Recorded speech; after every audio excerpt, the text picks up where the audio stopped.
Good morning, everyone. Good morning. Excellent. A little fire in the belly for a Saturday morning.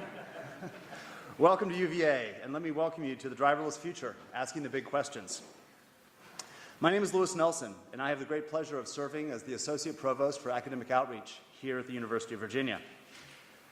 Now, today's event finds its genesis more than 6 months ago as a conversation between research faculty, public officials, and local entrepreneurs. The conversations hovered in the space between enthusiastic optimism for innovation and a safer future and the deep understanding that seasons of disruption and change can be fundamentally destabilizing. Autonomous vehicles are going to dramatically transform the way cities function. While many see these technologies as introducing extraordinary efficiencies and increased safety, others are more cautious about their impacts and the futures that these suggest. And while the first experiments are already well underway, most research is framed around the successful integration of this new technology into the complex systems that govern very large cities. But there is much that we don't know about how this future impacts the majority of American cities, cities like ours. As a small city with a progressive ethos and the advantage of a major research university, Charlottesville presents an extraordinary opportunity to examine the ways that these new modes of transportation will impact small and mid-sized cities, not only physically, but also socially. So to that end, the Mayor of Charlottesville, the City of Charlottesville, the Office of the Governor, the Autonomous Systems Center for Excellence, and the Virginia Secretary of Technology have partnered with the University of Virginia and Perrone Robotics to host this day-long conversation about the ways that autonomous vehicles could transform our city and others like it in Virginia and across the nation. Now, today's event is a public conversation, not an academic conference, which means that we're going to focus less on what we do know and more on what we do not yet know. How will this future impact the physical design of cities, large and small? What is the future impact of this technology on community well-being? And how can public policy address those impacts? How will autonomous vehicles impact public transportation systems? How can we best prepare the economically disenfranchised for this coming future? This conversation will help identify critical research still required for cities like Charlottesville to best prepare for this new future.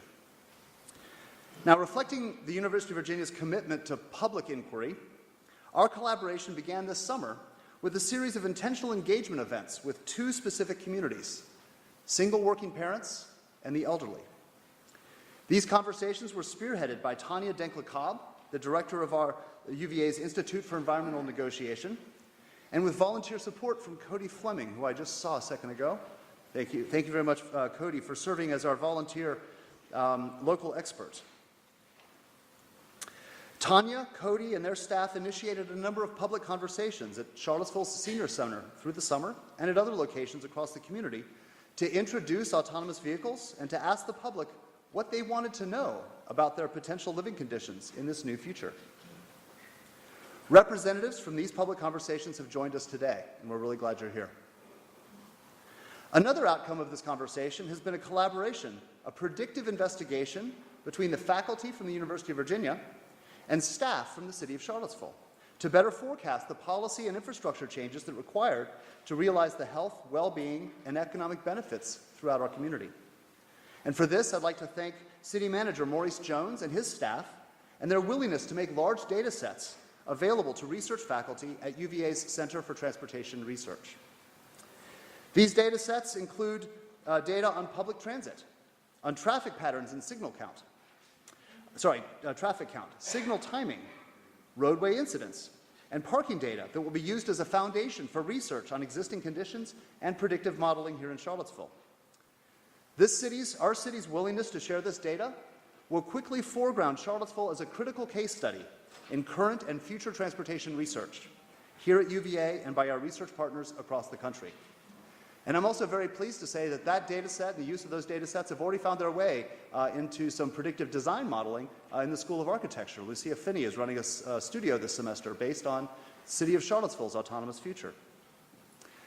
Today's event is framed around a series of 4 one-hour moderated conversations on the subjects of technology and economics in the morning, and urban design and community well-being this afternoon. The first 2 sessions will be followed by lunch and then remarks from both Mayor Mike Signer and Governor Terry McAuliffe.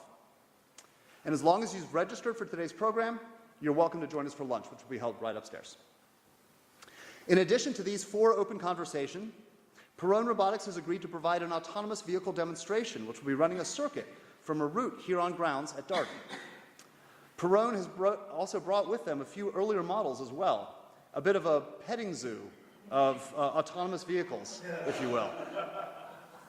Those of you that are interested in riding in an autonomous vehicle are encouraged to wait for a turn as the car is operating. And I'll just sort of say, you all parked in the parking garage right here. We're at one end of Darden.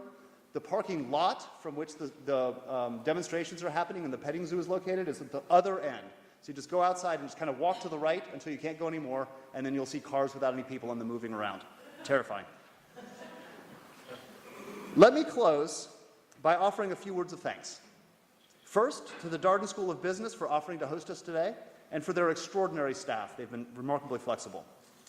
I'd like to thank also Becca White from UVA's Department of Parking and Transportation. Becca was an essential ally in this work, and her patience and creativity helped us navigate the extraordinary twists and turns that brought us to today. And lastly, let me offer special thanks to my assistant, Amy Stoops, who was entirely unaware that conference planning was part of her job description. Today would never have happened without her careful attention and her long-suffering patience. And it is now my great pleasure to introduce UVA's president, who has tirelessly supported our efforts in community engagement and in academic outreach, and who regularly reminds us all of the public mission of this extraordinary university. President Terry Sullivan.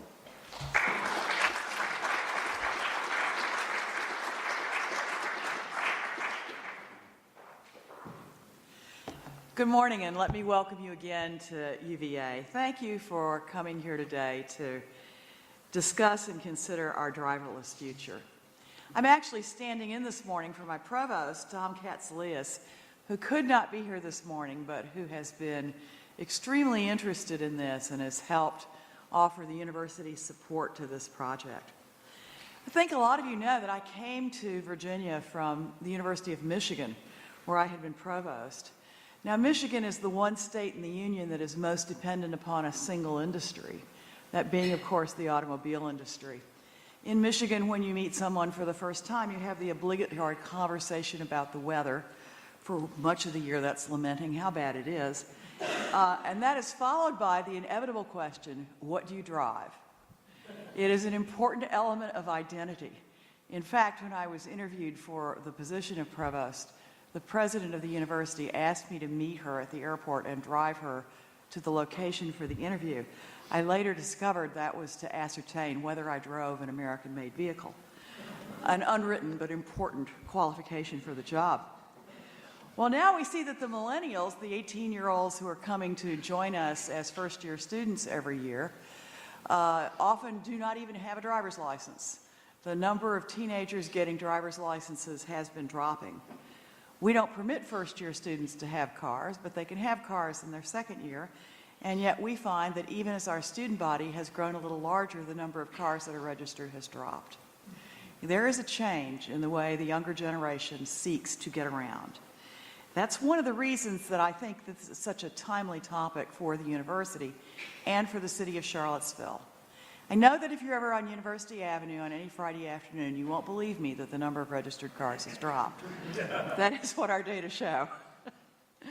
So this academic forum on autonomous vehicles is going to look at how the emerging technology of driverless cars can transform a small and medium-sized city such as Charlottesville. This is important because much of the current work is going on in the nation's largest cities. But most of the nation's people don't live in the largest cities. This conference is the first of its kind, and I think it's also notable because it's going to have an emphasis on the broader societal impacts of driverless cars. Look at all the people in Michigan who will lose a sense of identity if we now have driverless cars. That's perhaps a bit of a humorous example for those of us here in Virginia, but it is true that for many people, identity and the car have been closely associated with each other. We have faculty here from both the School of Engineering and the Department of Urban Planning, who I believe can add a lot to this conversation. This conference today is a public-private partnership. This is an example of the kind of collaboration that lets us work through quality of life issues with our fellow citizens. And so with that in mind, I want to thank the City of Charlottesville for co-sponsoring this event with us, and thank Mayor Michael Signer. Mike brought this idea to Tom Katsoulias, and in so many ways, it is his brainchild. Paul Perrone, CEO of Perrone Robotics, is also a co-sponsor, and he's here today. Thank you so much, Paul, for bringing your research and development into our backyard, and for bringing your driverless cars and the petting zoo here today. I encourage all of you to take the opportunity to ride on the closed course we have set up today, thanks to Paul's generosity. The Commonwealth of Virginia is another co-sponsor for today's forum, and later on today you will hear from Governor Terry McAuliffe. Also with us is Virginia Secretary of Technology Karen Jackson to lend her expertise and to moderate two of our panels. We've had outstanding support from the state in this area, and we want to thank our state government partners for recognizing this as a potential growth area for Charlottesville. And not just Charlottesville, by the way. This will have application for many other mid-sized communities across the Commonwealth. I also want to thank the Darden School for hosting the event and thank our experts from around grounds and around the country who have come to share their knowledge and their vision for the future. Lewis Nelson, Associate Provost for Academic Outreach, and Amy, of course, deserve our thanks for having organized this event. And now I'm pleased to introduce Paul Perrone. Paul is an industry leader and a visionary whose company, Perrone Robotics, is providing autonomous vehicle technology to car manufacturers. He is the inventor of a general-purpose robotic software platform known as MAX, and is now leading the company's effort to commercialize MAX for widespread adoption. Music fans here today, as well as car aficionados, will probably be most interested to know that Paul worked with the musician Neil Young to automate his extended electric range 1959 Lincoln Continental, which now goes by the name LinkVolt. Paul has more than 14 years of autonomous vehicle experience and more than 20 years of high-tech industry experience. He earned his bachelor's degree in electrical engineering from Rutgers University in 1992 and his master's degree in electrical engineering from UVA in 1995. And so he is a who, and we welcome him home. Welcome, Paul.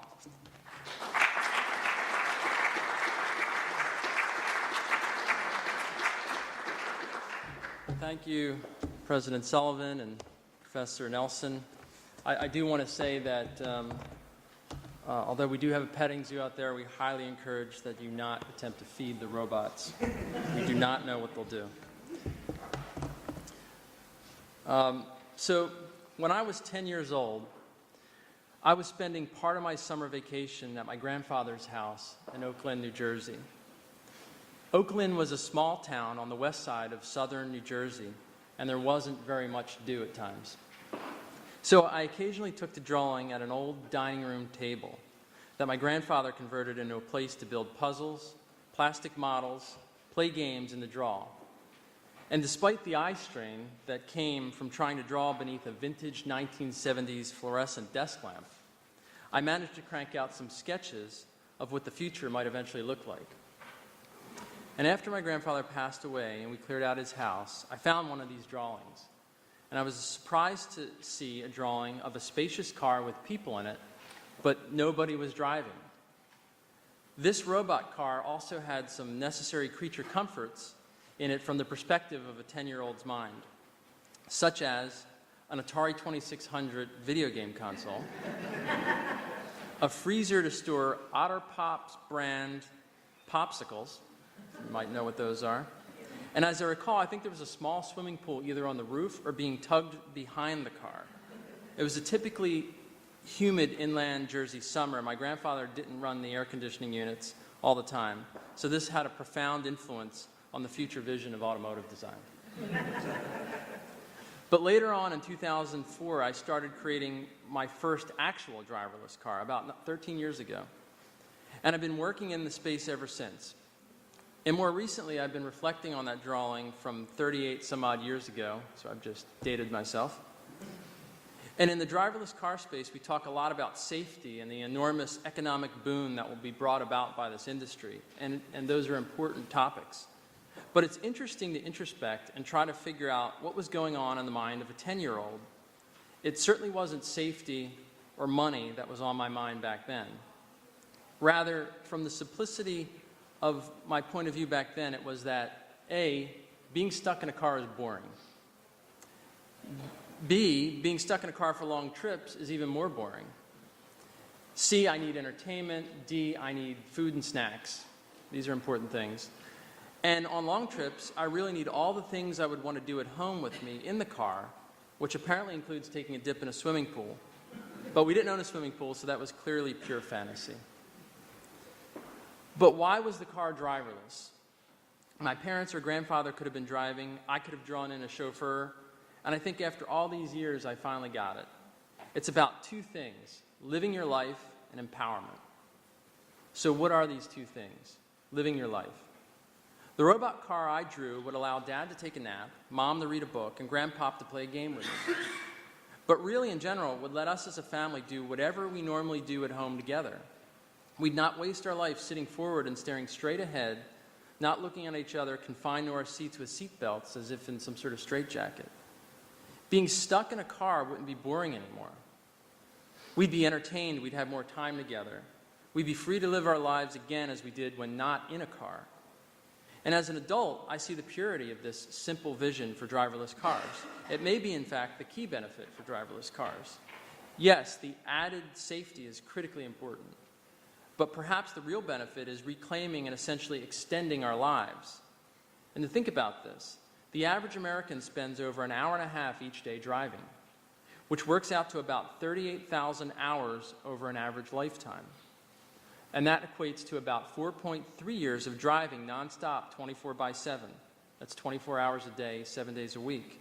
That's 4.3 solid years of our life driving. And we probably spend twice that just being in a car, whether we're being driven or driving. So driverless cars give us a significant portion of our life back. We might look at driverless cars as extending our lifetime an extra 4+ years. And in that time, we can choose to work, play, sleep, or have more time with our families. Driverless cars give us more of our life to live the way we want to live it. A second advantage of driverless cars is empowerment. In the mind of a 10-year-old, a robot car would take me to where I want to go. As a kid, my robot car could take me wherever I'd want to go, whenever I'd want to go, without requiring an adult to drive me. At least that's what I imagined. Whether or not my parents would have actually let the robot car take me on that trip didn't factor into the calculus. But today, that's the litmus test I keep in mind as I myself now design and build driverless cars. When will I feel like the car is safe enough to put my own child in the car and let it drive him somewhere? It's hard to even imagine this, ever letting it happen for physical security and other reasons. But will we let driverless school buses take our children to school? Will we let driverless emergency vehicles take us and our children to hospitals in the event of an emergency? Will we let driverless cars take our kids to soccer practice when we just can't drive them? I use the example of putting children into driverless cars because it tends to drive a higher standard and expectation. And once driverless vehicles reach that standard, think about the empowerment it will actually offer. Not only may we let our kids get transported to soccer practice in a driverless vehicle, but the elderly and people with disabilities will now have more freedom of mobility as well. Anybody can go wherever they want to go, whenever they want to get there. Initially, the cost of driverless vehicles will be higher. But as we've seen with computers and cell phones, widespread adoption of a technology always puts more power in the hands of individuals that once was only affordable by the wealthiest. It may take time. But as the technology is being extended not only to cars, but to lower-cost golf cart-sized and personal short-range transportation vehicles, the cost of owning or using a driverless vehicle is going to decrease. And what's more, on-demand driverless taxis and cars will make cost to the individual even more manageable. Over time, buying a basic driverless vehicle may cost as much as it does to buy a computer, and paying for a driverless vehicle ride may cost as much as it does to buy a can of soda. Driverless vehicles will empower more people with more freedom of mobility.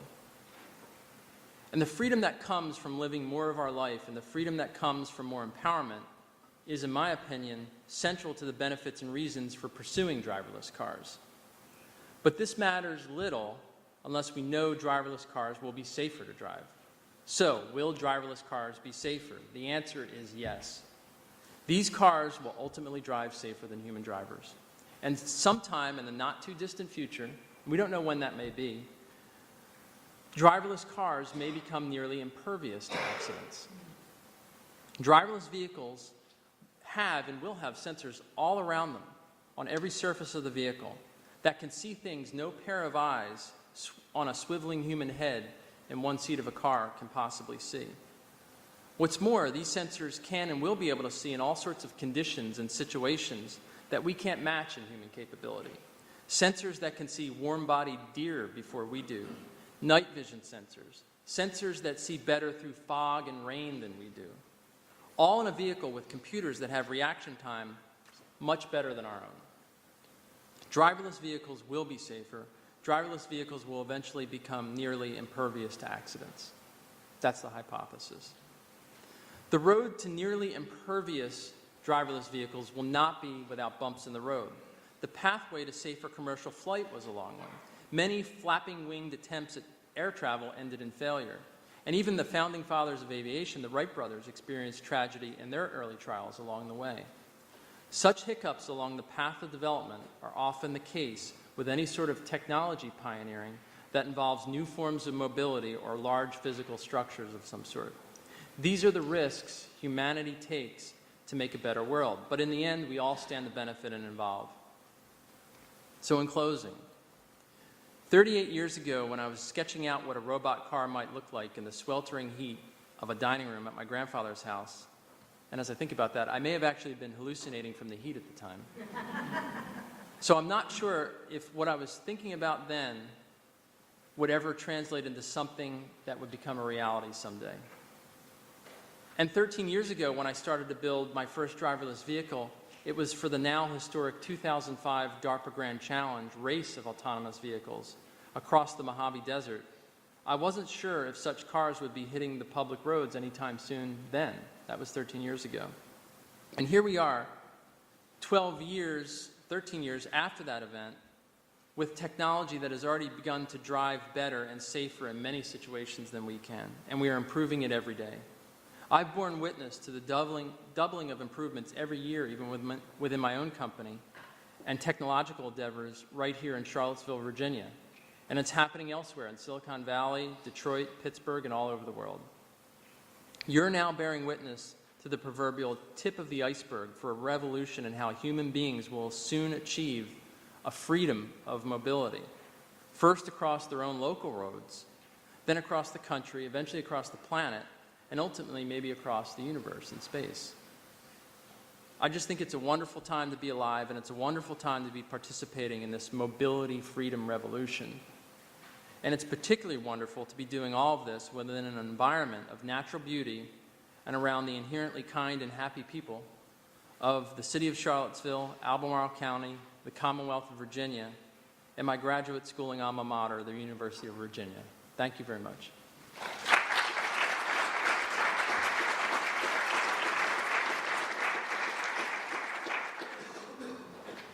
Thank you, Paul. We're going to just take a 2-minute break while Secretary Jackson comes up, and we're going to get started in our first panel.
Oh, thanks.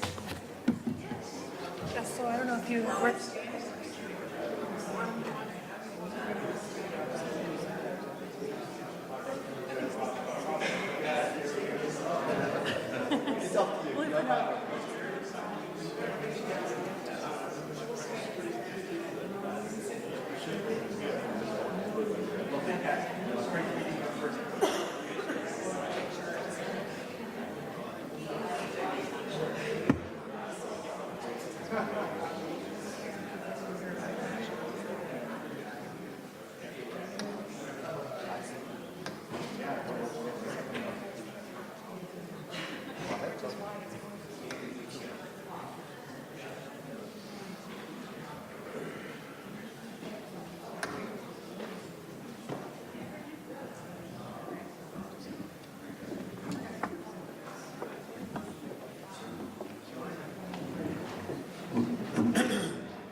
All right, good morning, everybody. We're gonna kick into this just to make sure that we keep as close on time and allow optimum questions, and everybody's gonna have some questions. I'm Karen Jackson. I'm the Secretary of Technology for the Commonwealth of Virginia. I have been the governor's point person on automated systems actually since 2010. So I was in the previous administration, served as a deputy secretary, and had the lead on it during that tenure. During that time, we became one of the FAA's 6 test sites for aerial drones. We've obviously got a very long history in automated systems with our military background, as well as the smart road that we have out at Virginia Tech. That investment was made over 25 years ago. So we've been at this a really long time, so it's very exciting for those of us. I was not there when the first investment was made at Tech. Let me just be clear about age. But I was very, we've all been very excited about the economic progress of what we've seen over the last couple of years. This is a multi-million dollar industry for Virginia. Whether it's on the land, in the air, on the sea, this is going to be a big deal for us for many, many decades to come. And we're really just starting to scratch the surface.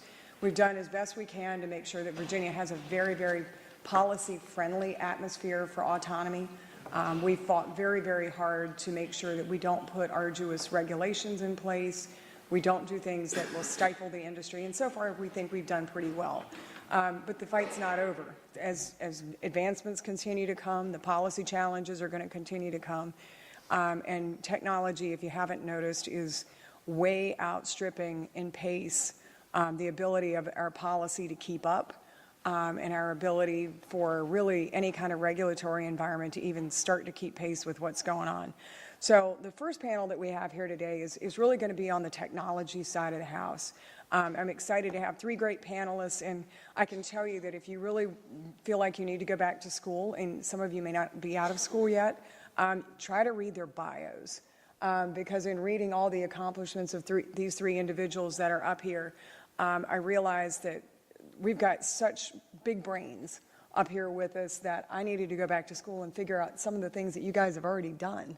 So thank you for being with us here today. I'm going to start at the end of the table with Virginia.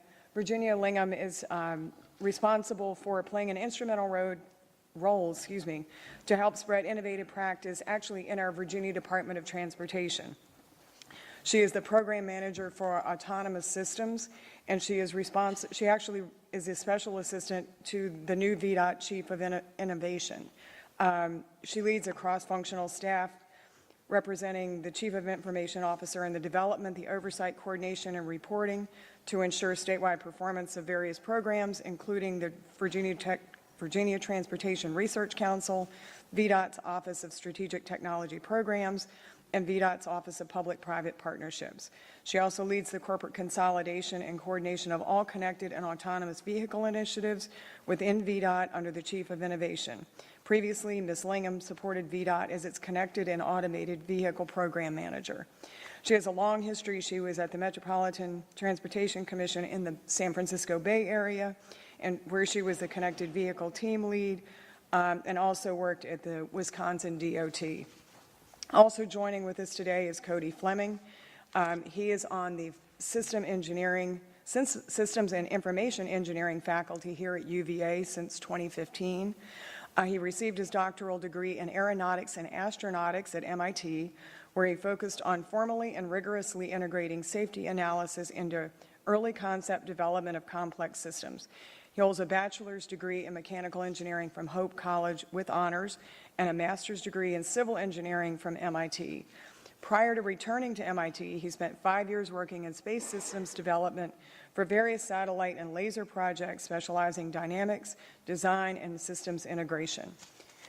Finally, and certainly not least, is Brian Park. Brian is an associate professor of civil and environmental engineering here at University of Virginia.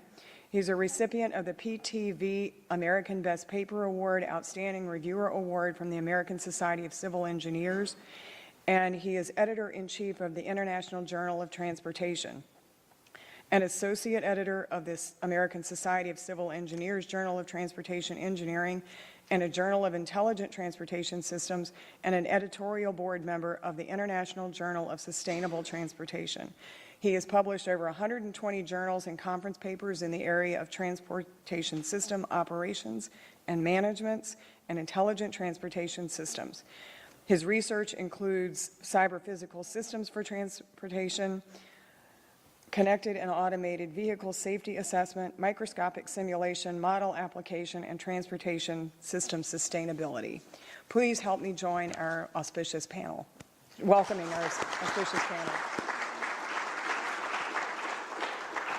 So the question that we're all here today to answer is technology. How might cars and their management systems change over time? And so, Brian, I'm going to turn to you first and let you kick off the discussion. Oh. Okay, so my panel has established their own order, and Virginia's going to go first.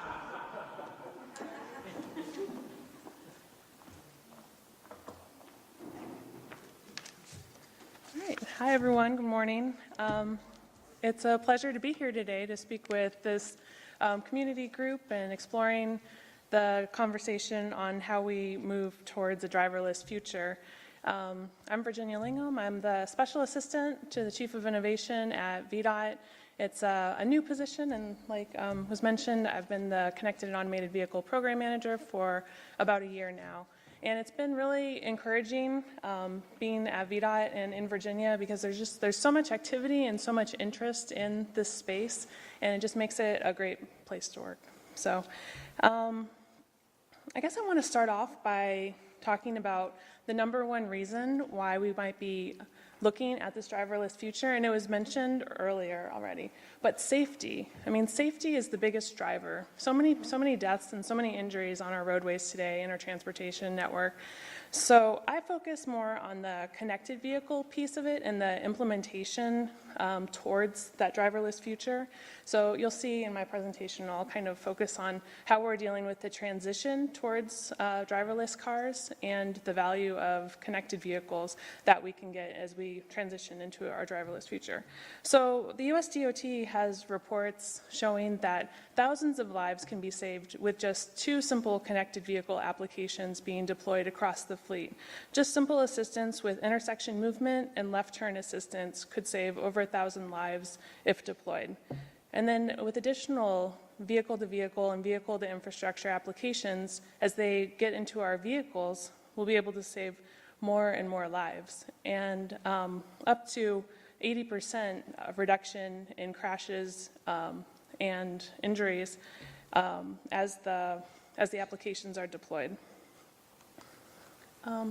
So when we talk about driverless cars, there's a spectrum. So we're not going to go straight into driverless cars. Well, we could, but as it rolls out, I don't think that that's what we're going to see.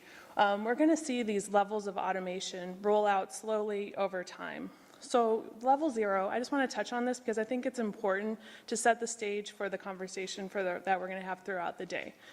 It's not going to be an instant jump into having your kids in a driverless school bus going to school. So level 0 is no automation. Level 1 is something that you might see on a car today with adaptive cruise control or lane keeping assist. Level 2 would be combining those 2 systems together, as you see in some cars today that you can buy on the lot. Level 3, Audi announced a car that would be able to do level 3 automation, so that's limited self-driving or limited automation on certain roadways.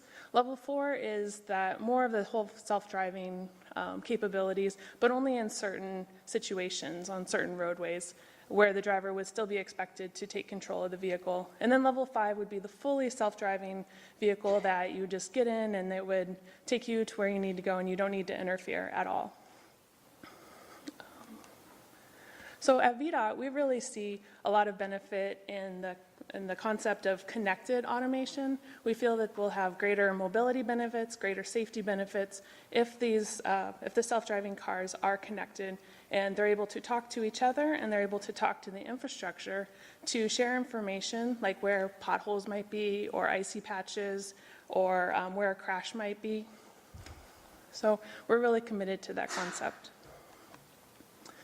And then a lot of people, a lot of agencies, a lot of even just the community are wondering, what do we do? How do we prepare for our driverless future? How do we prepare for connected and automated vehicles? And I really like this graphic that the Governor's Highway Safety Association prepared. And they said the number one thing is to be informed. So attending events like this today, participating in webinars, reading news articles, just staying on top of the conversation is one thing to do. That's really important. Second is if you're in an agency or part of different groups, is just to really be a player, be active, be engaged. Number 3 would be to understand the role of the states. Number 4, which I think we're doing a great job in Virginia, is not to rush into passing laws and establishing regulations until the industry is more understood. And number 5 is just to be flexible. We don't really know how this is going to roll out. So be flexible and be able to adapt to new changes, new technology, different things that are coming our way. So next I want to talk a little bit about what we're doing at VDOT with our Connected and Automated Vehicle program in hopes that it kind of spurs some ideas on where we're going and maybe how we could partner with you all. So our mission, which is pretty straightforward, but to plan, deliver, operate, and maintain transportation system that is safe, enables easy movement of people and goods, and enhances the economy and improves our quality of life. Okay, that's great. But how does it relate to connected and automated vehicles? Well, we really want to capitalize on the safety and the operational benefits of these technologies, and we want to position Virginia as the most attractive state to deploy, test, operate, and evolve connected and automated vehicle products and services.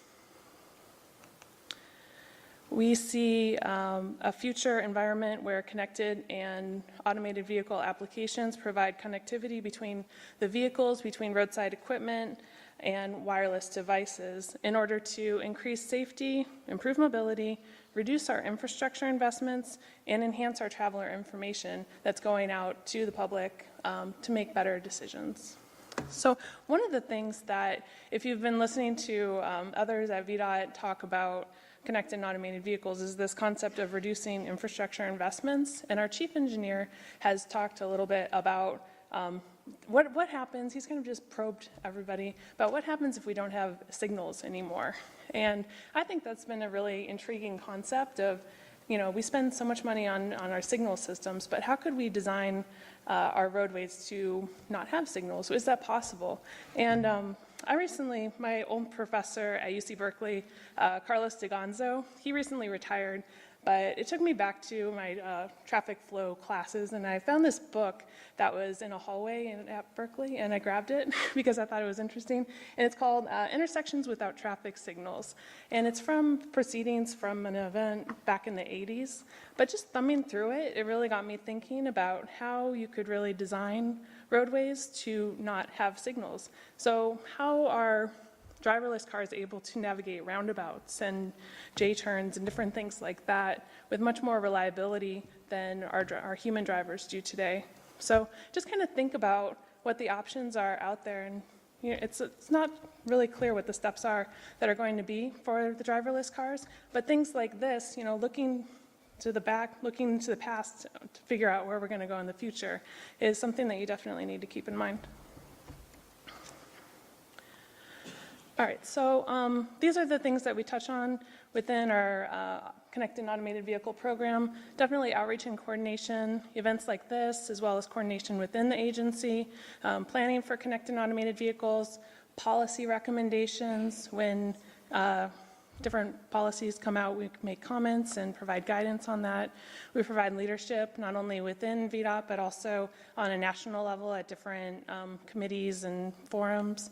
And then we have deployments out there in the field too, and I will get to one of them in a couple slides. And then these are the key resources that we see are unique to Virginia, and they're really demonstrated here in Charlottesville very well.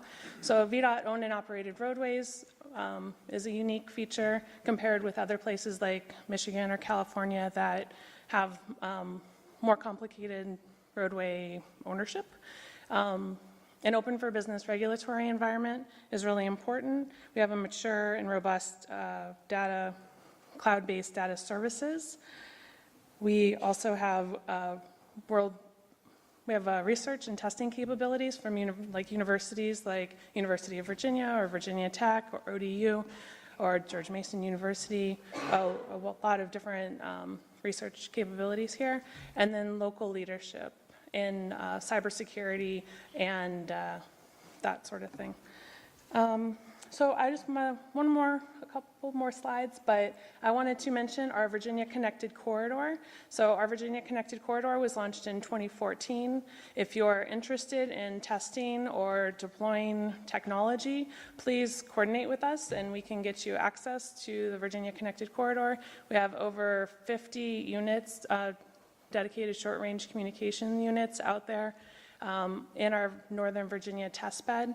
Typically, the technology is tested first in the Smart Road at Virginia Tech, and then once it's okay, we could install things on our test bed in Northern Virginia, which is along 66, 495, Highway 50, Highway 29, and State Route 7.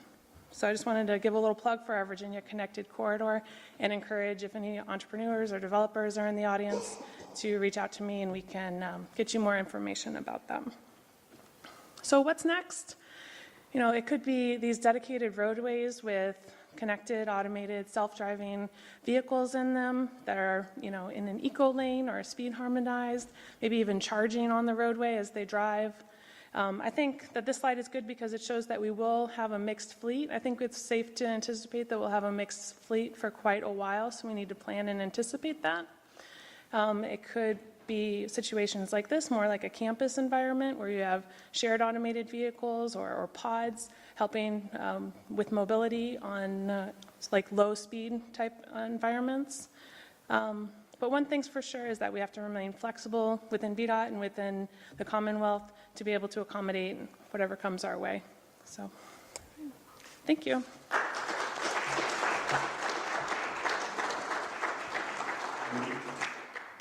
So Brian's up next. Good morning. It's a truly honor to be here and share some thoughts and a little bit of research I'm doing at the UVA with the great people like Cody and Sport from VDOT and FHWA. I see the future of driverless cars as big C word called cooperative control. Before I talk about some details, this is what's happening of impact of transportation. We spend billions of hours on the road, waste of time, and a study estimates every commuter, every day they commute, they add up to the total time wasted for commuting because of delay. It adds up to about 36 to 38 hours. So if we make roads without congestion, every commuter will have 1 week worth of vacation time. We know about greenhouse gas emissions, and crash is just miserable and costing not only just lives, all the cost involved with it, and then griefs goes with it. So anything we can do improve safety is a big deal. And still, we have about 32,000 people die of crash on the U.S. highways every year. So anything we can do to make it safer. As Paul clearly mentioned in the morning, driverless car is safer. I'm going to show you why a little bit. As I said, a big C word, I think the connected and automated vehicle has a cooperative way of doing it. If you think about, say, traffic light, when you are a little bit mature, traffic lights were doing pre-timed. They have a set of time based on historical traffic volume, and they don't adjust based on how many cars are coming. And throughout the 80s and 90s, with the technology development, we actually put the sensors on the road. We start knowing where cars are, and most of the intersections in the US, over 90% of intersections are what we call actuated. It can do reactive way of responding your needs. So at close to midnight or very light traffic conditions, you are the only car approaching at the intersection. And if you wait about 4, 5, 6 seconds, you will get the green time, knowing that the other no cars are coming. So that's great, it's a reactive, but it has limitations. If you can talk to each other, cooperation could give you a lot more benefit. So the connected and automated vehicle has an advantage. You can automate the vehicle knowing what's going on, and you can also talk to other cars and other infrastructures. So you could cooperatively control, I'm approaching at the intersection, get me a green, just like those emergency vehicles getting green time right now. It's doing a little bit of two-way communications. So it has a great potential to know what's going on nearby and also talk to each other to make a better cooperative control. So this is an article back in 2004 in the Control magazine. And this research obviously dedicated to know how school fishes are doing this. And it's all mathematical way of doing it.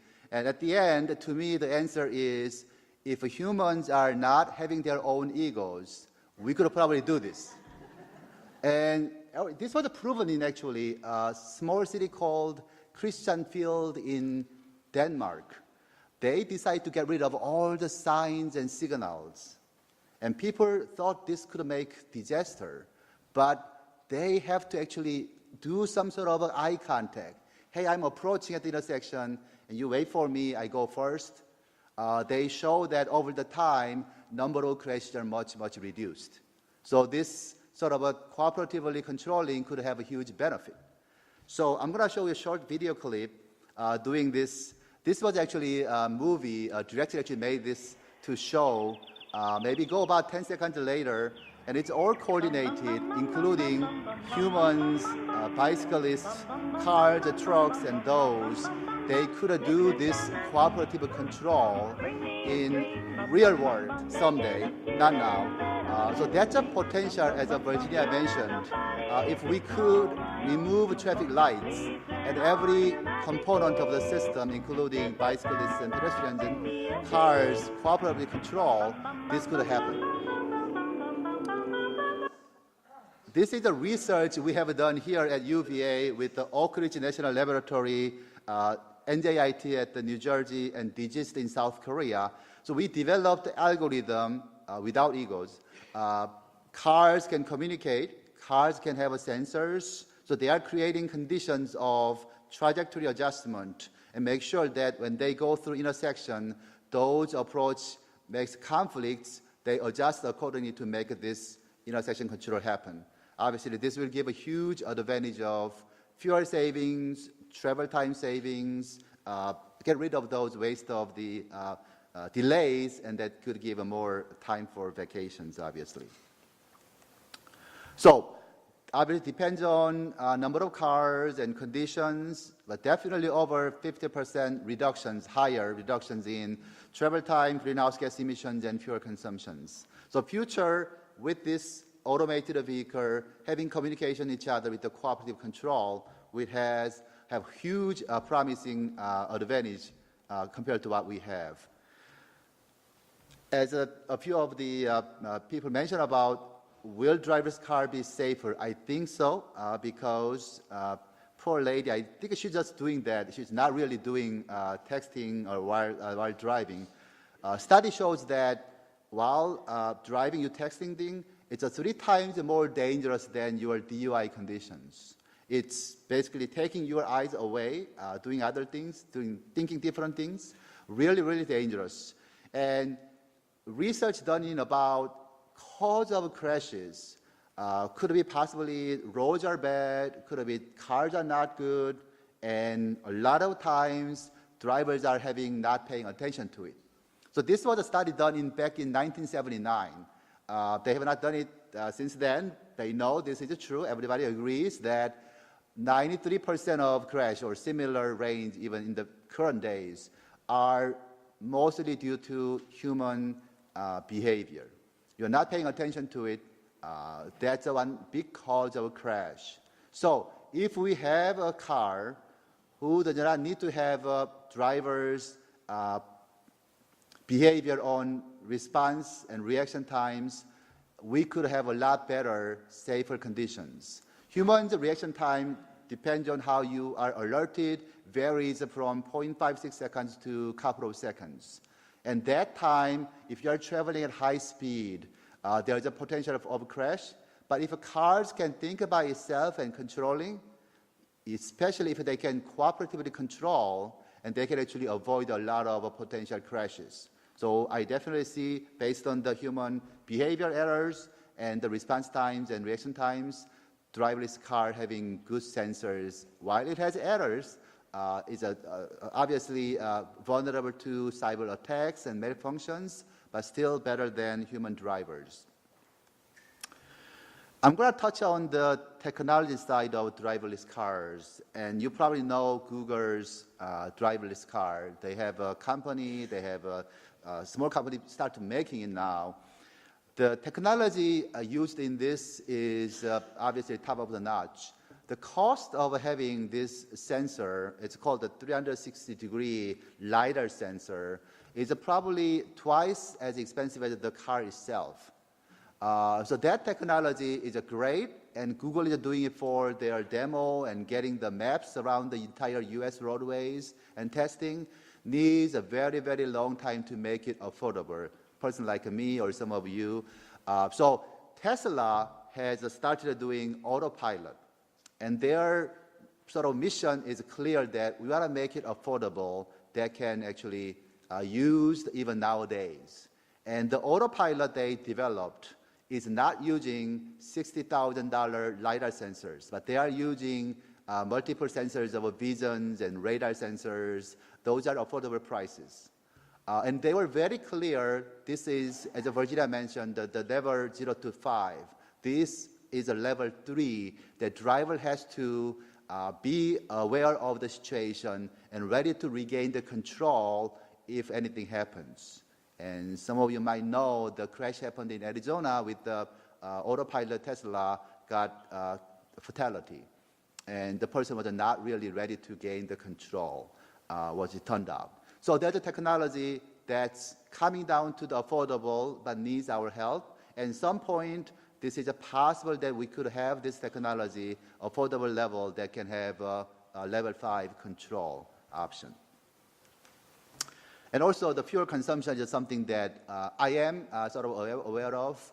My car shows the real-time gasoline mileage, and I often try to be frugal or be sustainable.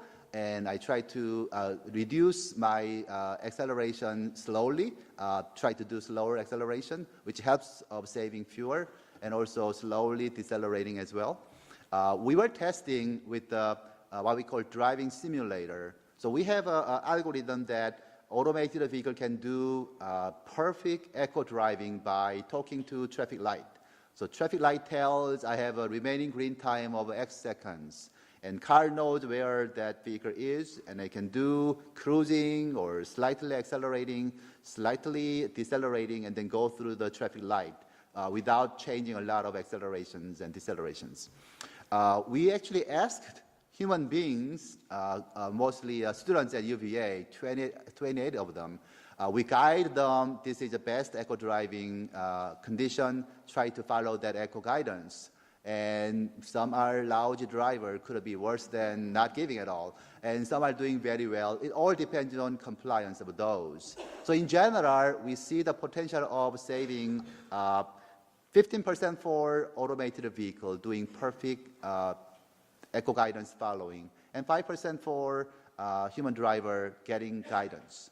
And we raised the question, if there's no eco guidance in my car, but I'm following automated car doing eco guidance, will I gain benefit of eco guidance? Yes. If you are just following the automated car based on our simulation, you could save 6%. So if you see an automated car, just try to follow. And there's a joke about when you see an automated car, that car has to yield to whatever I do. So that's an opportunity to cut into the freeway ramps or any roadway, and that could be possible, but you lose the gain of saving fuel condition. This is something I am really excited about having speed harmonization. So the same idea, automated vehicle is doing perfect eco guidance.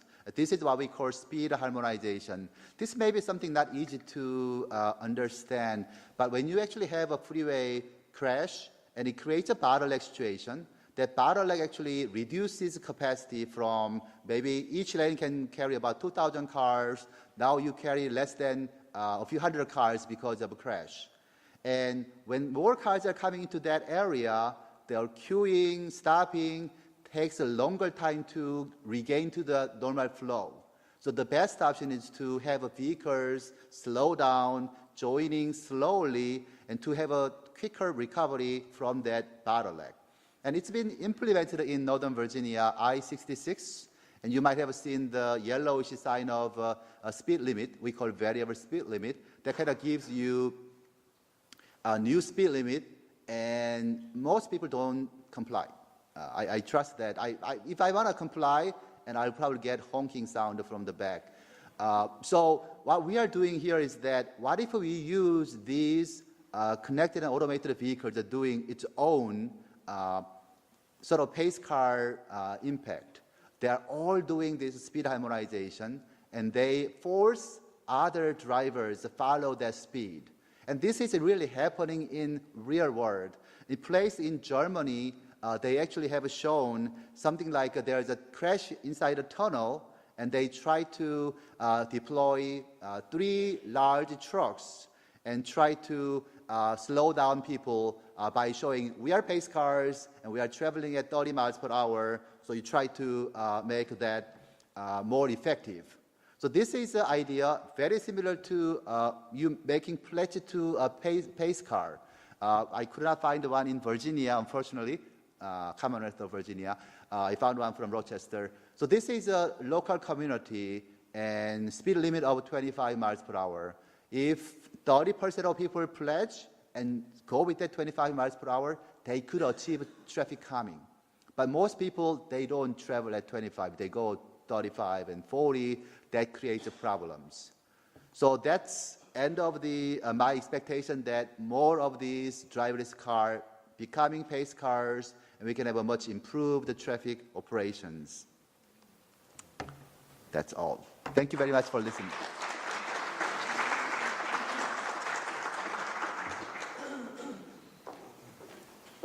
All right. So I want to talk about 3 things roughly. First, I'm going to assume that many of you don't actually know how these cars work. So I'm going to give you like a 1-minute baptism into, and just to try to understand a little bit. And then, of course, you can go out to and test one of these out. And it'll be roughly doing what I show you.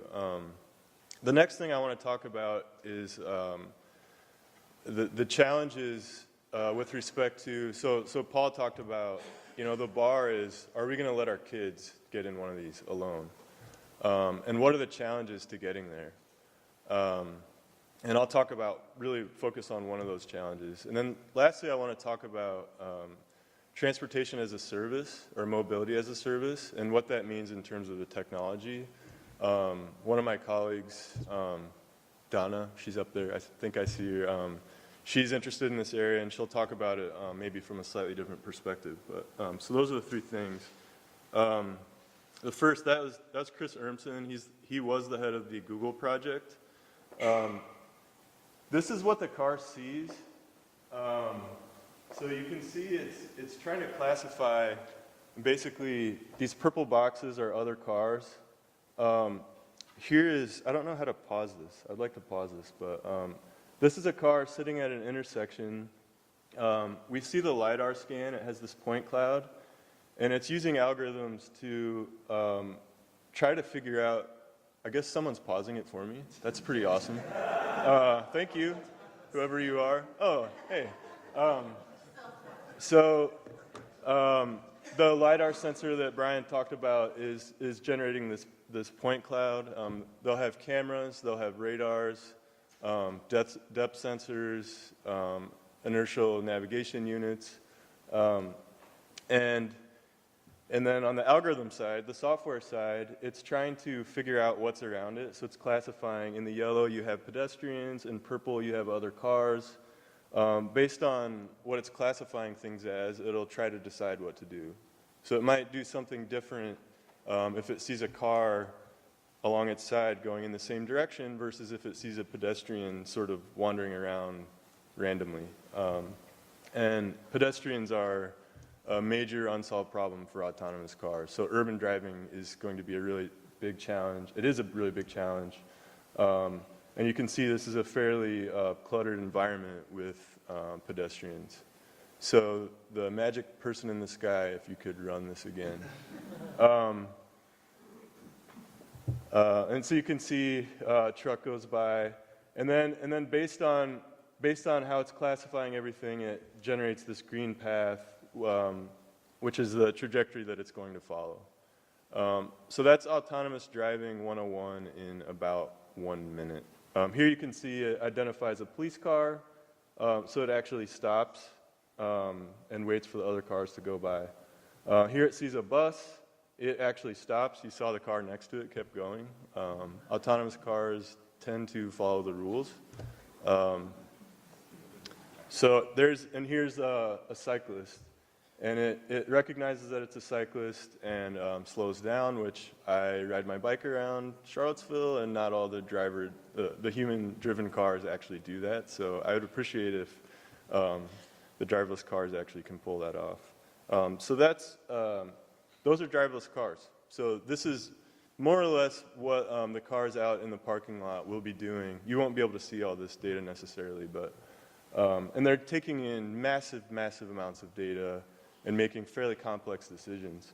One of the things that's interesting is to think about, so this is a picture on the right over by the corner, and when you're driving, just think about, we're making so many decisions subconsciously, and actually fairly complex, and now we're asking machines to do that.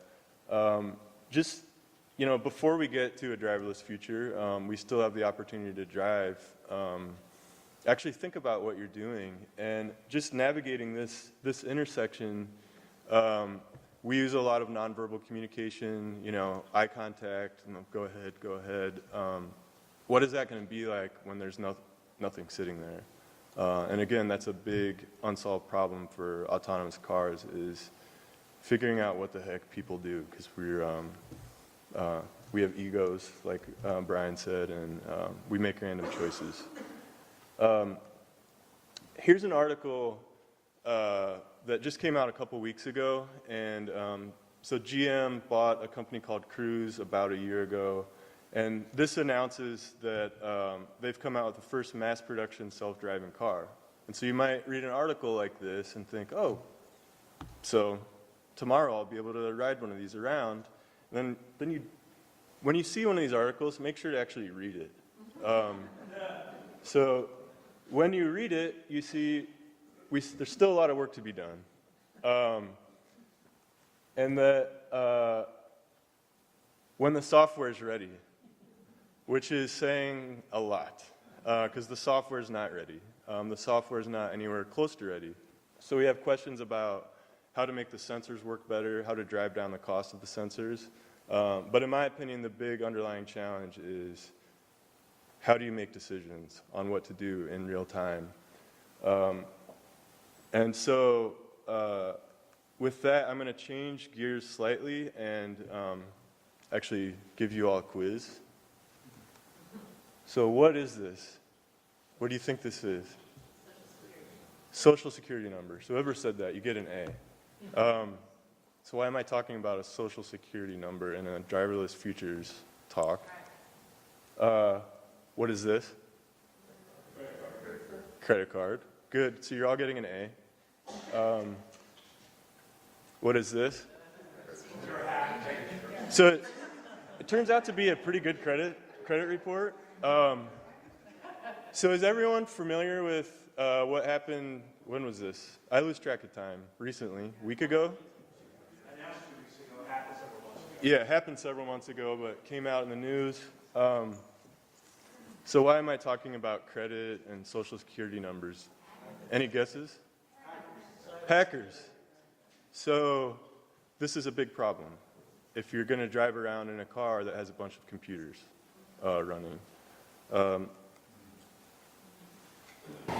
What started as an So ordinary I don't want to highway freak you out too drive much. quickly turned terrifying for Andy Greenberg Okay, hold on tight. Hold on.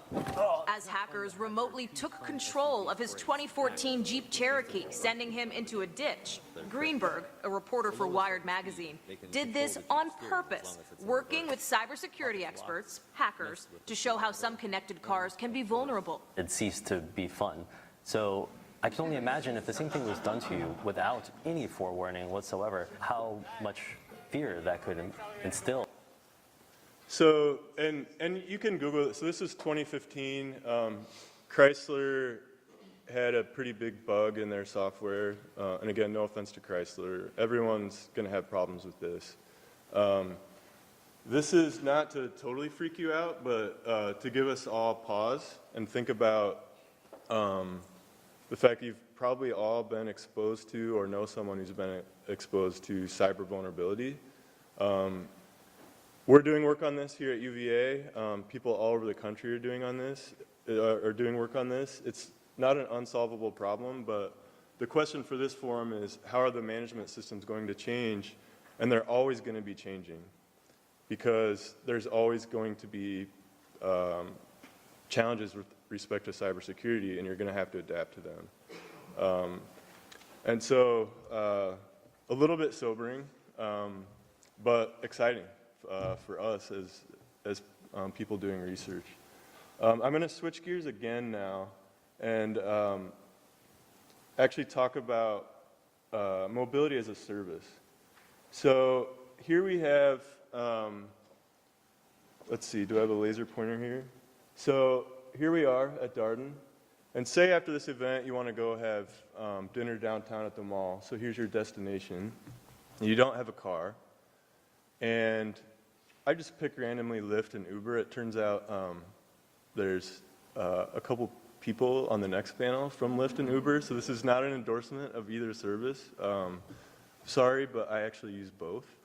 So in a situation like this, I would toggle back and forth between the apps and see that here, these red and orange lines mean there's bad traffic. So I would say Lyft would basically tell me, in this case, these pink cars, that I'm going to get a ride faster. And furthermore, right, so they're all here, and these cars are just driving through slow traffic.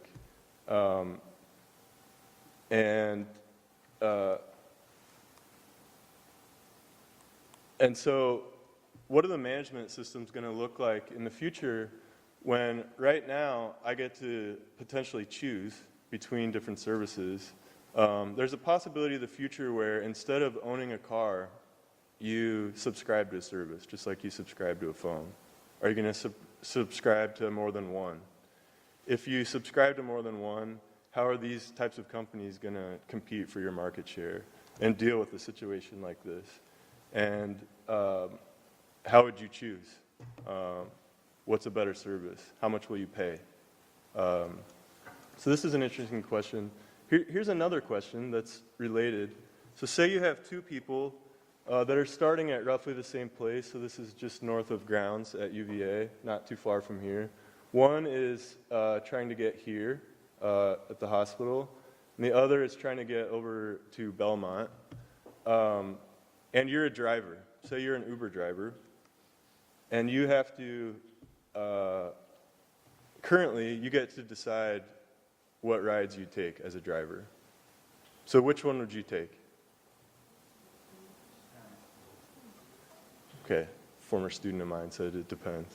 Which one would you take if you're a driver? What do you suppose?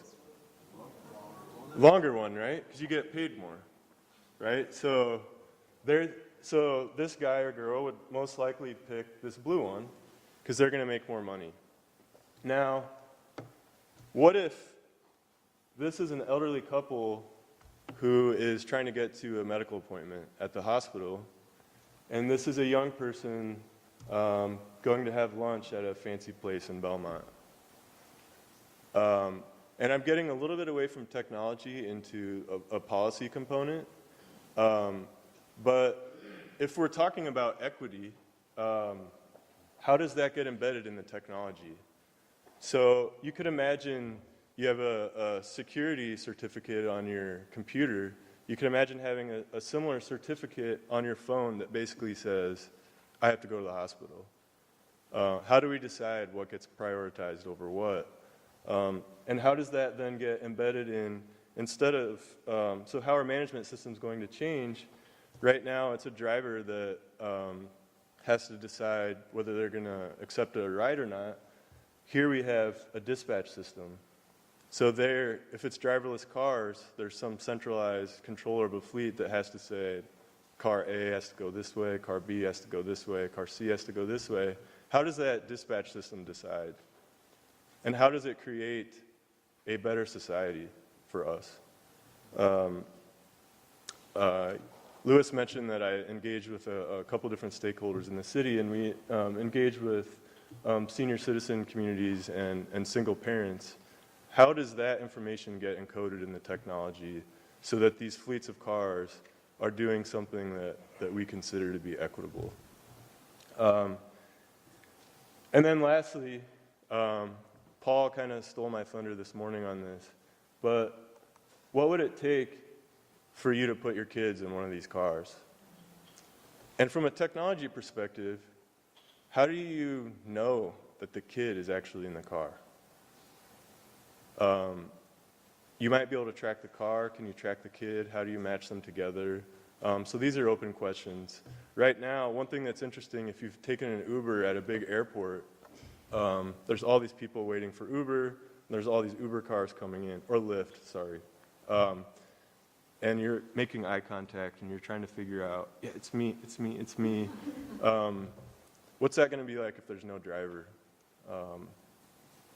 It'll be interesting. So I'm looking forward to the future. A lot of fun from a research perspective, and hopefully it'll be good for the city. And with that, I think we're open to questions now, right? So we're going to take a few questions here.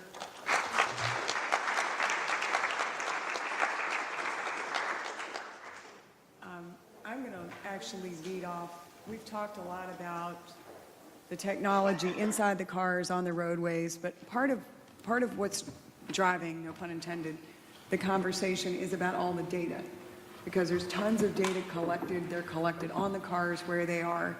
And if anybody's followed any of the policy debates in recent years around license plate readers and whose property your license plate is and the privacy aspects of all this, how do you see, first of all, the volumes of data, especially for cities and communities?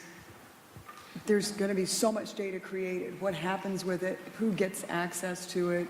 Because it's a veritable treasure trove of consumer behavior type information.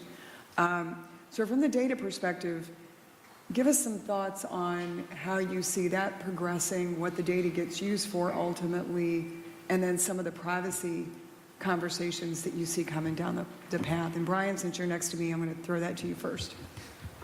Okay, there will be tremendous amount of data for sure, because cars will have more sensors. It's called the ECUs.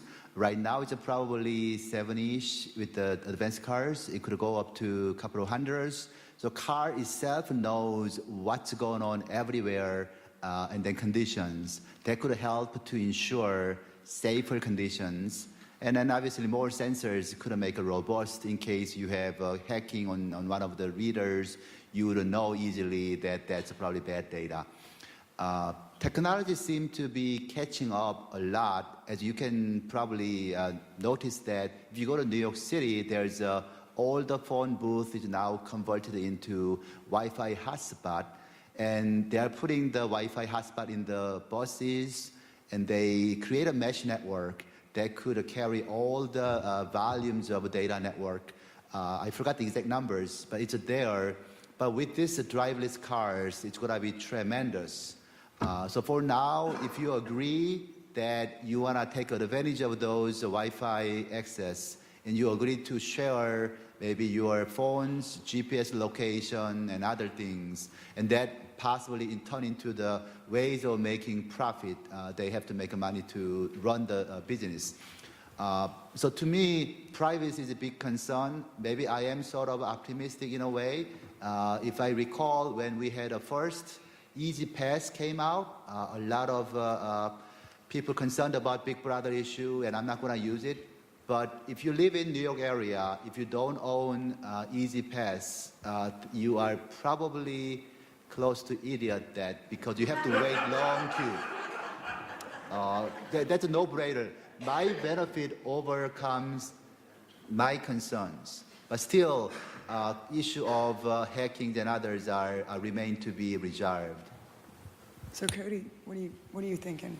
Yeah, so excuse me, the privacy is obviously a huge issue. There's technical issues with how much data there is. I'm staring right at one of my colleagues right now who's actually an expert in cloud-based data management and decision making.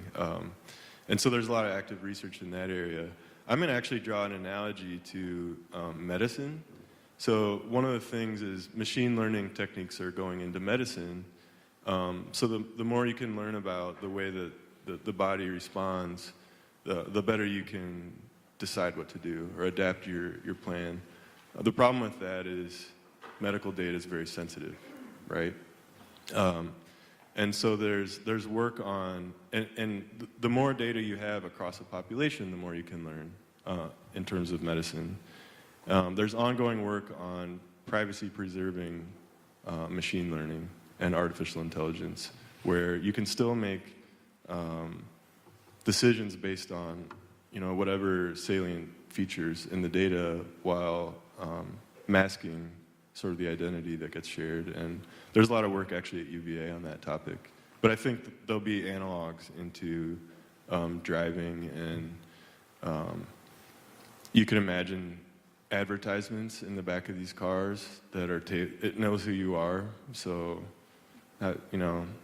why is this a Target ad? I just left Target, I just shopped at Target 2 days ago. It's a little bit creepy, right? A lot of challenges, but a lot of ongoing work. Virginia, obviously being at the state level, state agencies, DMV, VDOT, get a lot of attention during the legislative session when a lot of privacy laws come through. So how's your group, your secretariat really looking at how to handle this going forward? I don't know that I can speak for the Secretariat, really. But I would defer on that. But I think that privacy is definitely an issue that we need to track and pay attention to. I like the term privacy by design. So if we ensure privacy by designing the systems to maintain the information that they're supposed to and only share the information that has been agreed to be acceptable to enable the applications that people desire, then you kind of stay in a safe space and you stay out of trouble. So I really like the term privacy by design. And I feel like 10 years ago, privacy was even more of a concern or a hot topic than it is today. Our phones are tracking us 24/7, and we agree. We say okay to that because of the benefit and the convenience that it offers by, giving us personalized ads or giving us directions and different things like that we're able to access through our cell phones. So I think our cars are going to be similar. We'll definitely be pushing that boundary in the next, year to 5 years and seeing where those lines are, and there's going to be some issues that come up, but I think that we'll be able to address them and hopefully realize some benefits as we collect that data. I think another thing that's really important is education. So I think we don't realize that we're signing our lives away when we log into our phone. So like the little window pops up and you just want to get it out of the way and you just basically gave up everything to Apple or Samsung or whoever it is. And I think there's not a lot of education on that. And so I think we really need to be sort of, one of the points of this is to be engaged citizens, and that the costs and benefits are explained, and that we dig into it and understand that we're making a choice with what's shared, and we understand what the consequences are. So does anybody in the audience have a question? I have a lot, but yes, sir. We're talking a lot about micro issues, privacy, interaction with the car, communications between different cars. But what are the implications for national security once the fleet completely converts to automated vehicles? How easy would it be to knock out that system and then to shut down completely transportation and create huge vulnerabilities among this country or any country? Okay, that's a macro question. I'm going to liken it to the electrical grid. I think we have systems that are like that in place right now, the financial systems. First of all, I think we're a lot of years off before we hit that level. But there are groups that spend day in, day out doing nothing but securing those types of applications. And the nice thing is that the security technologies are advancing in a way, as are the policies, in a way that I think eventually will be able to stabilize it. Right now, we don't think a lot about hacking the electric grid. I mean, we do, people that wake up every day and spend a lot of time thinking about that. But it becomes an inherent part of the day-to-day operations where it's not right now. I think we've hit on the vulnerabilities. There was a team here, and we took a very long walk off a very thin limb several years ago, and we actually had a team led by somebody here at UVA that hacked a Virginia State Police car. If you want to ever put your career in danger, put yourself out as somebody that's going to go down that path. The day before the event, or a couple of days before the event, it was a Ford Crown Vic, standard old issue state police car. We actually got a thank you from Ford for actually taking this on and opening up the conversation about vulnerabilities. And their take on it was, the more people we get thinking about it earlier, the better the solutions will be by the time it's necessary. So I'm confident that people are securing things like our financial systems and our electric grid from a macro standpoint. And I think by the time we get the transportation system to that point, there will be equal attention and security placed on that. I'm just going to throw that out as an opinion, a personal opinion. But if anybody else would like to throw in, please feel free. So that's of great concern, but to me, that's more of a policy or public consensus. There's a research done in the area that demonstrates the concerns or dangerous situations of those. Let me give you one example that House and Senate, U.S. Congress is allowing to have automated vehicle on the road. They decide to exclude the trucks having over 10,000 pounds. If you think about this, so what they call it, cooperative adaptive cruise control system, it has many, many challenges. We have seen demos of same vehicles doing nice platooning of vehicles moving. But if you have trucks are doing it because of its weight, the consequences of failure is much, much bigger.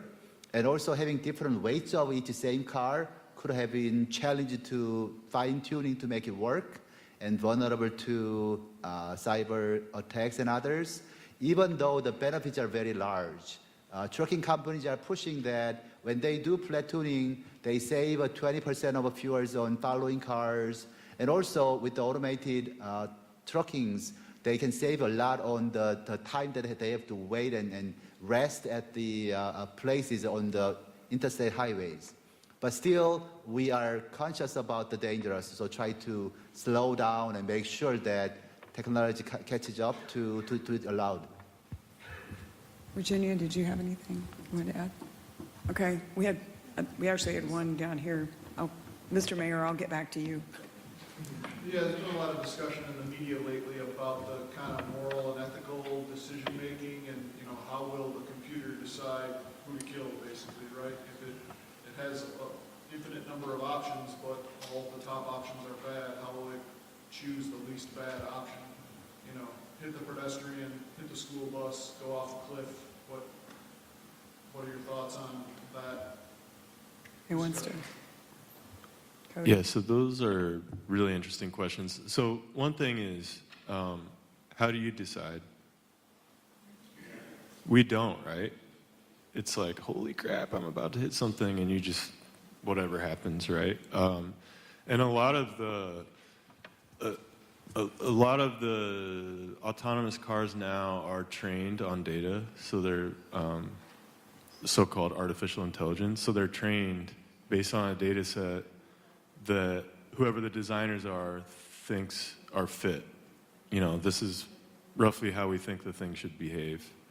And so in some ways, it's up to whatever data set that you're training it on to be representative of whatever ethical consideration. So I'm not absolving the technologists, because this is a technology panel. Maybe you can ask one of the next panels.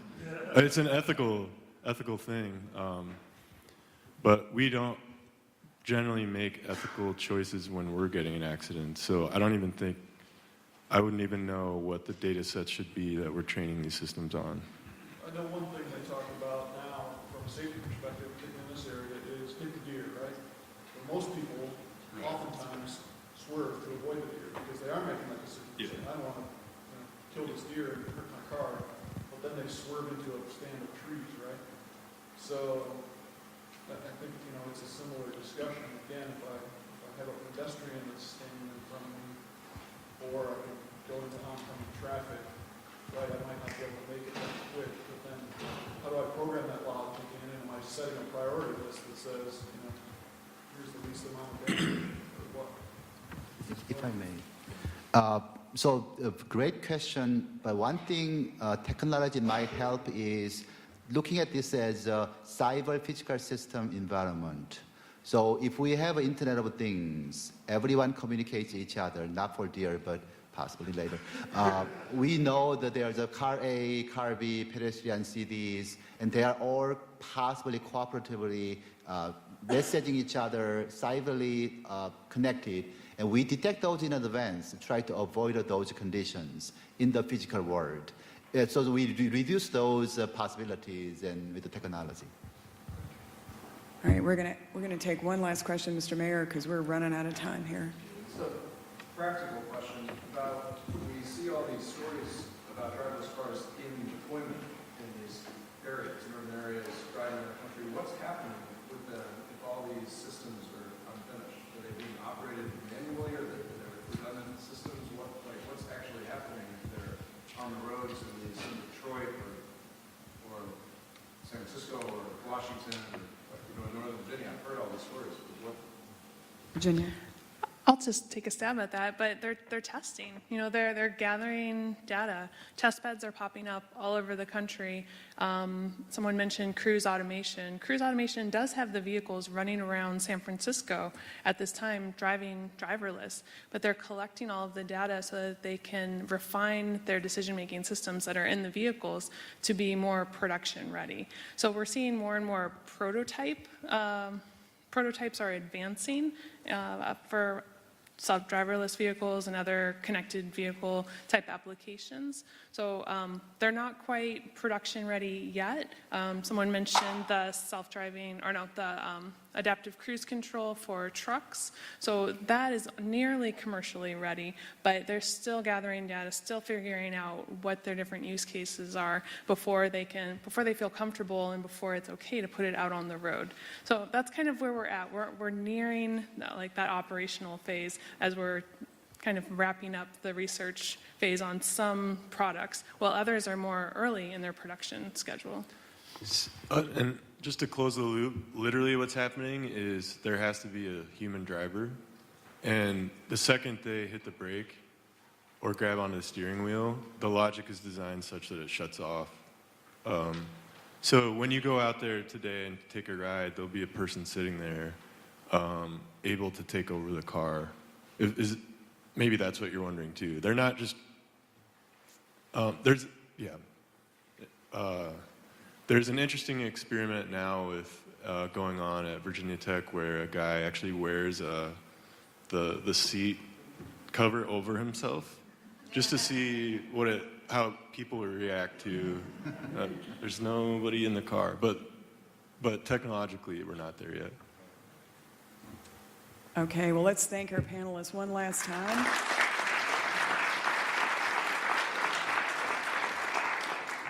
And according to the schedule, we're due to be back here with the next panel in about 10 minutes. So take a quick break, and we'll be back in just a few minutes.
Start sharing those. Yeah.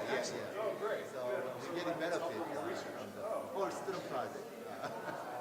Yeah. Right. Yeah.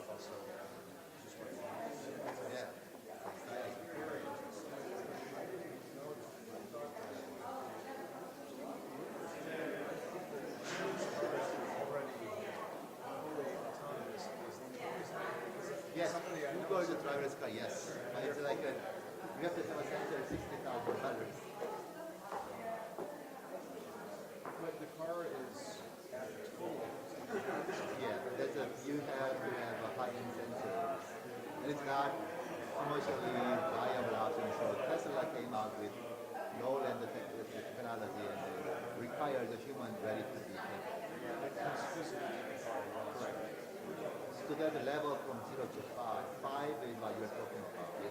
A lot of, currently you have a cruise control or adaptive cruise control. It's a level 2.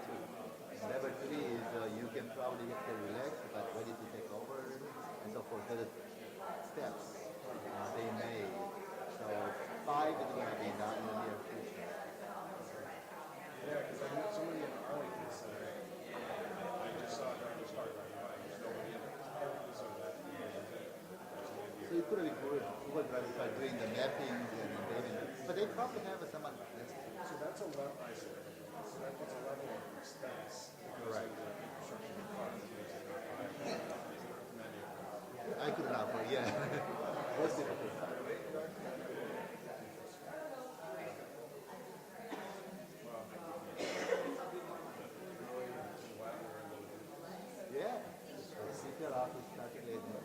obviously started the conversation in the city, and then we got the cameras. And yeah, thank you for doing it.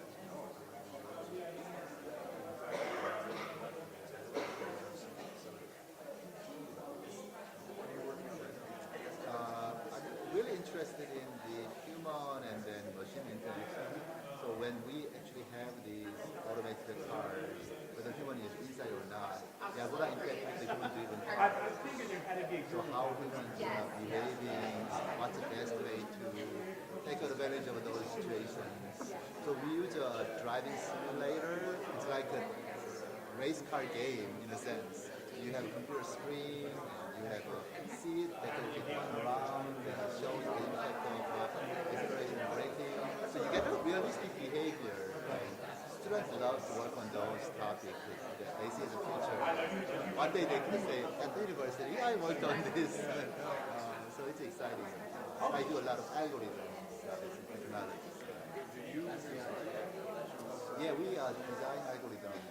So the one algorithm that we developed was the cars going through at the intersection without collision.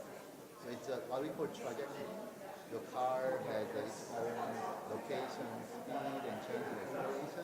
That's going to be the trajectory. We make it big trajectories, and we basically optimize for not having conflicts. So it's just non-linear optimization problem.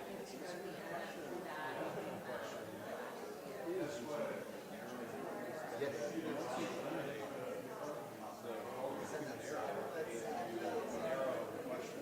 Right.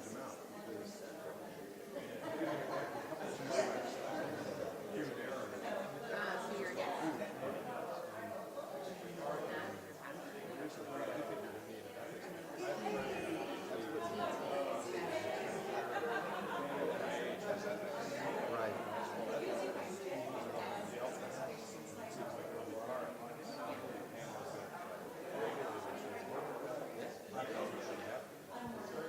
We have to do IRB review. We first off the driving simulator. So it might have an impact on human rights. Yeah, ethics is very important. You cannot. Thank you.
All right, if we can get everybody to take their seats, please.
All right, so thank you for hanging in here.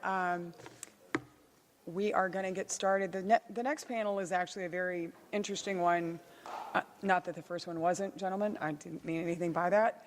But this one is a little more near and dear to my heart because it has to do with economic development. We're seeing as time progresses and technology progresses and innovation swoops in, new business models that we never even anticipated. We were talking about transportation as a service earlier in the previous panel.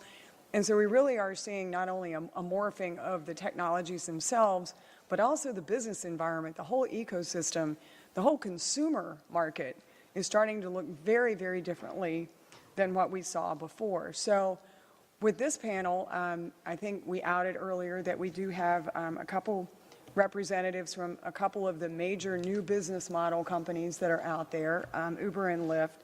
And so what I would like to do is just give some quick introductions and then get right into the conversation, because I think this one's going to be very interesting. You know, from a consumer standpoint, all of you are consumers, as am I, and we're going to see a lot of shifts in the market. But for Virginia, this is estimated, autonomy generally is estimated to be a $270 million market by 2020. That is not chump change for a state.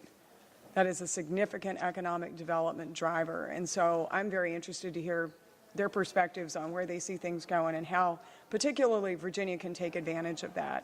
So with that, I'm going to introduce first, we have David Strickland. The Honorable David Strickland is currently a partner at the national law firm of Venable LLP and counsel to the Self-Driving Coalition for Safer Streets. He served as the 14th administrator of the National Highway Traffic Safety Administration from 2010 through 2014.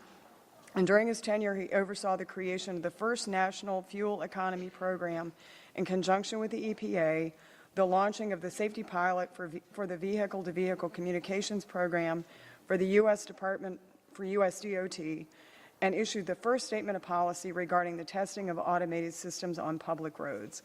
Prior to his appointment to the NHTSA, Mr. Strickland served as a senior counsel to the U.S. Senate Commerce Committee, where he was responsible for the staff oversight to the Federal Trade Commission, the Consumer Product Safety Commission, and the NHTSA from 2001 to 2009. Also with us today is Rob Grant. Rob is the Senior Director of Public Policy at Lyft, where he spearheads Lyft's legislative and policy priorities throughout the U.S. and abroad, including on autonomous vehicles. He previously worked at the U.S. Senate and the Federal Housing Finance Agency. In his 10 years in the Senate, Rob played an integral role in addressing some of the most complex issues faced by the Senate Banking and Judiciary Committees, including the Dodd-Frank Act. Rob earned his BA from UVA, welcome home, and his JD from Tulane University School of Law. He lives in Reston with his wife Colleen, 4 sons, and their Irish setter, Rosie. Finally, we have with us Colin Tews, who is the Director of Public Affairs for Uber Technologies. In that capacity, he oversees Uber's public policy and communications initiatives for over 50 markets in the southeastern United States. Before joining Uber's public affairs team, Colin served as the Director of Government and Corporate Affairs for the online travel company Expedia, Inc. Colin studied English literature at the University of Richmond. We have a spider in the house. and is a 2002 graduate of the Notre Dame Law School. So let's join me in welcoming our new panel members. And I think I actually got my act together on this panel, and our leadoff speaker is going to be Colin. So Colin, it's all yours.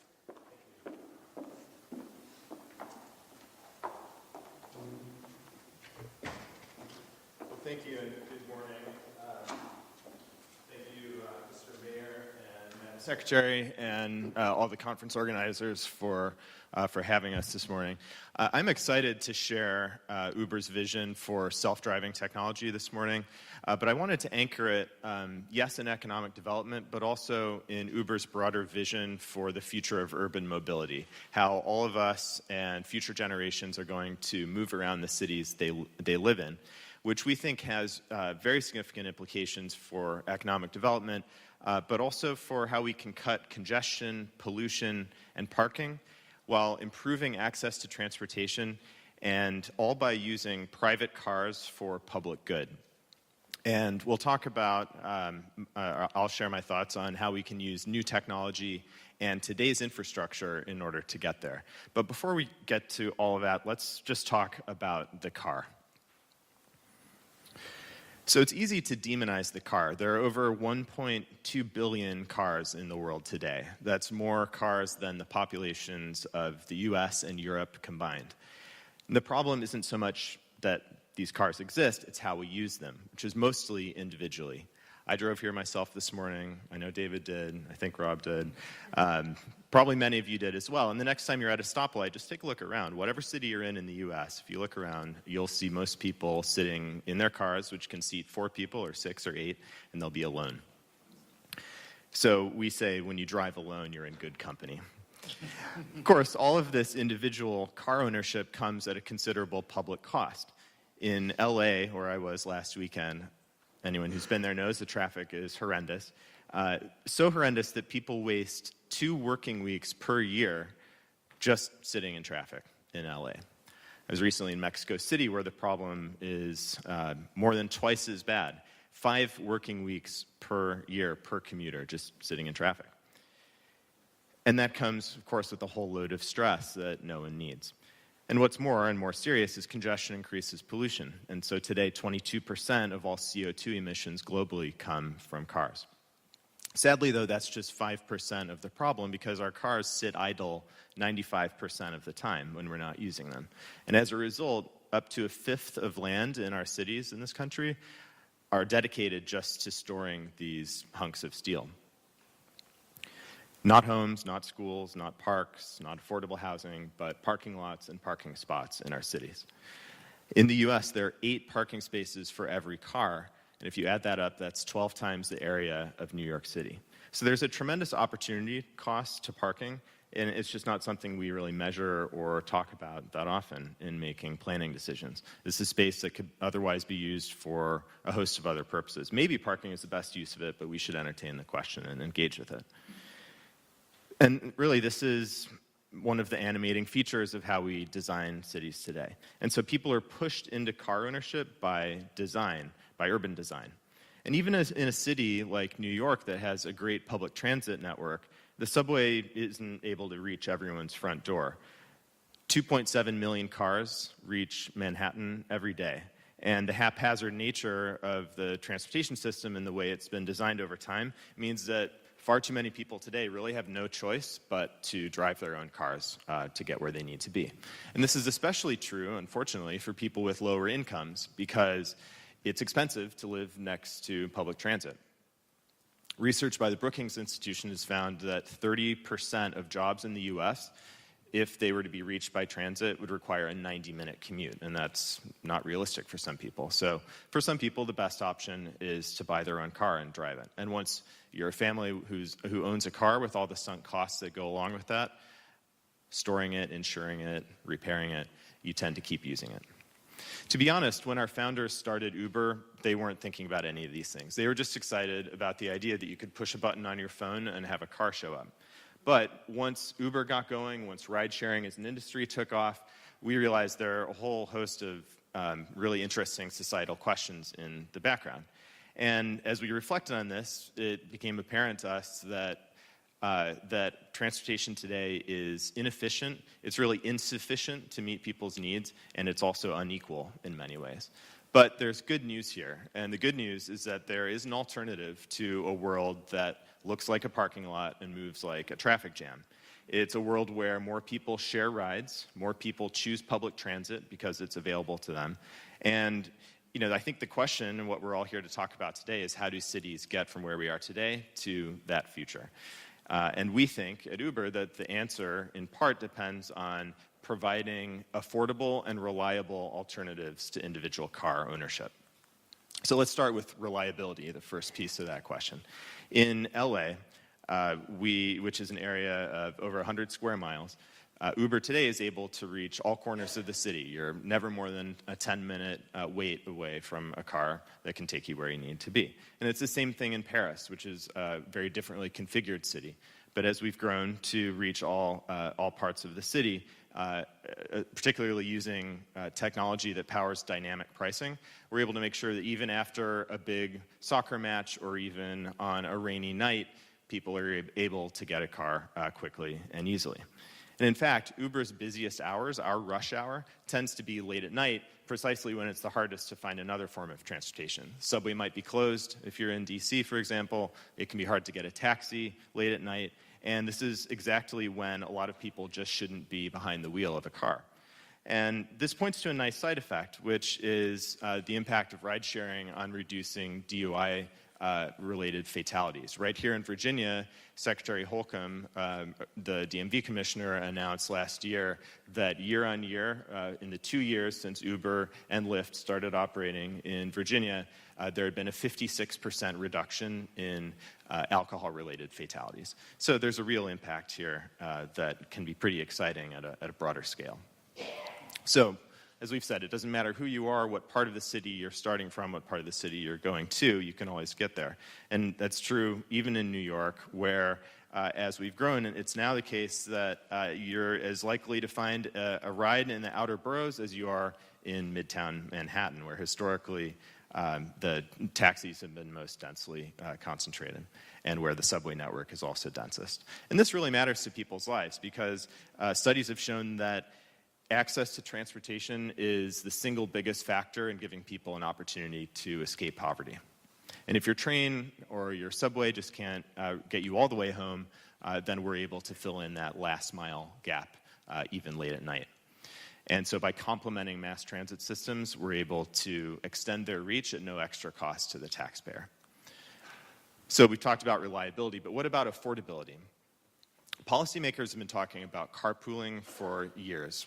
Since World War II, and then again, it kind of flared up as an attractive option during the fuel crisis in the 70s, but it never really took off. At its peak, about 20% of Americans were carpooling. Today, that's less than 10%.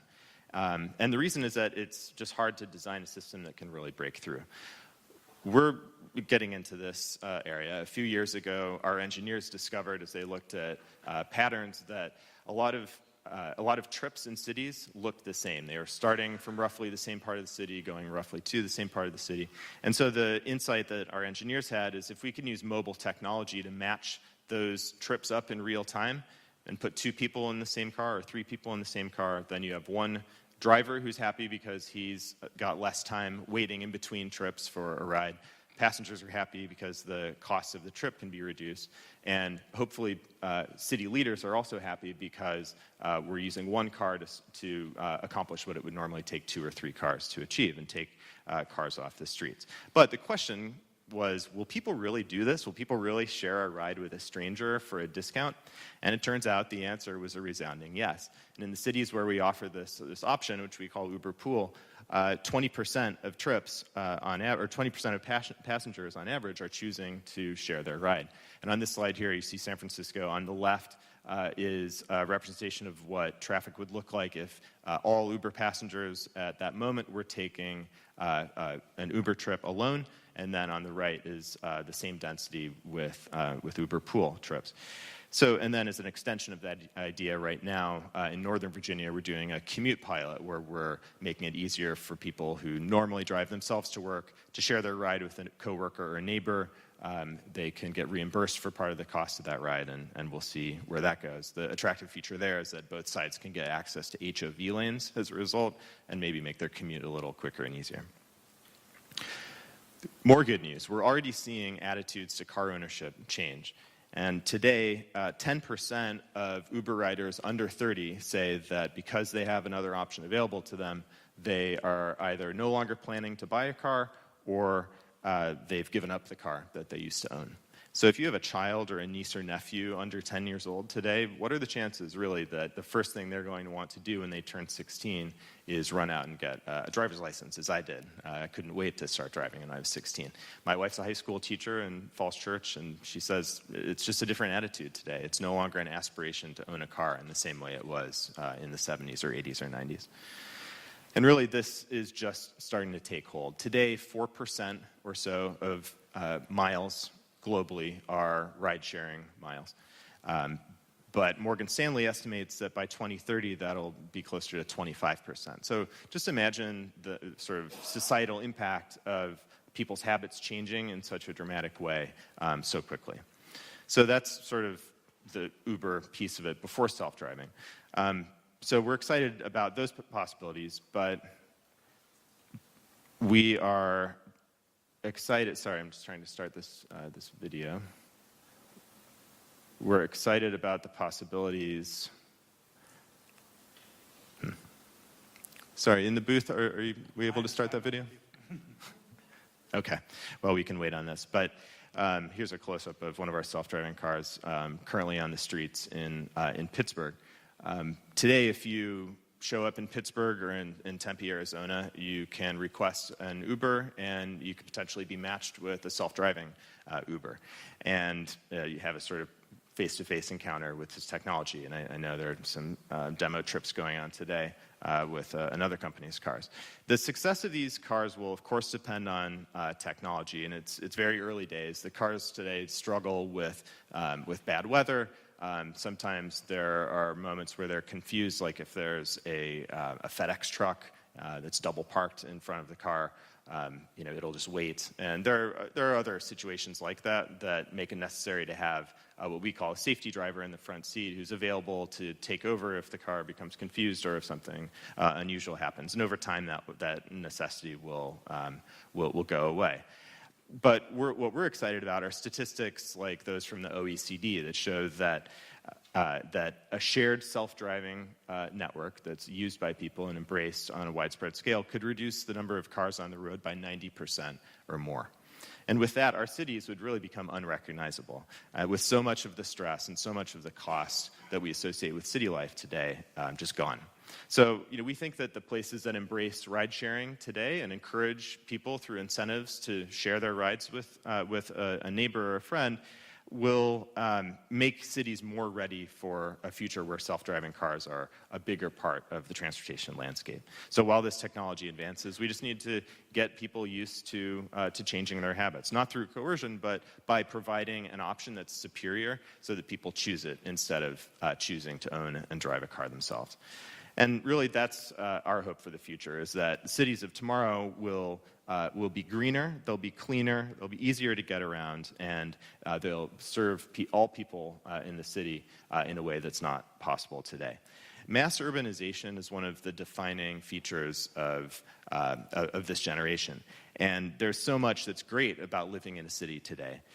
But we think with the embrace of shared modes of transportation, a better future is within our grasp, where more people have access to affordable transportation, where they spend less of their income on this inefficient way of moving around cities, and less time spent behind the wheel, where cities are less congested, less polluted, and what we use today for parking lots and parking spots can be used for affordable housing or parks or schools or other productive uses. So thank you.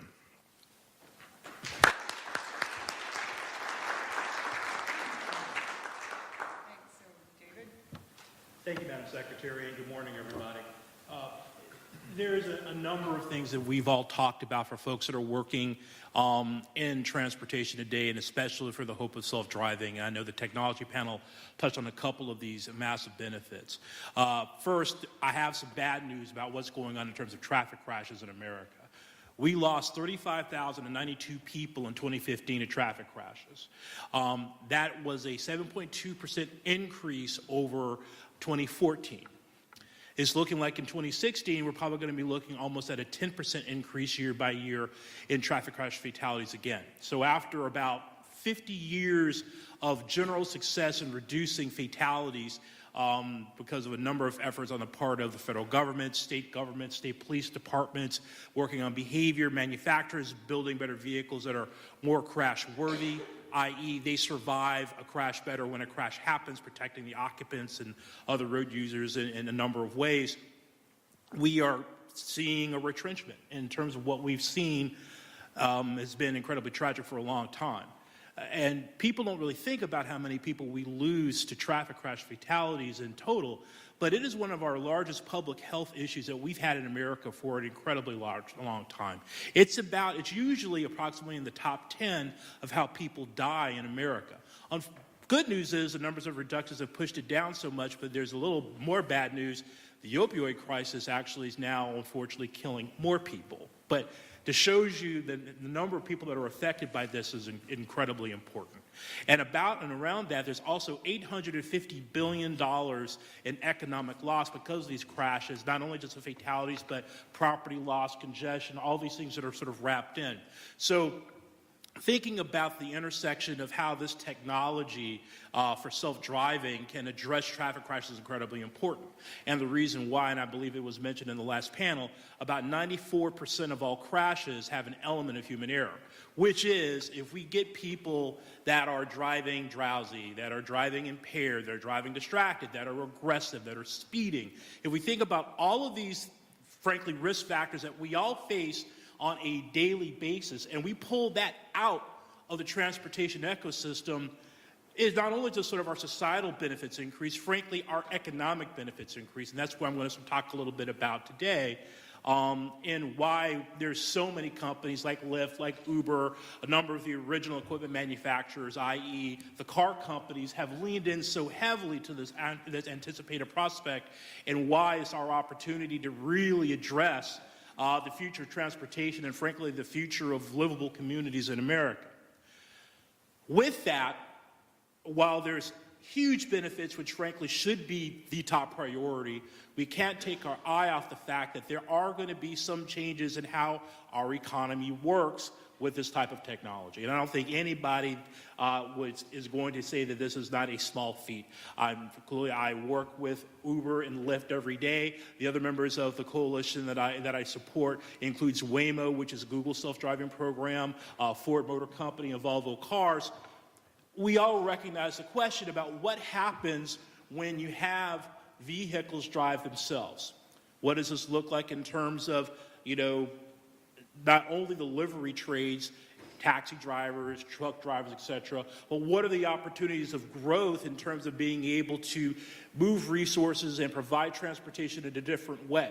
How do we think about if there's going to be some level of disruption, which nobody really knows or quantifies, how do we think about having a smoother transition than, frankly, the typical disruption that we've seen over the centuries when you have the horseless carriage displace horse carriages and, in stables and all the things that were impacted if you think about the turn of the 20th century.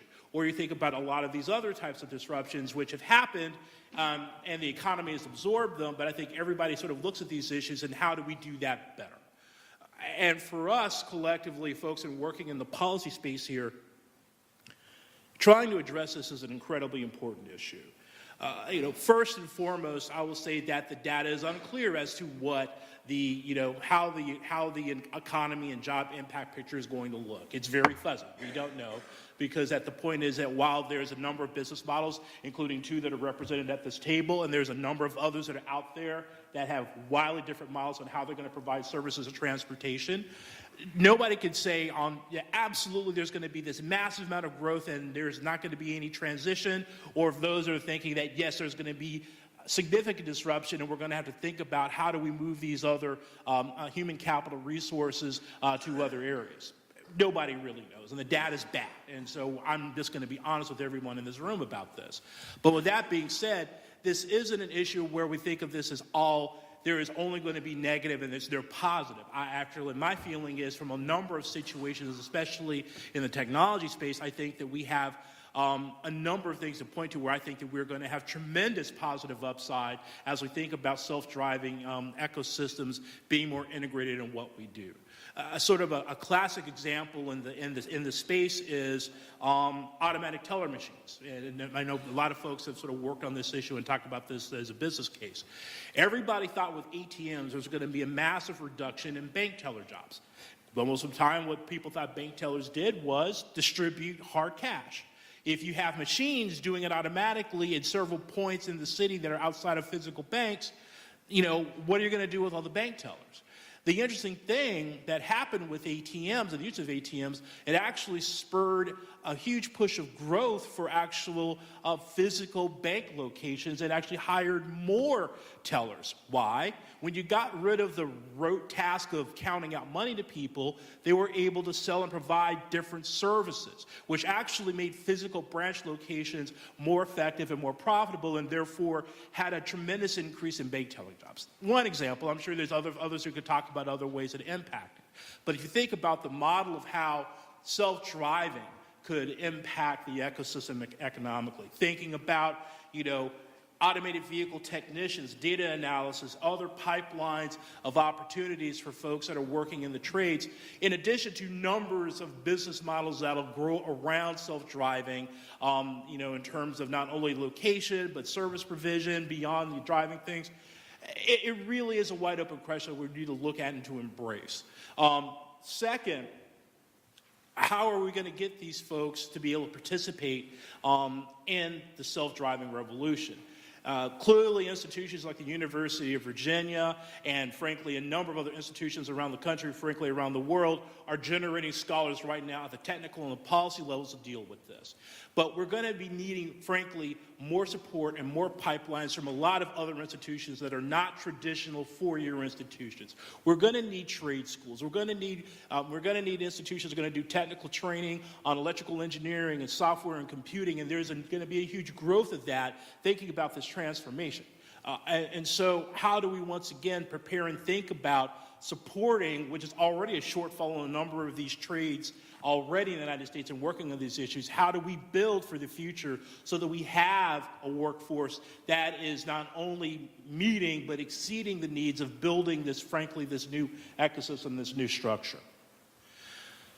More specifically on the livery trades, the one thing that folks are talking about, which is sort of, which I know that Uber is involved with specifically in medium duty and heavy duty trucking, is what do you do about long haul trucking?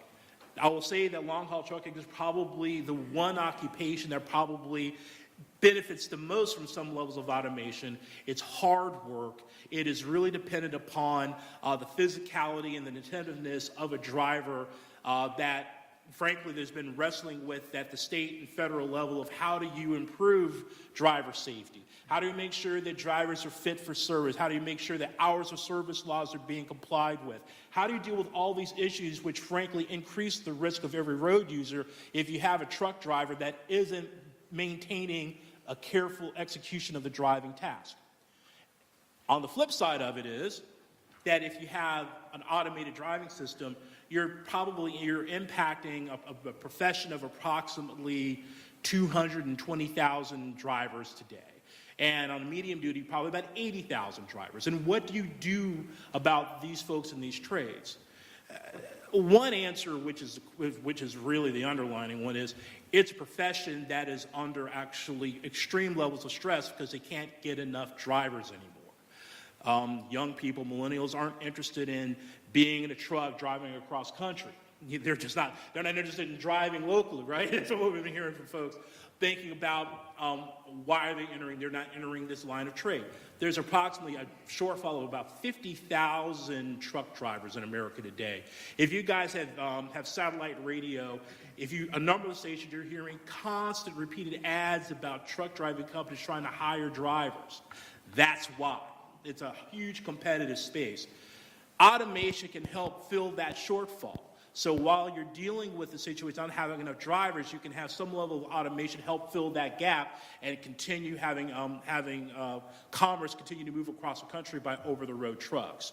Second, and I think what a lot of folks, including the trucking trades, the professional trades and truck companies are talking about now, you may not ever have an opportunity to really have a truck, a heavy-duty truck, being completely without a driver because of there's about 9 or 10 different agencies that oversee trucking in the United States at the federal and state level, which have different obligations, which really can't be purely handed over to a machine. Second, the notion of being aware about a possible, weaponization of the vehicle. If you have a human driver there in the cockpit, they could have situational awareness. They can communicate and have some assurances beyond what could be depended upon by a machine at this point in time.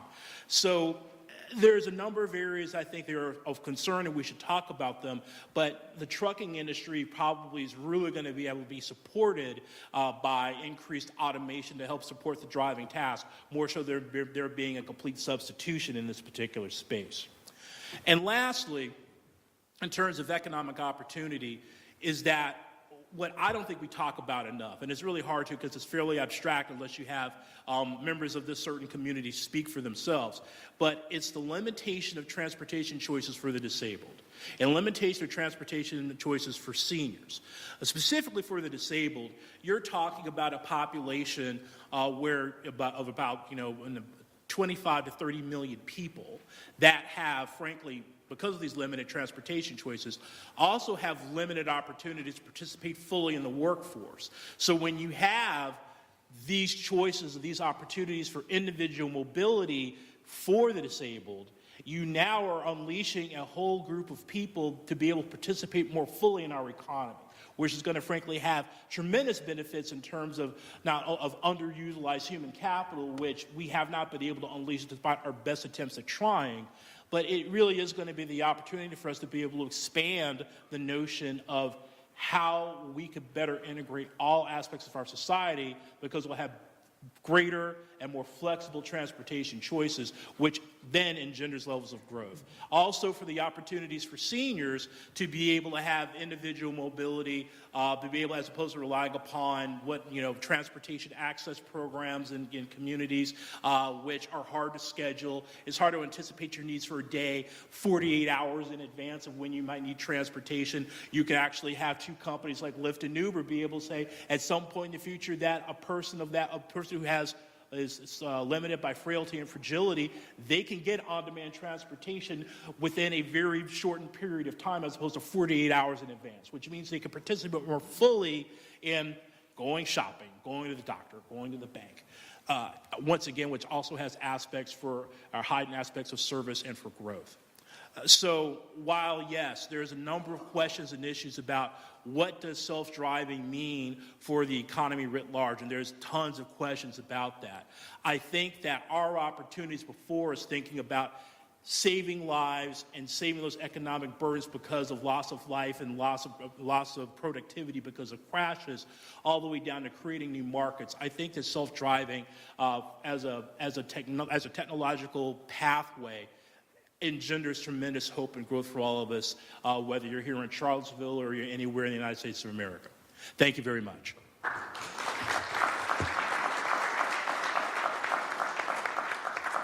All right, Rob, you've got the anchor slot here. Well, good morning. Wahoo! I'm a proud UVA graduate. I'm happy to be here. I want to thank the mayor and the city of Charlottesville, the university, Perrone Robotics, and the Commonwealth for putting this together. My father used to say, better to keep your mouth shut and have people think you're a fool than open it and convince them of that. So I'll try to be brief, partly to save myself. I think where to start on this, there's been a lot said about the macroeconomics by both David and Colin. What I'd like to start with is what's happening right here in Charlottesville for Lyft. Hopefully everyone is familiar with Lyft. We're a ride-sharing application, fastest growing one in the United States, trying to catch up with another four-letter person in the space. But here in Charlottesville, we've been operating for about 5 months. We have 1,000 or so drivers. We're giving thousands of rides a week. And what does that mean for the city of Charlottesville? Well, our studies show internally on cities of like sizes that when people use Lyft, they stay out more. They spend more in their communities. They spend more at local businesses in their communities. They spend more time eating out, going shopping, taking their kids around. So for the consumers, they're using it to spend money right here in Charlottesville, which is great. For the drivers, these are all folks that live and reside in Albemarle County, and they're making supplemental income right here and keeping that money here and helping them spend money in this city. And most of our drivers are part-time. 80% of them drive 10 hours or less a week. They're using it to either supplement existing work, to spend money to cover unexpected bills, to pay down their car payments. When I was here last, which was in June for my 20th reunion, I took Lyft all over the place, and I'm always talking to my drivers. And one of them was a med student helping to pay down their medical school bills while they were in school. Another was a retiree who just told me he got lonely. He wanted to meet some people, and he liked the people in the community that he drove around. So I think where I'm starting with that is that from both the city side, from the consumer side, and from the driver side, there's real benefits to ride sharing as it is now. And where does this all go in a self-driving future? I think what a self-driving future means for something, a city the size of Charlottesville, is more economic opportunity. I think one of the professors here before, tall, handsome guy with a beard, I can't remember his name, Cody, he was saying transportation as a service. He took kind of some of my thunder about, hey, we could have Lyft as $8 a month. You could get Lyft as a subscription service, and you could take it wherever you want in the city of Charlottesville. Imagine having that access to transportation at that cheap of a price. That opens up your ability to spend more time purchasing things from the fine folks, probably many business owners here. I know that would make Paul Perrone happy if those trips were happening in his vehicles. And then additionally, what we find is that opportunities for economic mobility are often tied to your access to transportation. So if you're not able to get around because you can't either afford a car or because public transportation is not available, it's hard to maybe get that right job that allows you to progress. If you have to worry about how you manage your children in terms of, I've got 4 kids, so I got a fraternity, as people say. I know my wife is always running around trying to figure out, well, how do I get from point A to point B and then do work? And I'm not helpful because I'm at places like here on the road or other places. So having the ability to not only take care of your family, to search for a job and have that access to transportation at an affordable rate, that's going to help local economies. It's going to help local people in their everyday lives. So I think the driverless future, I think there is going to be displacement, as David mentioned. For Lyft, the way we see it is there's always going to be a role for our drivers. Our co-founder, Logan Green, the other day said, we have 700,000 drivers nationally. He doesn't ever see that number going down. He only sees it increasing. And there's 2 reasons for that. One, there's going to be all sorts of opportunities, new economy jobs, as we call them, as we move into a driverless future. There will always be people who need help to get in and out of the vehicles. There'll be folks that will be there to help elderly or disabled folks to get in and out of vehicles. There'll be folks there to perhaps monitor what's going on in the vehicle for children who are in the vehicles. Additionally, I think what we see happening is in order for people to really accept the future that we see, and I'll get to that in a minute, and then I'll stop because I know people here have questions. You're going to need to have a network like ours that people are familiar with. In order to make people familiar with it and have the ubiquity so people want to use it, we have to get out there now. And the way we do that is with the fine folks that drive for us. Those folks that I talk to every day, that hopefully you talk to. If you get in a Lyft after this, talk to your driver. They're fantastic people, you know? This is what I always tell them when I get in the car. I don't tell them I work for Lyft. I just ask them questions. And then when I tell them I work for Lyft, I said, you know what? You're the face of Lyft. These are the people that make this company a great thing. These are the people that you meet. This is your experience with Lyft. So I think just talk to them, and you'll see what great folks they are and what power they have to bring communities together. As we think about, lastly, and I swear I'll be quiet, in the future, one thing that we really want to emphasize is that it's going to be a transition.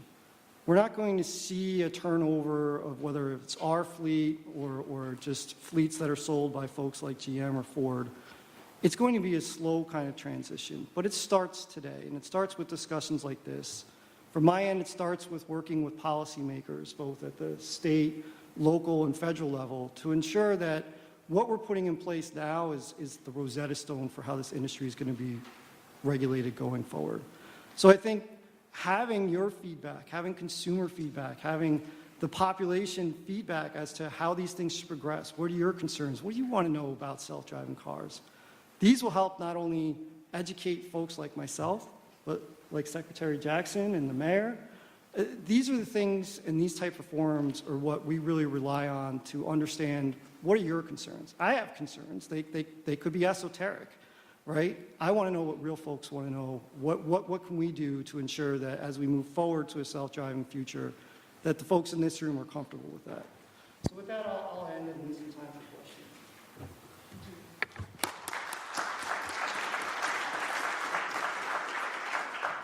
So just one tiny little anecdote about talking to your driver, and I won't out what company I was in. We were in Providence, Rhode Island for the National Governors Association, and I took one of the services to go do something that I wanted to do. And my driver immediately told me that he had driven Sean Spicer's mom. And we had a very... Does everybody not know who Sean Spicer is? Because that was a lot less reaction than I expected. But needless to say, my ride went very quickly because of the anecdotes that he had about his experiences with Sean's mom. So you do get into some very interesting conversations with your drivers. And sometimes it's the opposite way around, not the passenger talking to the driver. So with that, who's got some questions for this panel? Yes, ma'am. So I'm doing some research on this topic for Federal Highway Administration now, and one of the big concerns about trajectories of change with shared mobility for Uber, Lyft, et cetera, is kind of what Cody brought up in the last session. There's a big difference between sort of cooperative dispatching of automated vehicles versus competitive, sort of decentralized. So like today, we pretty much have decentralized dispatching, and the drivers sort of decide where they're going to go and how they're going to get there and so forth. And when you multiply that by the potential of automated vehicles to be doing that same thing in that same way, but doing it 24/7 and never stopping driving, right, because they don't have to, you could just have huge amounts of vehicles on the roadways. There's a potential there for it to really subtract from the reduced number of cars, potentially even the reduced congestion. So a cooperative dispatching, perhaps still with different private vendors operating the shared ride systems with automated vehicles, maybe a smarter way to go in terms of having more efficiency benefit. Do you feel like that direction is feasible within the private market, given that there'll probably continue to be private vendors, such as at least two, Uber and Lyft and et cetera, given the way our market works? What do you think? Can we move towards cooperative dispatching? Do we need it? Sure, I can sort of start, and actually that touches upon a panel later this afternoon talking about provision of these services for those that are more economically not in a position to participate as folks that are in the that are more well off. I would probably say this, and I think from so from a societal point, and frankly, the federal government, and specifically National Highway Traffic Safety Administration and other entities, are sort of dealing with possibly having a top-down control mechanism for the distribution of resource. Those programs never go very well. They just don't. And I can speak song, chapter, and verse about those things, and I know Rob can do, and sort of working in his own space in the Senate. I would probably think that in terms of making sure that there is not overcapacity and congestion, there's probably going to be a number of things from a policy standpoint that cities can do. In addition to, frankly, I think both of the rideshare services, they are in transportation, but both of them are effectively, they're logistics companies. They pull data to see what is needed where in the most efficient way possible. Having excess capacity impacts their bottom line. That's the last thing they want to do, is have too much capacity on the road, which is the reason why you have dynamic pricing in the rideshare space and other ways to be able to either to incent more cars onto the road or to allow there to be, less traffic on the road because there is a demand. And I think that will probably be part of the overlay. But I think, not to take too long and answer your question, I think the other issue which you kind of brought up and the gentleman brought up partially in the last session is, how do you deal with if rideshare and self-driving is the runaway success? It's the new iPhone of technology. Everybody's using it, everybody wants it, and everybody moves 65 miles away outside of the city center because you can get a bigger house and a better school system, and you commute in. There's going to be policy choices having to be made at the, frankly, the federal, at the state, and the city and the local level about how you manage that. It could go anywhere from incentives as to how do you drive into the city center. Not to say that we're looking at a London-style congestion pricing system. Like, if you want to drive in the city center at particular times of the day, it's going to cost you a lot. So you better be ready to be able to pay that freight if you want to drive in, to create incentives to pool or to do other things. So I think you're right in terms of how do we think about the distribution of these resources, but I don't think a top-down control of assigning or triaging the distribution of transportation for individuals in particular need sectors versus, once again, a dynamic system that's built upon demand, that's making sure there's access available, but using other mechanisms, which is, frankly, I think, less of an actual opinion being made by an individual at the government level on who gets rides where. You don't think there'll be an FAA for ride sharing? I will just say very quickly, about traffic safety in the federal government. My old agency, which I love dearly, it is 630 people total to control about 265 million vehicles in the United States. 600 people versus 260 million. They are a data collection agency. They pill things out, they parse things, they investigate things. They are not built to be the FAA is about 57,000 employees. The model's not there, and that's not going to change. So I think we're going to have to rely upon, once again, the individual market forces to help sort of manage this issue. All I'd add to that is that I think part of what Lyftline and Uber Pool is about is trying to get consumers comfortable and change consumer behavior around shared rides. I think there's a policy element to that where we're certainly can work with governments to also create incentives for certain types of behaviors. But the private market already is trying to understand how to move towards a shared line model. So for instance, when we've introduced the product in some of the more mature markets, we've seen rapid adoption of it. So 60% of our rides in San Francisco are shared rides now. So that goes to show you that there's an appetite for changing behavior. So we provide obviously incentives for riders to do that, incentives for drivers to take those rides. And I think if you combine that with the right policies, you can start to shape behavior in the future. And so our vision, just to be upfront, is that we have a shared electric autonomous network where these rides the utilization rate is extremely high, 90%, 94%. So you don't have the issues of zombie cars that we're talking about. We collect a tremendous amount of data about where the most efficient routes are, about where hotspots are, where the lanes come, and Colin spoke about their experience in Paris, where you can plan ahead for an event like the soccer match. We do that now in all sorts of places. So I think there is a private sector incentive to move towards this model, as well as I think you could have public policy incentives as well. Colin, anything? I don't think I have anything to add. Okay, anybody else have a, yes, ma'am. This question might be better addressed at a later panel, I'm not sure, but, and your focus is understandably on the urban situation. That's where the problems are that you can more readily solve and they're more easily solved there. But Albemarle County, for example, I think is like 640 square miles, and we're seeing right now the foreshadowing, I guess, with this broadband issue where we have very limited broadband access outside, the urban area, and it's a problem. And I'm wondering what the thinking is about this in terms of, rural access to driverless cars. No, it's an excellent question. And, speaking about, and I think the panel at 2:30 in the afternoon, which I'm moderating, is going to talk about, sort of these, once again, how do we service those that are not sort of in the broader discussion, the sweeter economic spots for companies? How do we deal with, areas of town which aren't well served by livery, and how do we deal with rural services?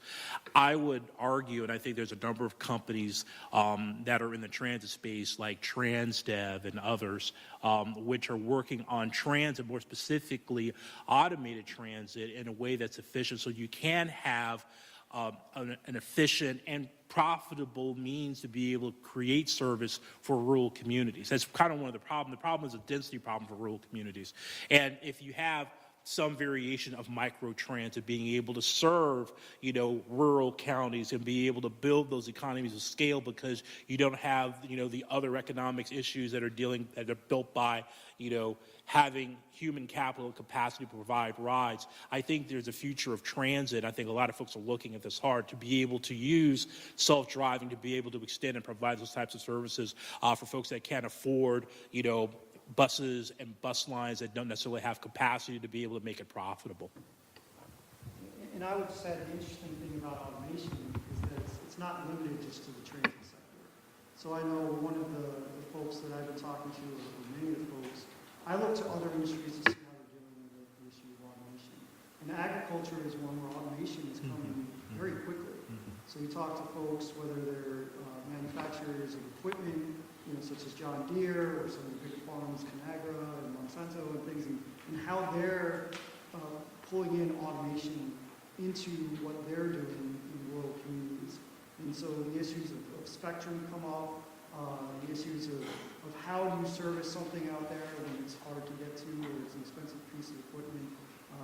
What are you going to do in terms of the data that's collected? How do you upload that from a rural area?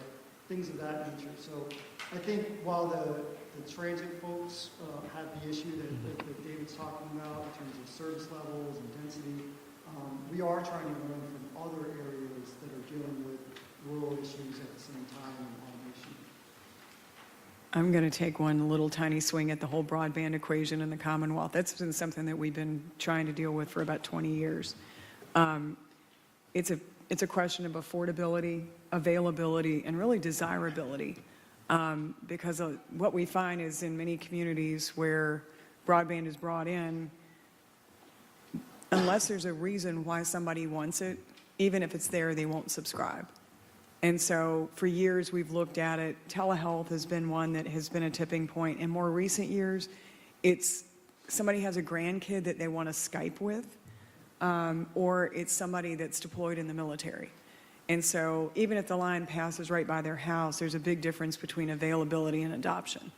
And so until you find that right tipping point, and I think it's a lot of this new technology is going to be the same thing, unless they see a personal benefit from accessing it, just the fact that it exists is not going to be enough to make them want to participate. And so the broadband conversation still goes on. We haven't been able to crack that. Unlike a lot of these other regulated industries, broadband is one that's unregulated.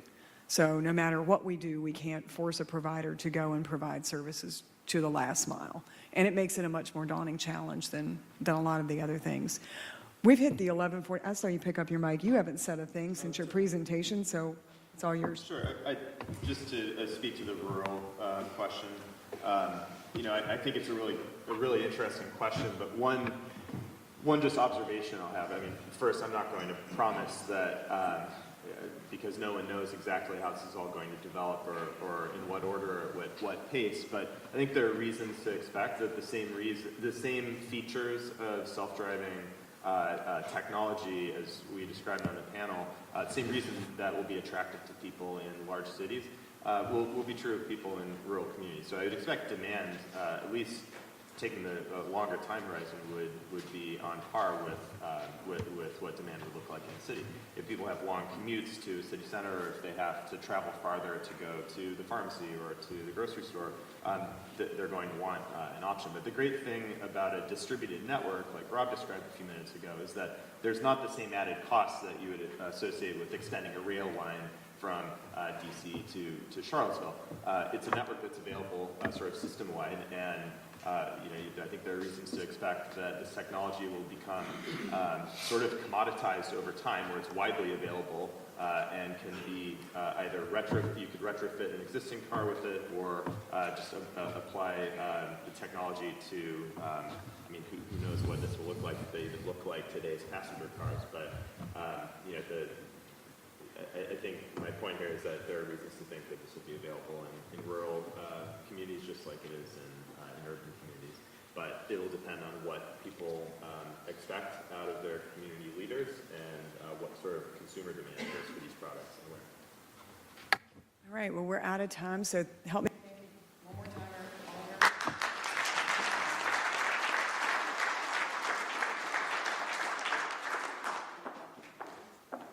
And give me a round of appreciation also for Secretary Jackson.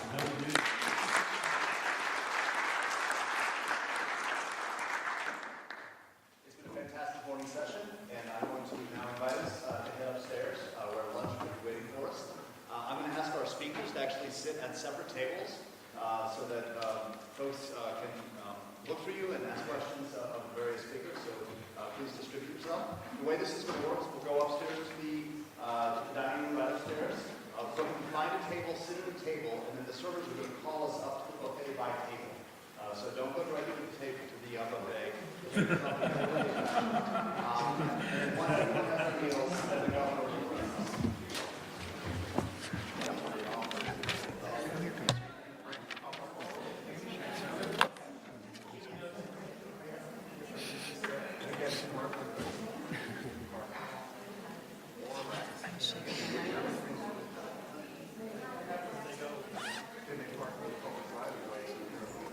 How long have you been a date?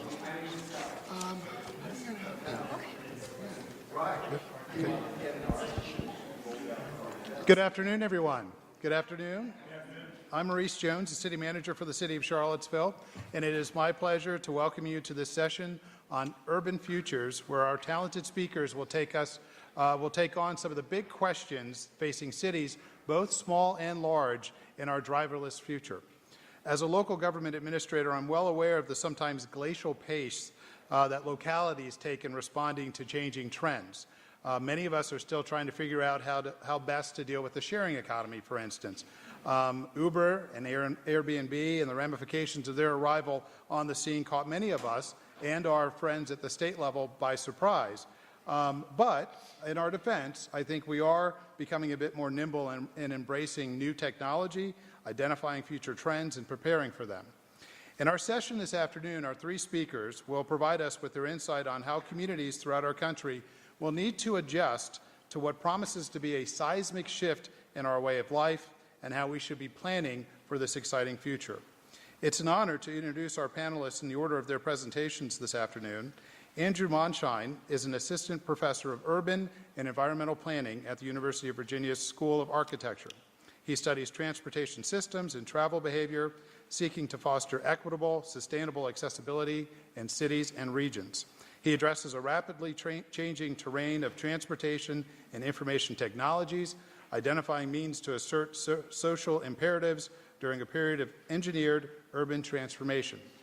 Recent projects of his include community-based control of local streets during vehicle automation, web-based cognitive mapping approaches to understanding walkability and well-being in Delhi, India, and wearable mobile sensing to enable community-centered planning and design in urban streets.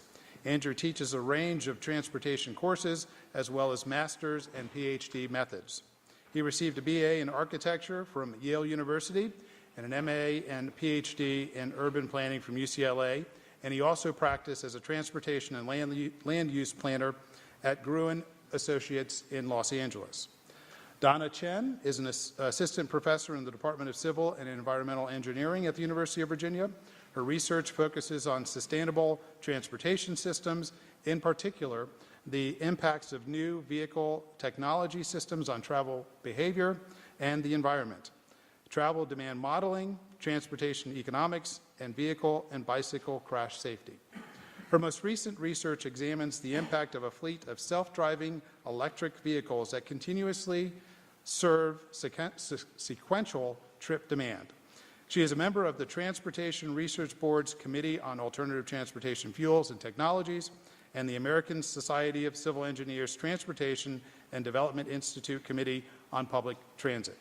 Prior to joining academia, she worked in the consulting industry as a transportation planning engineer and has experience with roadway design, cost estimation, and traffic operation analyses. Greg Rogers is a policy analyst at the Eno Center for Transportation and the assistant editor of Eno Transportation Weekly. In this dual role, he has advised Congress, the U.S. Department of Transportation, and state governments on creating policies for autonomous vehicles. Greg has been on the front lines of reporting on AV policies across the country and is a co-host of the Mobility Podcast. Please join me in welcoming our three panelists this afternoon.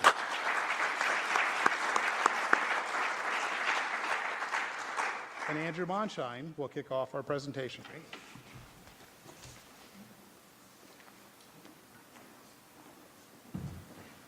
All right. All right.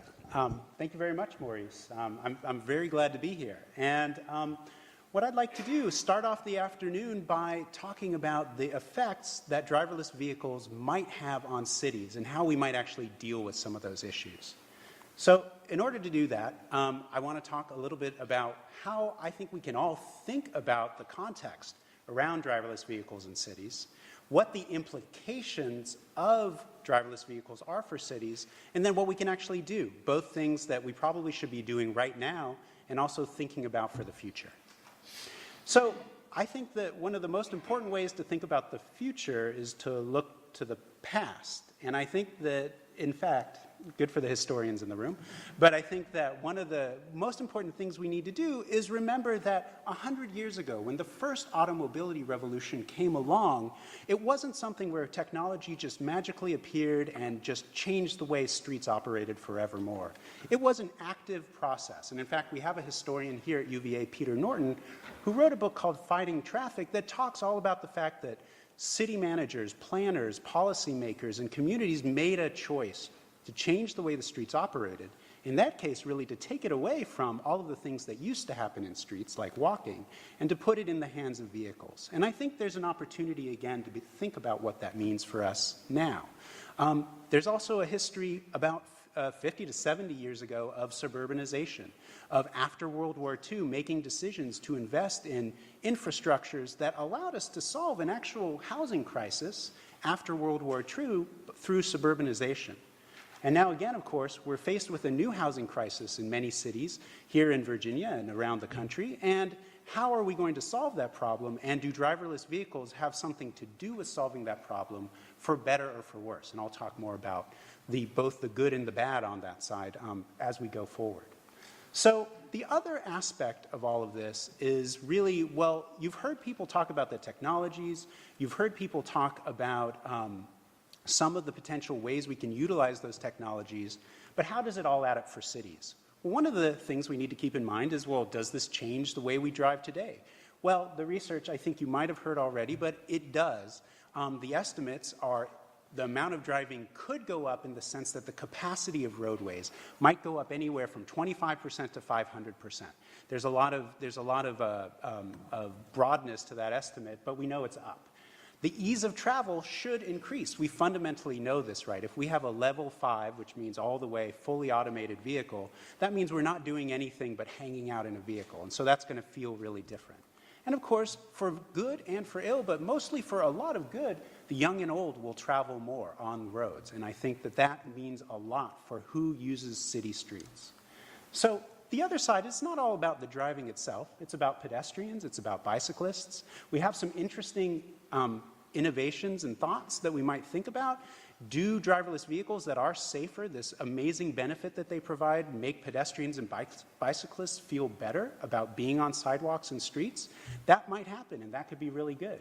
Do the efficiencies we gain from parking, from actually not having to use parking lots as much as we do in central cities, allow us to densify, to make walkable places denser and actually put destinations closer to one another? Those are all possibilities that driverless vehicles make possible. And transit, which we'll hear a little bit more about, and how we actually get people around as a service, that may go up or go down. There's a lot of questions behind it. So I want to tell you a little bit about how I've been thinking about what this all means for cities. And the way that I've looked at it in one project called Reprogramming Mobility has really been around the fact that it's not just about technology, it's about governance and it's about behavior as well. And when we look at all of those things at the same time, what we get are possibilities.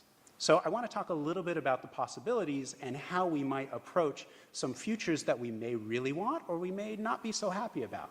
So if we extend present trends, and you know, my co-authors and I, we kind of thought about, you know, assigning cities that we all know pretty well to the future in some ways. We could go anywhere from Atlanta to Boston and maybe beyond. But Atlanta, as you might not be surprised to think about, is sprawl, but sprawl doubled down. And if we don't do very much with our land use planning and other aspects that we have to control here in cities, we might just see that, oh, you know, if we can have better mobility but not do anything about housing, well, people might say a 3-hour commute isn't so bad if I'm not actually, you know, behind the wheel itself. And that's one possibility. But then, Los Angeles, by the way, is just things not working out very well at all. So I'll skip on to New Jersey, which actually you may or may not be surprised to hear this, but is a place of small railroad towns, of towns built around centers. And in this scenario, what if we decide that we want to continue that dense development in the centers and really control growth around the center and manage the type of mobility that we provide so that driverless mobility is actually a public service as well and integrated with existing rail and growing rail service, we might have a future that's actually really much like what we might envision in a lot of these, in a lot of the visions we have in our community plan, for example, here in Charlottesville itself. We can do that. We could go from Atlanta to New Jersey. And Boston, by the way, is basically the Matrix. It's the drones that we've heard about. It's delivering anything we want through drones and virtual reality, which those technologies are there as well, so that we can live ever more densely, smaller packed and smaller packed communities, sort of like Boston or New York, but even more on steroids to some degree. All of those things are possible is the point, and it's the policies we set that matter. So what can we do? So how do cities actually control what is possible from driverless vehicles? Well, we can do things that deal with land use and the street itself, and we can encourage policies at the regional and federal level as well.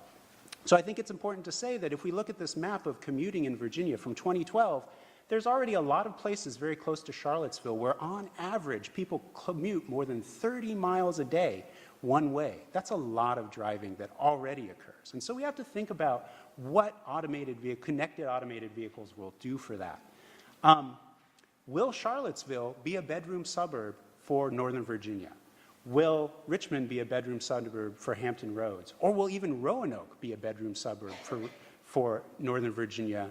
These are questions we need to consider seriously. And what we can do about it might be visiting things like growth boundaries, policies that actually help us say what we want to happen in a context that we never expected to face, statewide, Commonwealth-wide, countrywide, region-wide. Those are some of the policies we need to think about. And I think it begins in Charlottesville and other cities looking at our land use and deciding what we really want to preserve and what we really are, where we are really willing to accommodate development. We do that already, but I think we have to be prepared for an influx of people coming for, the quality of life or in some cases affordability.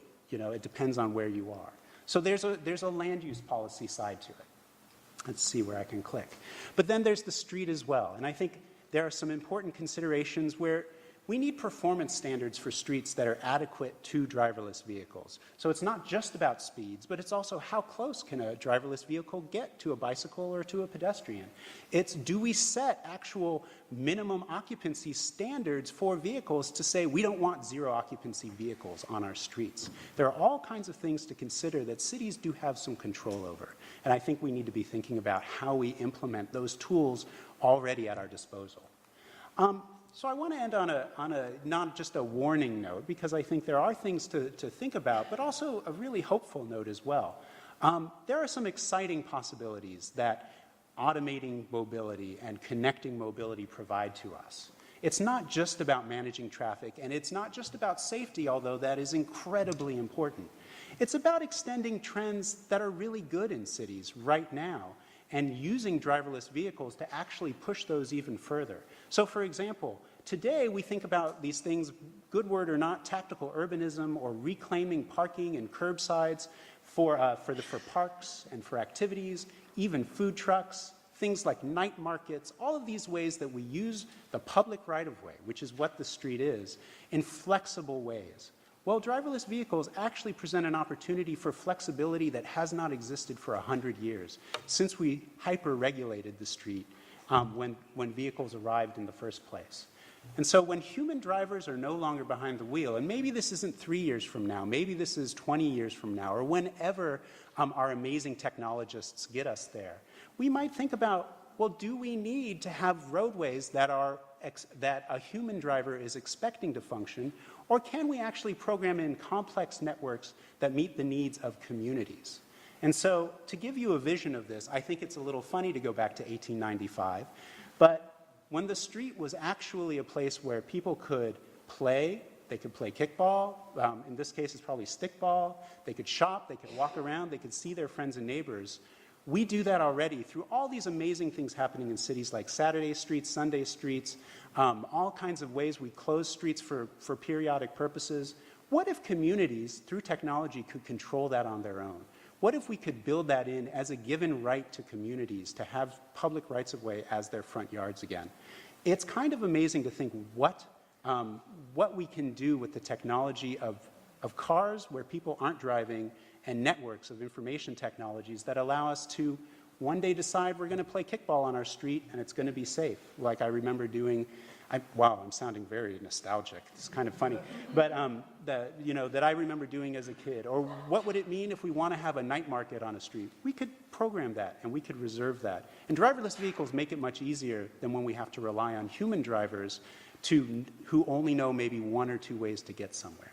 So I will leave it at that for now because I want to hear from our other speakers. But I think to say, AVs are just a technology. What's important are the decisions we make and how we use that technology. And I think if I can make any warning is that the time is now for cities to make those choices because it'll probably be too late in 20 to 25 years. So anyway, thank you for the opportunity to come and speak.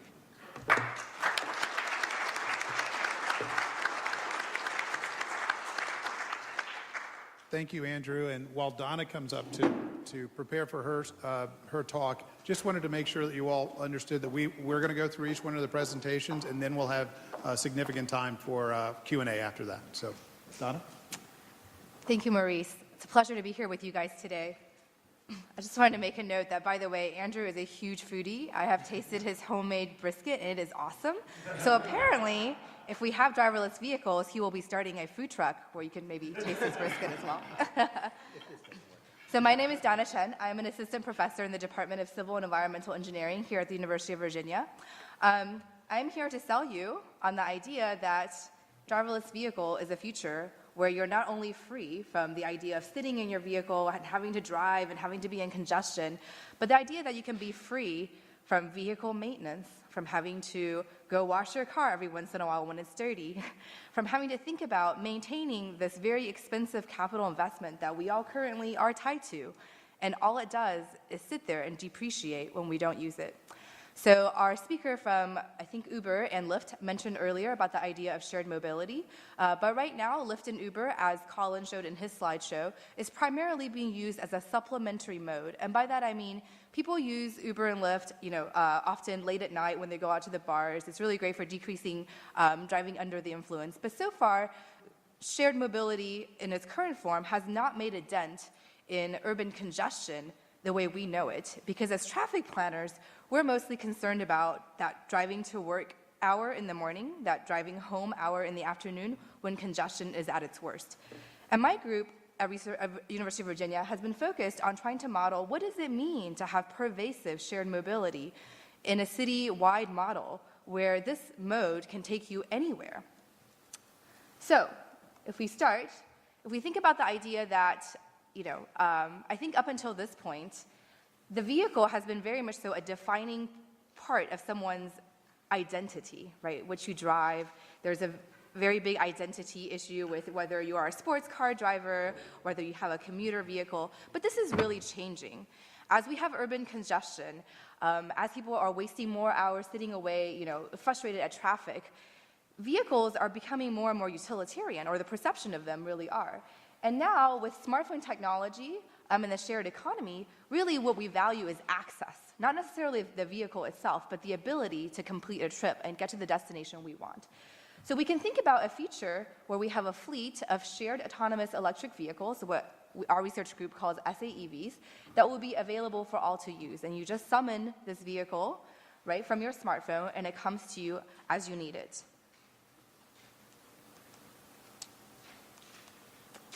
So if we're able to do that, and that's great if you're able to have access to mobility whenever you would like, we can add this additional component called ride sharing. So this is when we say, all right, if you have a common origin or a common starting point and a common destination, then you can share a ride with someone. So if you see this red vehicle here, it's going to pick up the passenger at D1 at its origin, then going to pick up passenger 2 at origin 2, and then dropping off the first passenger at the destination D1, and then the second passenger at the destination D2. And if we do this, and we have modeled this with 10% of all urban travel demand in Austin and in Seattle, the number of trips one of these vehicles can serve in a day is 8 to 13 times the number of trips a privately owned vehicle that is driven manually can serve. And let me explain that a little bit. So right now, you have, let's say you own your vehicle. How many trips on average do you think that vehicle drives on an average day? Any guesses? I'm sorry? 3. Perfect. 3.01. So close. Yay. 3 trips a day, and the rest of the time, your vehicle is sitting in a garage in a parking lot, just wasting away, depreciating. So in this case, when these vehicles can sequentially serve traffic, so once it picks you up, picks up someone else going the same way, drops you guys off, goes on to picks up the next person. These vehicles are serving roughly 24 to 39 trips a day, if my math is correct, in an urban area. And so this is really great, right? So we can greatly reduce our parking capacity or parking needs. But the trick is, because these are autonomous vehicles, and after they drop you off, they must go pick someone up, they will be about 15 to 20% of the times they're driving, those miles are empty. There's no one in the vehicle. And that's going to be quite a sight to see because that's something that we don't see today. But what I want to emphasize here is that we may see this future where we say, oh, wow, that vehicle is driving with no one in it. What a waste of space. But in reality, if we introduce ride sharing, even though some of the miles are empty, we are still adding system efficiency. And let's put it this way. Even if we did not have ride sharing, even if it was just you calling your own private autonomous vehicle coming to pick you up and drop you off, and you don't want to share your ride with anyone else, these vehicles can still replace roughly 4 to 7 privately owned vehicles with about 10% empty vehicle miles traveled. So 1 in 10 miles we drive will be about empty. But if we do, and if we're successful in introducing ride sharing and getting that to be a culturally pervasive phenomenon, and everyone's very open to the idea of ride sharing, from a system perspective, if we can match all of your rides, about 35% of all vehicle miles traveled will have at least 2 passengers. So think about that. 1 out of 3 miles traveled, is going to be a shared ride. So when we're looking at dynamic ride sharing, we said, wow, this is great. Who's going to need to own a car anymore? Will people still take buses because now you can, share rides on demand? So we started looking at the fact that as you share rides with more and more people, there's going to be additional times, right, associated with going a little bit out of the way to pick up that other person. There's going to be more miles traveled that way. So in this system, from an operator's perspective, if I was Uber or Lyft, I would want to put as many people into these vehicles as possible because as these two graphs show, your fleet size and charging stations, because this is an electric fleet, dramatically decrease as you increase the number of occupants in the vehicle. That's what's 1, 2, 3, 4 on that bottom line. That's the number of people in the vehicle. However, as a passenger, my average wait time and travel time increases as you increase the occupancy in a vehicle. And as you get to approximately the addition after the second passenger, so when you get to a third or fourth passenger, those benefits of ride sharing start to disappear compared to the additional costs of extra travel time and travel miles. And your wait times will increase from average 11 minutes to something like 20 minutes. So we ask ourselves, would you really do that? So then we thought, so we want to be able to put more people in a vehicle efficiently. Where are some examples where that's already occurring? Oh, it's called transit. We already have that, right? So we said, okay, so maybe what we want to do is to be able to use these shared autonomous electric vehicles to get more people to transit, which is a system that we have been operating for decades and works well during peak hours in most places. So we said, if you think about transportation on the scale of flexible to fixed transportation, where flexible, there can be more individual transportation, and as you get more collective, it's going to be more fixed, which what our models show makes sense. At the upper right-hand corner, the most collective and the most fixed is your existing transit systems, your bus rapid transit, your train systems. They work very well. So we want to be able to have a fleet that then increases access to public transit. So here we're thinking about the idea of, right now, what is it that prevents you from wanting to ride the bus? Let's say the Charlottesville example. Well, I don't live anywhere near a bus stop, and I can't walk to a bus stop that's 3 miles away. That's a very reasonable reason to not take a bus. Why else? Well, the bus only comes every 30 minutes. I have to make this trip. It's only 10 minutes long. I'm not going to wait 20 minutes for a bus that only comes every 30 minutes. Very true as well. But these are problems in the transit system that can be helped if we can bring more riders to the transit system. If we have more ridership, then we can offer that bus service more frequently. So now it comes every 10 minutes, every 5 minutes, and you don't have to wait the 30 minutes to catch the next bus. So in our models, we were working with Seattle data. We looked at one particular problem. So in some cities, they have this idea called a park and ride. You're probably familiar if you've been to DC. So they say, all right, you can't walk to the bus stop or the train station. So what we're going to do is provide parking for you to drive your individually owned cars and park at a parking lot and then hop on to the train system. However, they're experiencing problems with this. Number one, these parking lots are getting full. So they're getting so much demand from these park and rides that the parking lots are full, and then when the next person comes, they're having trouble securing parking. And they say, well, if I can't find a parking spot for my car, I then can't take the train. What do I do? Secondly, these lots are very expensive to maintain. The Seattle statistics is on average, a spot like this costs $8 per day to maintain. $8 per day to supplement one round-trip transit, because someone comes in the morning, parks their car, right, gets on the train, goes to work for the day, their car is sitting in the parking lot, they come back on the train, take their car, and go. And if that parking spot is free, in terms of maintenance and capitalized costs over the life cycle, it's $8 per day. That's not a smart financial model. So we thought, all right, so here's a perfect application for shared mobility. Let's get these cars out of these parking lots and bring the people into these stations on shared mobility services. So if we do this, we can imagine in a city like Charlottesville, so here's an animation of our simulation, we have created a station. Do I have a laser pointer here? I don't. If you notice in the lower right-hand corner, there's a red spot where these vehicles are going. The blue spots with the people in them, those are all the passengers requesting a trip. The green moving bubbles are vehicles that have capacity and are on their way to pick up a passenger. And then the red moving things are vehicles that are full. So if you watch, I think there is a vehicle going to the transit station soon. So if a red vehicle approaches the transit station, they then will drop off the riders and then become green again and become available. So when we simulate this, so I made this nice graphic in Charlottesville, but our actual simulation was done based in Seattle data around a train station called Tukwila Station. And we used 2016 data for a roughly 7.5 mile by 6 mile service area. We found that one shared vehicle with dynamic ride sharing can replace 20 to 34 park and ride vehicles.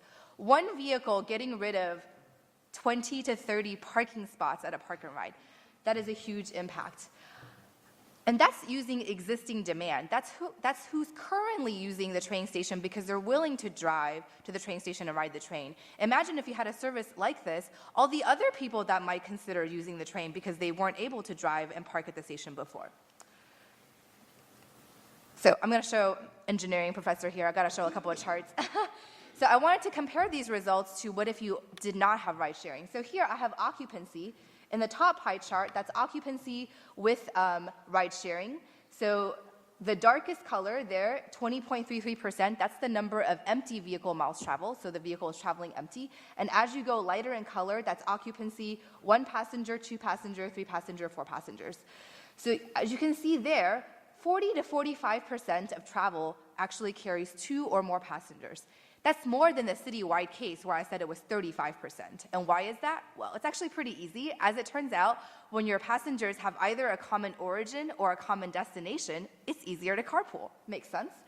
But if you compare that to the non-ride share case, that's the bottom graph. If you only allowed 1 passenger in each of these vehicles, then you would have 38% empty vehicle miles traveled, and then about 61% of the time when these vehicles are traveling with 1 person.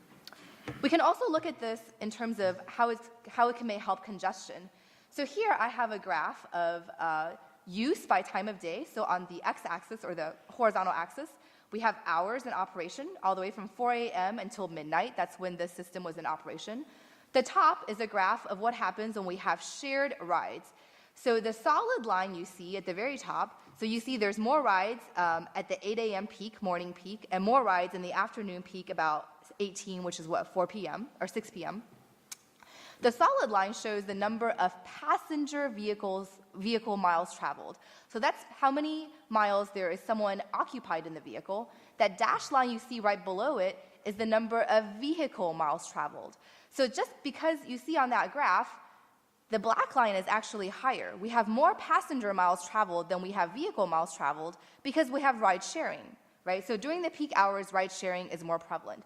Compare that to the non-ride sharing case, which case the dashed line is much higher than the solid line, showing you that when you don't have ride sharing, during the peak hours, you have much more empty vehicle travel, which is the last thing you want. You're adding more to congestion because you've got these vehicles driving around empty during times when you have the worst congestion. All right. So with that, I'm going to wrap up with my conclusions. There are many different implementations for these shared autonomous electric vehicles to impact the future of urban mobility. If we use them instead of driving our own privately owned cars, we can greatly reduce parking infrastructure. If we add a ride-sharing component, we can reduce congestion and, of course, transport-related urban emissions.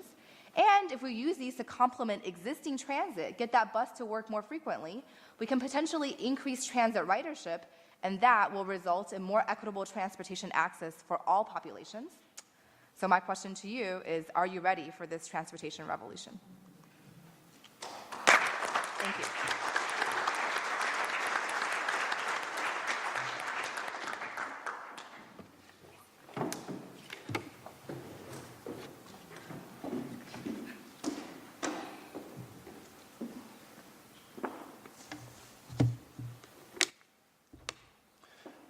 First of all, thank you for having me here. My name is Greg Rogers, and I'd like to start off by telling you a story. So what we're going to do is we're going to go 100 years in the past first, and we're going to get back to the basics of transportation, and then we're going to head back into the future. This is William P. Eno. He was traumatized by traffic in the late 1800s. And I think we're all somewhat traumatized by traffic, but It was a special case for him because it was late 1800s, and he went into the city with his mom in a horse and buggy, and in this roundabout. And as you can imagine, horses were making a mess, as it were, and there was a lot of congestion. And he was looking every which way down all of the roads that connected the roundabout, and they're empty. But all of these horses and buggies are just stuck in one place. So he came up with one crazy revolutionary idea. What if we just stop so that people can go? And we take turns, effectively sharing the road. So William P. Eno ended up writing the first rules of the road, and these were adopted in New York City in 1909, thanks to his trauma. This was what established the world's first city traffic plan, and then it was adopted very quickly afterwards. And the reason this is important, and Andrew mentioned this before, it's that government has a critical role to play, and the way that we formulate our policies has a really critical role to play. And not only managing our infrastructure, not only building our infrastructure, but creating the new rules of the road. And these government roles have evolved over time. States were the first ones to create gas taxes because they needed to have more funding to create paved roads that would actually facilitate automobiles traveling around. And the states were the first to actually institute gas taxes. Oregon in 1919 started, and over the next decade, every other state passed it. And then, of course, as usual, the federal government kind of comes along a decade later and says, "Oh, okay, we should probably do this." And then President Eisenhower in 1956 created the interstate highway system. So here's why this is important. It's over the last 100 years, the fact is that we've been watching how government plays a critical role in transportation, and this is still going to be true. But I just want to leave you with one thing, if nothing else, it's that the future of transportation isn't going to be that remarkable. There will be autonomous vehicles, there'll be self-driving cars. We already have self-driving cars. I don't know if you're familiar, but you can download Uber and Lyft, and that car will drive itself for you. And then whenever you're riding in a self-driving car, the fact is that when you get into it, if it's scary or exciting to ride in, we probably didn't do it right. They're going to be safe, and they're going to be underwhelming for the most part. So I have two half-truths to share with you. It's that government is capable of innovating, and government is not. This is how we approach this, the UNO Center for Transportation. We're an independent, nonpartisan think tank, and we work with people who are transportation professionals, who are policymakers, who are regulators, and automakers and tech firms. What we try to do is build consensus around creating sound policies for autonomous vehicles and every other mode of transportation, but our focus recently has been on autonomous vehicles, or AVs. And we just released a report earlier this year called Beyond Speculation. We brought a ton of tech firms, automakers, policymakers together and figured out how to create the best policies to enable AVs to safely develop. And out of this, we developed some best practices for federal government and states as well. And just for our purposes here, we'll be skipping over this, but the federal government is responsible basically for making sure that you can buy a vehicle in California, you can drive it all the way across the country to New York without having to stop and get it re-inspected and having any of these other issues. They will continue to do this by focusing on how autonomous vehicles are safe. And for that reason, the focus of cities should instead be on how can we give them a safe environment to operate in. The objective of a state is to say, how can we manage our roadways better to allow them to operate? We also work with Virginia DOT on creating sort of a list of best practices for allowing a state to adopt autonomous vehicles. And this involves the state really maintaining their infrastructure and focusing on how do we have an environment that encourages innovation but promotes safety. So what can cities like Charlottesville do to prepare for AVs? I'll start by saying, again, it's not about focusing on just the exciting parts. It's about getting all of your stakeholders together and deciding what your goals are. And then maintaining your roads properly. Autonomous vehicles don't need a bunch of fancy infrastructure to operate. Every time automakers go before Congress, all the members will ask, so what do you need for autonomous vehicles? And every time they say, no potholes, no fading lines, and adequate signs. We don't need a ton of fancy infrastructure. What we need are things that can actually benefit all road users. and continue to provide public transit services and look at how AVs can interact with this larger ecosystem of transportation. And AVs are just not a silver bullet. There is no silver bullet in transportation. There's still going to be congestion even if you expand a highway. We need to look at it as a whole holistically. But here's some actionable things that cities should be doing. First of all, it's creating pilot programs, like the ones that Donna mentioned. That these are the way that we sort of get this better understanding of how to implement the technology. Establishing road use fees. We'll get into this in a second. And then creating shared use mobility zones or some zones. With pilot programs, the city should always start with a goal in mind. It should always start with why are we trying to address this issue? Why do we want to incorporate an AV? And then ask, how do we want to do it? Do we want to have it connect to transit stations, transit stops? Do we want to be reducing the amount of miles traveled? And then what should we use? Should we use a driverless shuttle? Should we use a driverless bus? And then look at all the other alternatives. Arlington, Texas was one of the best examples of this in that earlier this year they signed an agreement to rent 2 driverless shuttles that can carry about 12 people. But before this, Arlington sort of had this legacy as being the largest city in the U.S. that didn't even have a public transit system. But they were trying to reimagine, how do we improve those connections between all the places that people want to go, and how do we make it easier to operate sort of our entertainment systems and connect people to their parking structures. So that's one good example of seeing how you can actually incorporate this new technology. Infrastructure funding is always been an issue. Figuring out where the city is going to get the money to replace potholes and to repair the roads is difficult. And the federal gas tax hasn't been increased in 25 years. And as electric vehicles are being put on the road, there's less and less revenue coming from the gas tax. So I'm going to make a radical proposal as we establish a road use fee. Because vehicles are going to be connected, because they're going to be automated, because we have these computer systems in them, what we can do is we can have basically tracking of how many miles they've been driving. We can track the number of miles, and you can also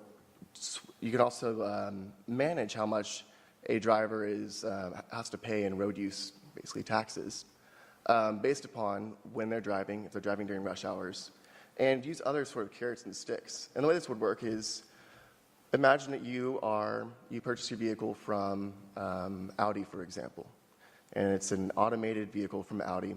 The vehicle is driving you, and you will probably be, with the way that these services are being imagined, you'll probably be paying a subscription fee for them. So the automaker would then track the amount of miles you were traveling, factor in any demand-based pricing. So if Charlottesville says we don't want to have vehicles driving on the road during 6 to 8, we want to disincentivize driving between 6 and 8 a.m., they can do that.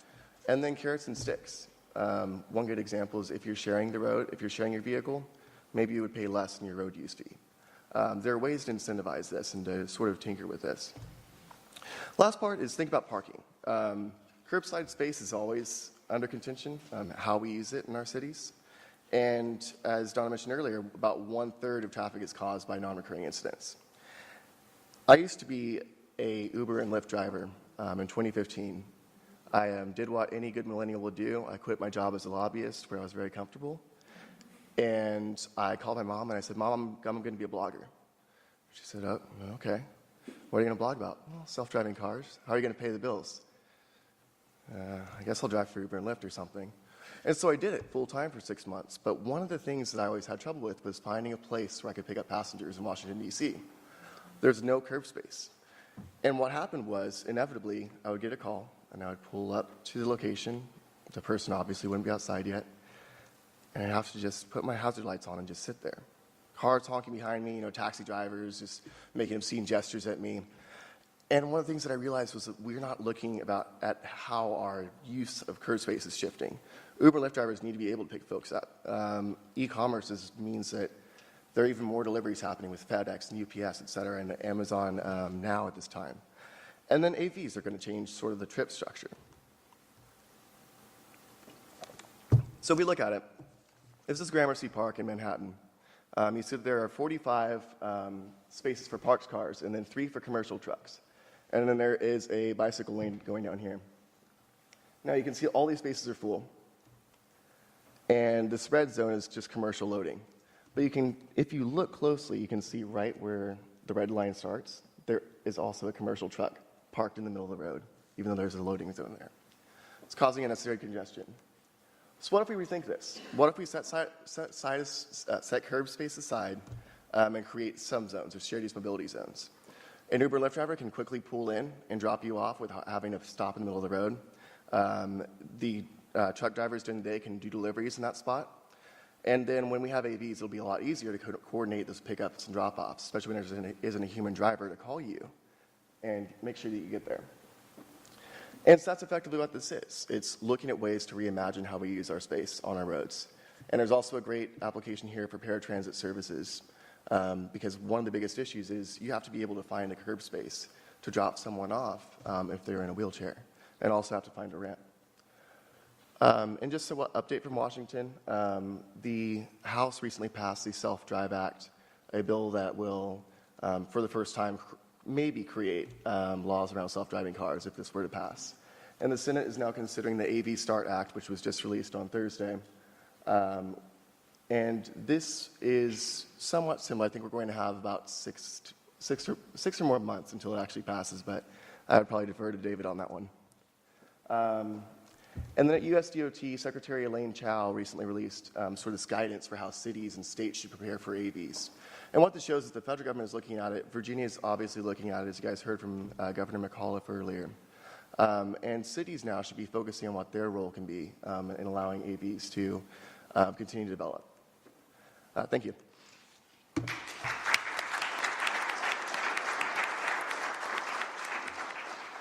Thank you to all of our presenters. And now we're going to open this session up to you all. We'd love to hear from you. Any questions that you may have for our panelists? And we're just taking questions, or am I going to do Phil Donahue and run out in the audience? That's me. All right. Who would like to ask a question?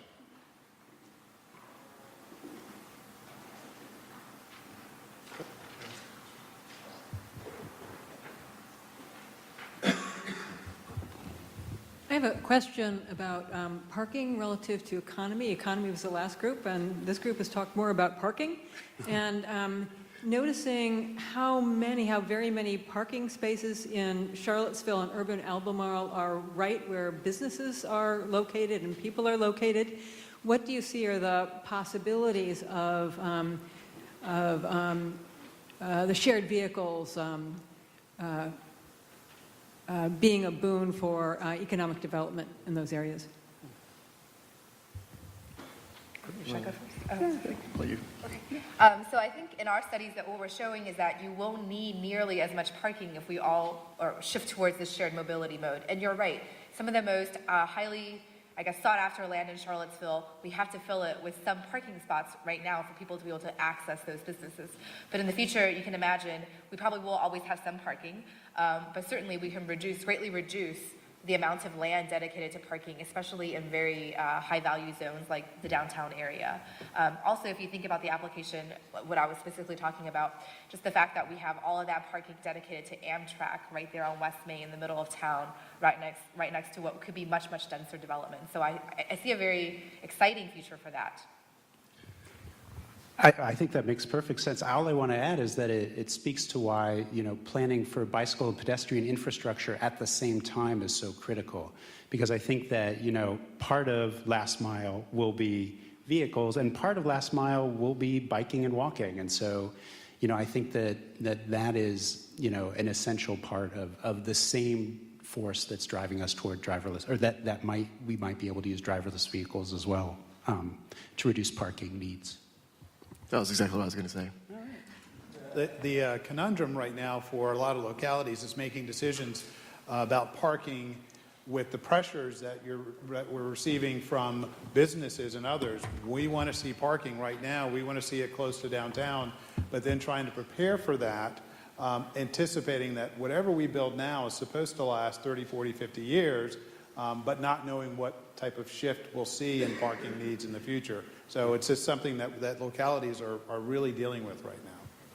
Yeah, and I think that it's important to say that, to commend the city of Charlottesville that, moving forward on a parking policy is an important part of that, because ultimately we still are in the present era, and we still do need to accommodate vehicles if we are, if we're expecting a certain level of economic activity.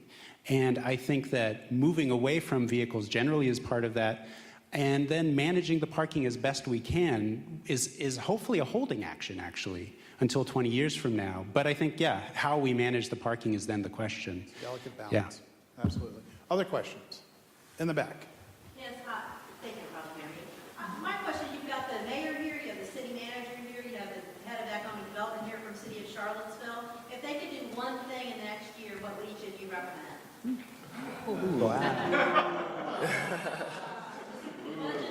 Is the media still here? Can I phone a friend? Yes. I would say it depends on what their goals are, right? First of all, making sure that you have the stakeholder group that has a set of goals, and then work with them on creating a pilot program for testing out how you can use AVs in Charlottesville. Do you want to help people get to transit connections, or do you want to help maybe students get around a little bit easier? Do you want to improve access to the city for people who live maybe on the outskirts? First of all, start with what your goals are. Start with the why. How do we want to do that? Do we want to do it with a driverless shuttle? And then what? I think is the best way to approach that. I'm going to take the easy way out and say that this conversation we're having here today is a step in the right direction. I think this is one of the very few forums I've spoken to where we invite the general public to ask their questions and give input, and it has, I think, given all of us a different way to think about this. But also following on what Maurice was saying about parking policy, I think we, as cities, as planners, we should still stick to the basic principles of what our ultimate goal is, which is efficient access for all.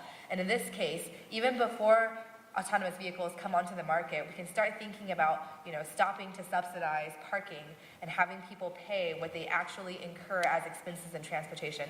That way, they're already used to thinking about transportation in that way. And when the technology comes along, it becomes a smoother transition for them to say, hey, you know what? I had to pay for parking before, but now I can take this shared ride vehicle. I have to pay for the ride, but I no longer have to pay for the parking. Getting the marketplace more real in the first place will help that transition.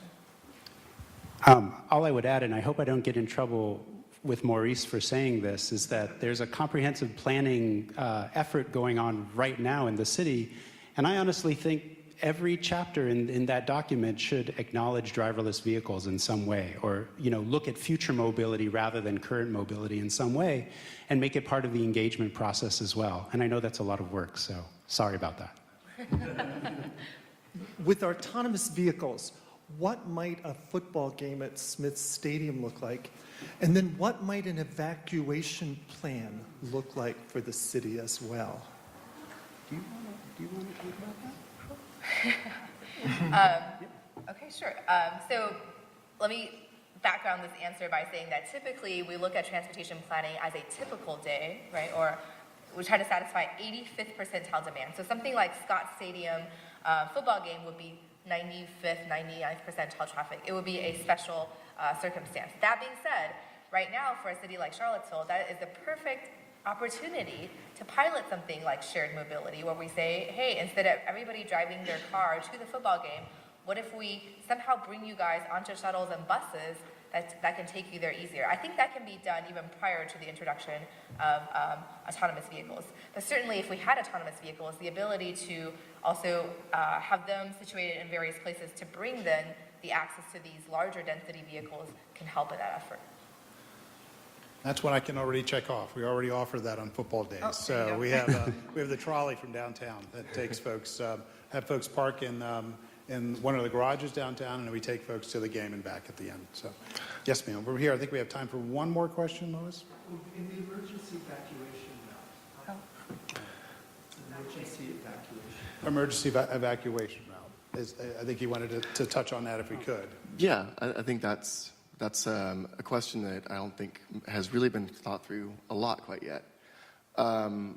But it depends on what sort of ownership model we're looking at. If we're going to have shared fleets where there's Uber and Lyft have a lot of the AVs, or a lot of companies have them, or if you have your own AV, that's a big sort of question how this works.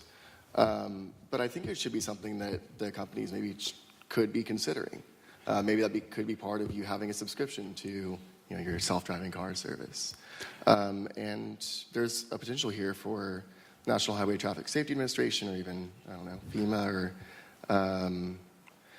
or Homeland Security to sort of look at how we would address these issues.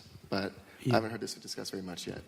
Well, I think that prompts just a little bit more, which is to say that I think one of the most important things that, again, falls on cities, again, and regions is that the technologies behind all of this are highly networked, they're highly complex, and I think the resiliency of those systems is important, and not just built into the system, but in the network that is the city as well. And so we really have to think about, if we become reliant on these vehicles, how do we ensure that if they fail, and maybe it's when they fail, how we continue to have evacuation plans, all of those sorts of things. That is critical, and we're not there yet, for sure.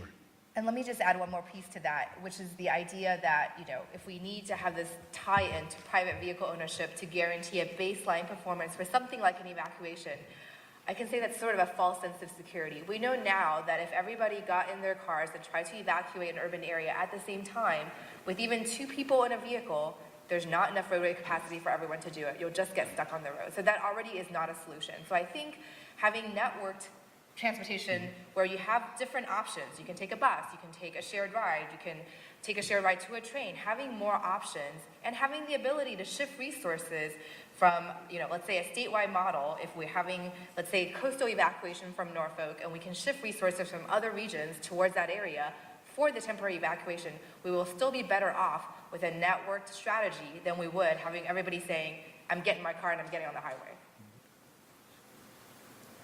My question is about transit. I feel like I appreciate in this session we've been bringing up transit, and I think that it's a key part of the conversation, but I don't see many transit agencies or stakeholders in this group. So one of the things I'm interested in your opinion on is how do we bring transit into this conversation in Virginia, in Charlottesville, and how do we, just your ideas on modernizing the transit fleet and bringing those transit stakeholders up to speed with self-driving futures? That is the million, if not billion-dollar question.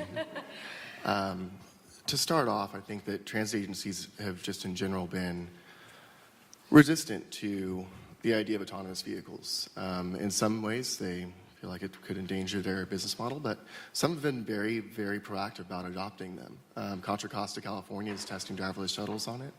But I think it's about really reaching out and starting the conversation. And the potential here is great for automated buses.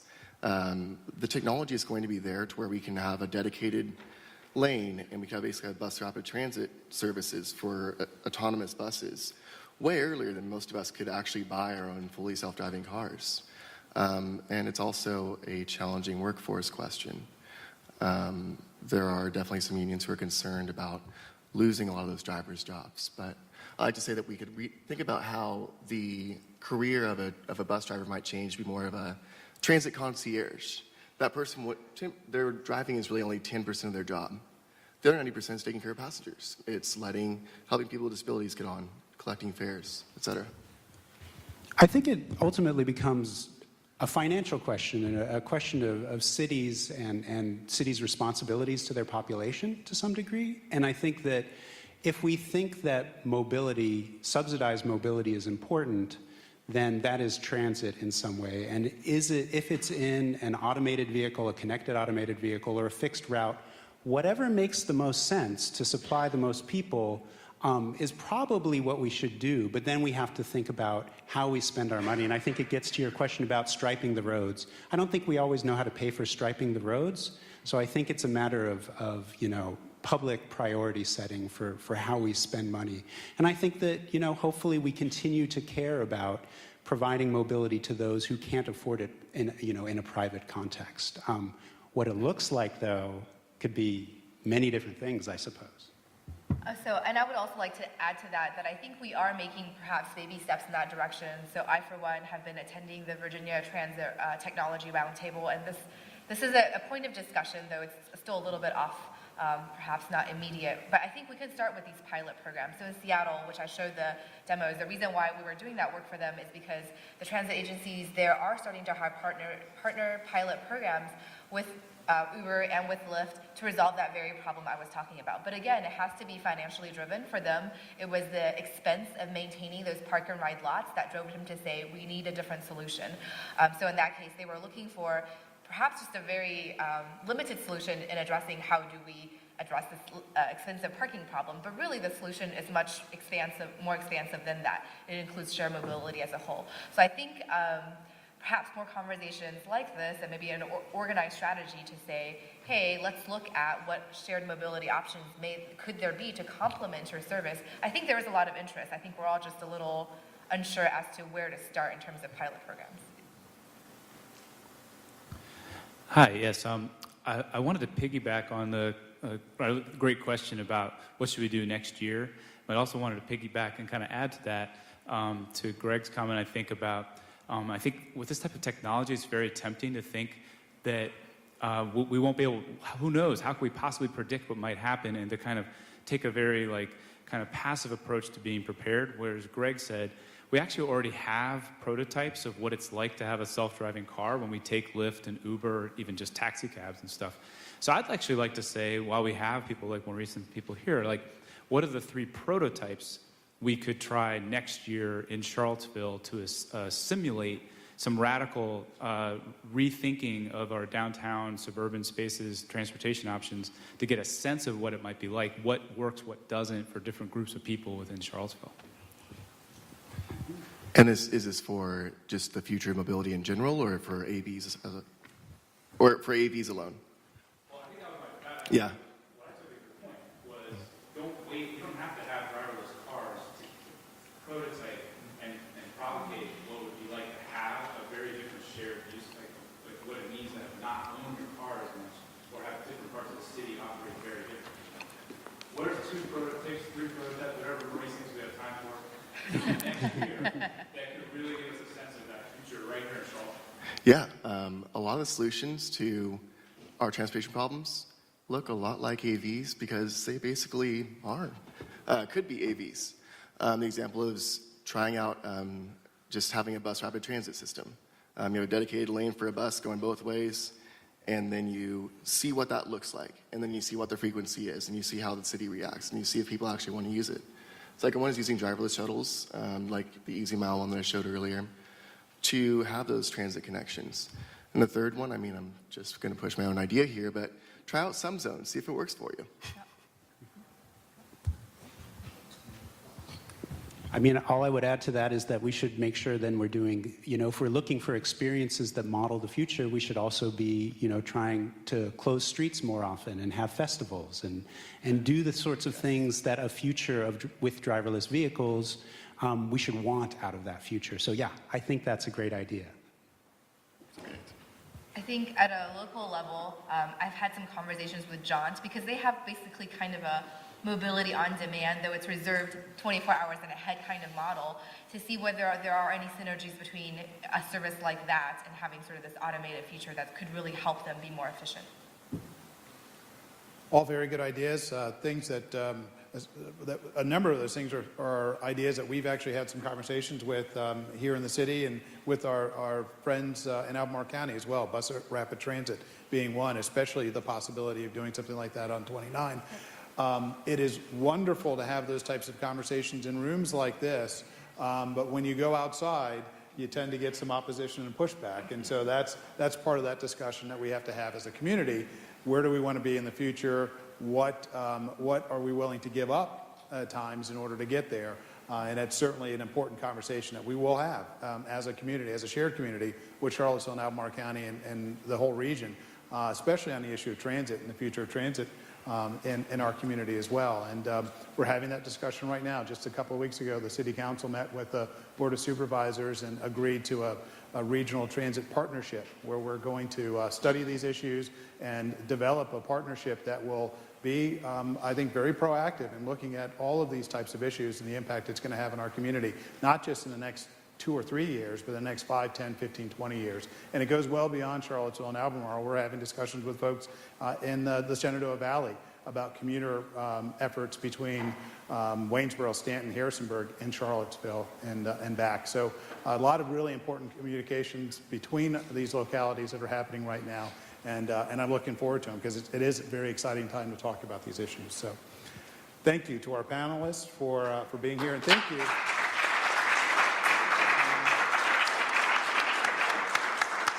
And thank you to the University of Virginia and the Darden School for hosting this wonderful symposium that we're having today. So, and thank you all for being here.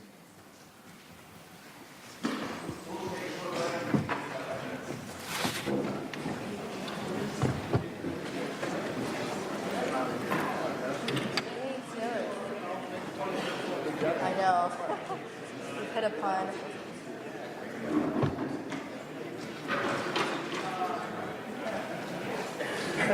We don't have any nails.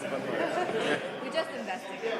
That was awesome. Really enjoyed it. I just had a quick question for you. In terms of getting data for like what people are actually doing with their cars, I mean, is there anything new that's going on other than like the normal, things on the road or cameras or whatever? Is there anything being done with like say? So yes, this is actually a big part of the new transportation data research that we're doing now. So part of the newer data we're able to get. So you're talking about sort of like the count data, the evidence on the road, traffic cameras, that kind of thing. So when you have clicked that thing that says I enable location searching on my phone, what that does is allow Google and as public users to have access to that data unless we buy it. So there's not, but some cell phone companies have access to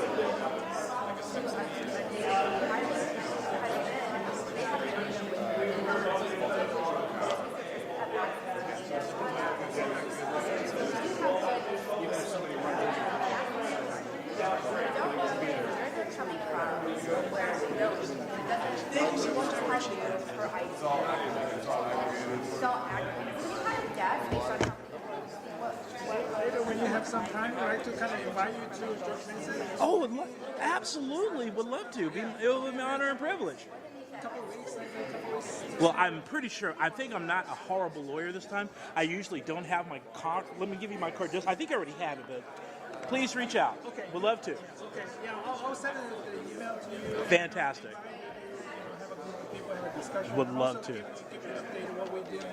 And we started working with Mr. now on Good. some of the new regulations with the Steve's group, Steve Summers. Oh, yeah. Well, that's about to say, we'll keep those guys on the straight and narrow. They're working hard over there. What are your plans? What would you like to be doing in the next 3 to 5 years? Next 3 to 5 years, gosh, it's like For the next 2 years. I'm putting out fires on almost a daily basis. It feels. I love to really start thinking about the long-term strategy for having the most rigorous and thoughtful and integrated test bed where all innovators can be able to really get this technology done. No, I mean, really, at the end of the day, we need data. I mean, for us to be able to build consumer acceptance. Yeah, I know what Steve's doing, but I mean that's what what he's trying to do now. Yeah. But I mean that's what we need. And the bottom line being is, for me as a former administrator, being able to protect the rights and the intellectual property of folks, but being able to not having these guys competing on safety, so that we really can sort of commonly identify edge cases. But I mean it's hard. It's a hard balance. So I think it's going to be sort of that sort of rounding, and then after that we can start building towards the consumer acceptance issue, so folks can be able to see and feel the technology in a fairly broad way. Good to see you. I talked. Yes, well, John's my guy. Mm-hmm. Okay. The focus right. AV related. Okay. Not only just the vehicle itself, but also the driver technology. We have to kind of look at it all the time. That sort of system. From a solution point of view, look at the drives, how do you actually look Right. I mean, that's going to ultimately, even for my guys that I work with every day, there's some things that they're willing to band together and share. There's a lot of things that they aren't. And that's how do you sort of build that. You group that you're with now, Yeah. what's your message? Well, we're here to try to support and integrate users. The we is Waymo, Uber, Lyft, Volvo, Ford. And we're focused on level 4 and level 5 vehicles, specifically try to eliminate the regulatory patchwork so we could be able to generate an opportunity to test and ultimately deploy. So highest level of automation, how do we get that rolled out nationwide? What about the other partners? Are you interested in having them play? Well, they have the alliance. They have global. I mean, this is an integrated group of folks. We have 2 rideshare companies, 1 engineering company, and 2 OEMs. So we're actually integration of tech, and an alternative business model and OEMs. Which I mean, which is a different integrated policy path. What's the other group? Other group, well, there's the Auto Alliance. It's always been there for decades. Yeah, and global automakers, which are the Asian automakers. Let me go grab my pounds with video organizer, but we'll catch up later. Okay? Thank you. Hey, Camille.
We're all different.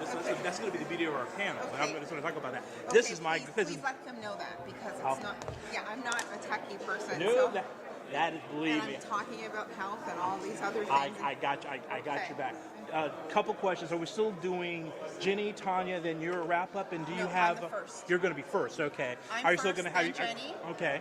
and then Tanya. Okay, perfect. And do you have? You said that you're going to have one of your constituents. No, that wasn't me. That was Tanya. That was Tanya. Is she doing that still? I or don't that? know. I haven't spoken to her. I've only spoken to Jenny. Okay, we'll go. We'll hang here. When everybody comes down, we'll see. get it figured out. Because I'm just like, I haven't had a chance. I just came in from San Francisco. Don't even. I'm still like kind of. We'll be great.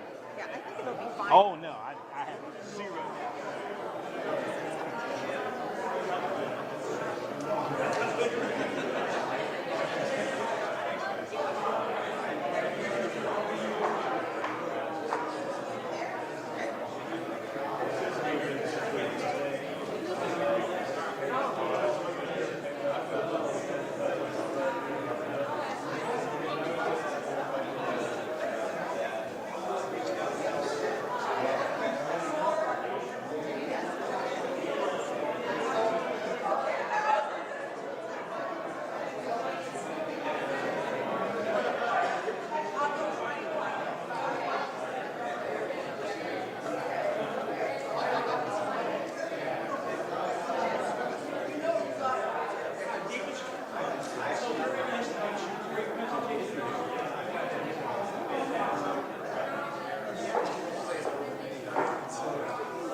Hello, everyone. Let's reconvene so we could hopefully finish our day really close to on time and get to the rest of our weekends. I'm David Strickland again. I am the partner at Venable LLP, and I'm the general counsel for the Self-Driving Coalition for Safer Streets. And by background, I guess I'm probably more affiliated with probably 95% of the speakers that we've heard today, which is, I worked in transportation for going on 16, 17 years, and I was at the leading edge of self-driving policy when I was the administrator of the National Highway Traffic Safety Administration in 2010. Small sidebar story to that. There's nothing worse than being the head of auto safety for the United States and Google deciding to put a self-driving vehicle in the middle of San Francisco on Lombard Street, which is the crookedest street in the world, and having the White House leadership call you saying, "What do you know about that?" And being able to tell them nothing. And there's nothing worse than having a responsibility rolling downhill. Actually, there was a dirtier version of this. So it was called by then Chief of Staff Rahm Emanuel for President Obama. And Mr. Emanuel is known to have a very salty tongue. So it was a very vibrant conversation to me about what was going on with these vehicles. And it was a very vibrant conversation from me to the Google leadership, ordering them into my office immediately to tell me about self-driving cars and what their plans are and what they're doing. But with everything that we've learned about and talked about today, what we ultimately are thinking about is how are we improving the lives of people. We talk about technology, we talk about business plans, we talk about regulatory balance, we talk about all of this stuff, but it really comes down to how are we improving everybody's daily living. And it's a broad construct of conversation, and I'll say at the beginning, a lot of the improvements that we've seen in the transportation sector, when you're talking about livable communities and you're talking about a better pedestrian balance, I will say personally, being in leadership at the Department of Transportation for 4 years, is that a lot of these benefits have really supported middle class and upper class folk. When you're talking about bike lanes and about to say and better walkable communities and building commerce, you're talking about places where the bikes can go to get coffee and wine bars and these types of things. And I don't think that we have done an excellent job policy-wise writ large about how we serve those that are not on the Starbucks side of the street. And we're working on a best surface of how we do that, and we're usually trying to retrofit policy solutions for those that could support new modes of transportation, and then we think about how can we reach out to help those that may not be in the same position. Well, this panel to me I'm really excited and honored to work and hear from 3 amazing thought leaders in talking about how we take care of people and how we build environments to make everybody's life better, which makes me very excited to talk about this today. This panel about community well-being and how do we impact the well-being those that are socially and economically marginalized. And with that, what we mean by it is this, and my hope for the future is being a person who's working on the tech and policy side. How can we work going forward to make sure that the advantages that we all hope for and seek and improvements in, frankly, society writ large are built in to advantage all of us?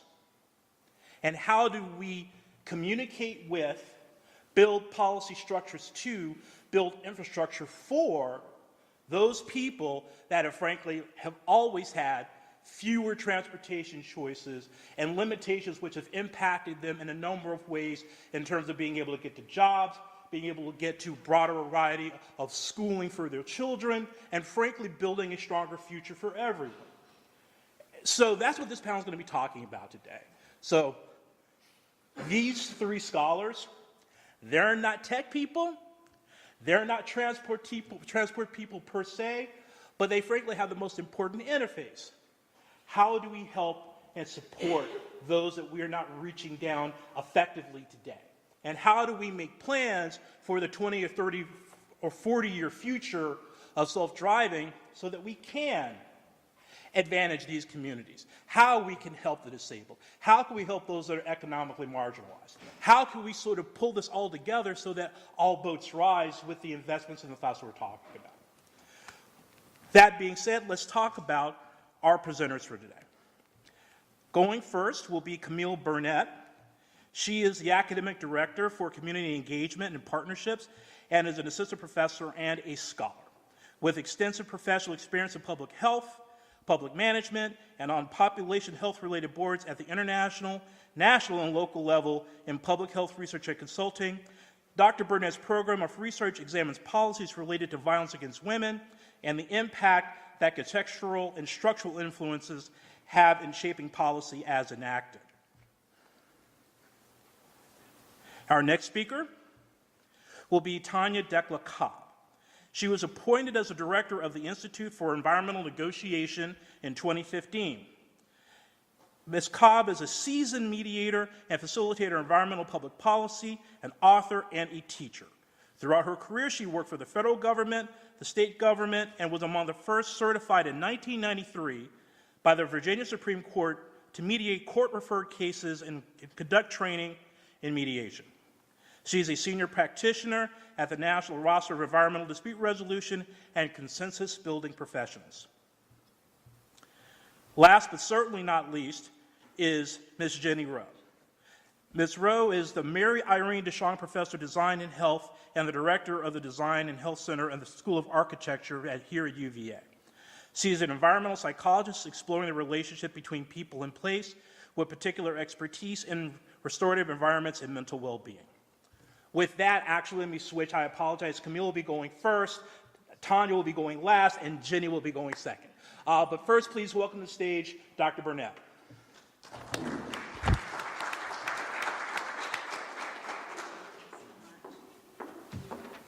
Good afternoon, everyone. It's a pleasure to be here and to be a part of such a distinguished panel. I wanted to begin, and that was a fabulous introduction. Thank you so much, David, by really identifying and talking about health and with the lens that oftentimes I don't think we have the opportunity to explore. So I'm going to do some of that exploration with you here today. So my background, as you heard, was in population and public health. And when we talk about health and we talk about well-being, we are really talking about the level of population health that we're going to get to today. So when we're talking about the health of individuals and communities, we're talking about health not in the terms of an absence of disease. We're talking about health as a resource for everyday living. And so what that means is when you consider health as a resource for everyday living, you have to introduce social justice into the context. And if you introduce social justice when you consider people's health, then you have to have a fundamental understanding of two premises. One, that health is a right, and that health should be accessible to all people. And so if we're trying to look at how we're going to improve people's health, we also have to recognize that there's different factors in the community that determine people's health. And those factors are income and education and housing, all of the things that most of us have the benefit of enjoying. And those are more of the social factors. But again, there's also structural factors that determine people's health. So we're thinking about policies and laws and regulations and resources. And when you combine those, you have to recognize that health is determined by social and structural factors, and that because of that, we can create inequity and we can create injustice. So I think it's important for us to set that foundation and recognize that the health of our local community, in some areas that David identified, is ridden with poverty. There are some neighborhoods that are facing poverty, that are facing unemployment, that are facing underemployment, that have limited access to social mobility. And in addition to that, they have a huge historical trauma that they are struggling with that has been layered on with the most recent events that have happened within our community. So you have all of these aspects of someone's health that are interfacing that are going to be determined by whatever it is that you layer on top of that. So I think it's really important that we have an understanding of that type of impact of autonomous vehicles will have when you're laying it on top of that type of health foundation. In addition to that, you have communities, especially socially marginalized communities, that face a lot of structural violence. And structural violence occurs within systems and policies. And that looks like racism, that looks like bias, that looks like exclusion from opportunity, that looks like oppression, and that looks like limitations of power. And so I just wanted to set that as the foundation for understanding when we're talking about well-being and health. We're talking about that from a much broader spectrum. My second point that I'd like to raise in trying to answer this question is really considering our approach in looking at this question using the socio-ecological model. And this is a model that is not something that I invented. It's often used across all kinds of public and population health programs. But central to the model is you'll see that the individual is at the center. But you have to recognize that with that individual comes a context. And so the individual is surrounded by this greater context that influences their ability to be healthy, that influences their ability to have well-being. And because of that, anything that you introduce, whatever level of technology, you have to consider all of these aspects of the individual, of the community, of the structures, and then of society. And specifically, when we talk about the community, we're not just talking about a specific one area of population. We're talking about segments of a community. We've been talking about neighborhoods, et cetera. And at the structural level, we're talking about policies and resources and some of those things that I mentioned earlier that will impact and affect a community. And so that area tends to be where I do a lot of my work, because that's where you're going to see a lot of unintended consequences, that if you don't consider them now, when you do introduce this type of technology or advances, that you're going to see the ramification of those at a community level, and then you're going to see that trickle down to an individual level. And then within that, we have our societal level, where we have our morals and our values and our ideology, and that shapes all of the policies that we implement because they're designed by people. And people come to the table and they bring those aspects of themselves with them to the table. And so I just wanted to kind of situate the context by which we have to consider all of these aspects of technology. And the third point that I wanted us to consider, and it's ironic, as I was sitting here, I wrote notes as people were speaking, and the one thing that I wrote down today when I was sitting in the dining room is, where are the people? Where is the community? And representation from all aspects of the community, the end users, the people who are probably going to be impacted by this in a way that David had mentioned before, some of the most socially and marginalized people, where are they? So part of our strategy has to be, we need to value their knowledge by asking them. And by asking them, that means we have to engage them. We have to engage them in this dialogue so, one, they can co-create the narrative by which we communicate this technology, and also ask them because it helps us to build trust with these communities.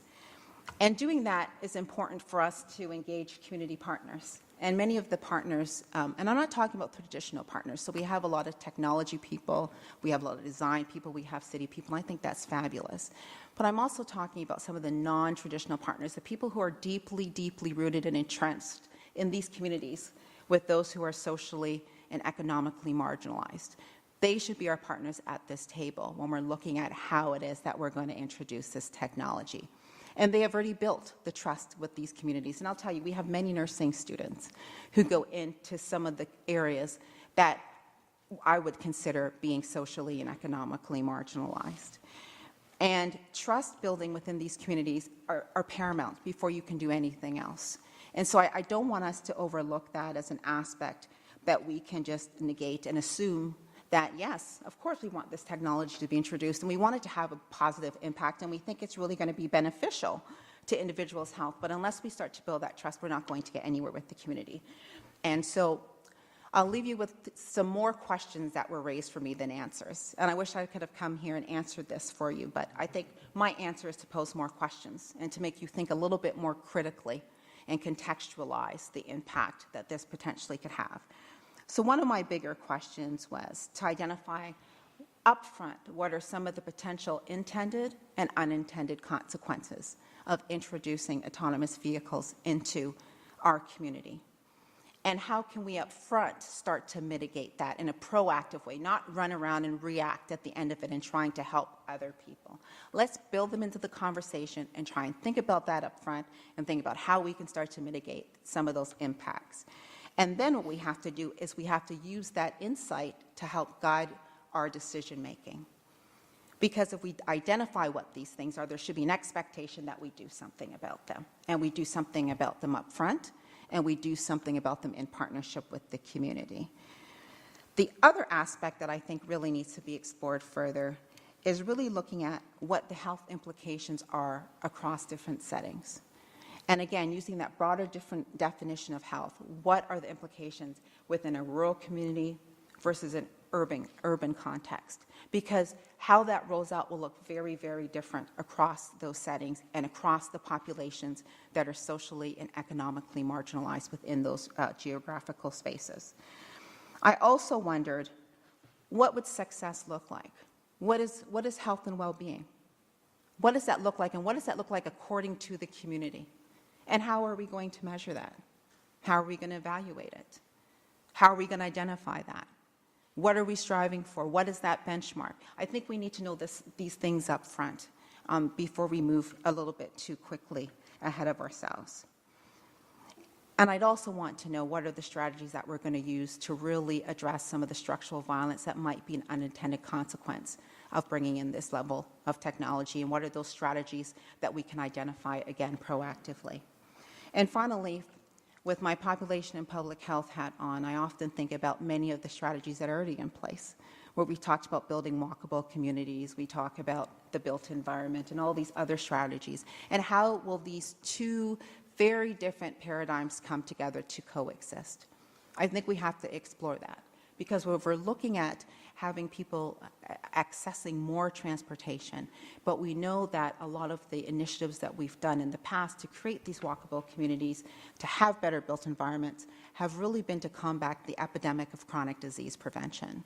So we do have to look at where the practices of those two very, very different paradigms overlap, and then we need to explore how we can coexist with those two ideologies together. And that's all I have for you today. Thank you. Thank you very much, Camille. Professor Rowe? Okay, the clicker should be up. There it is, very top.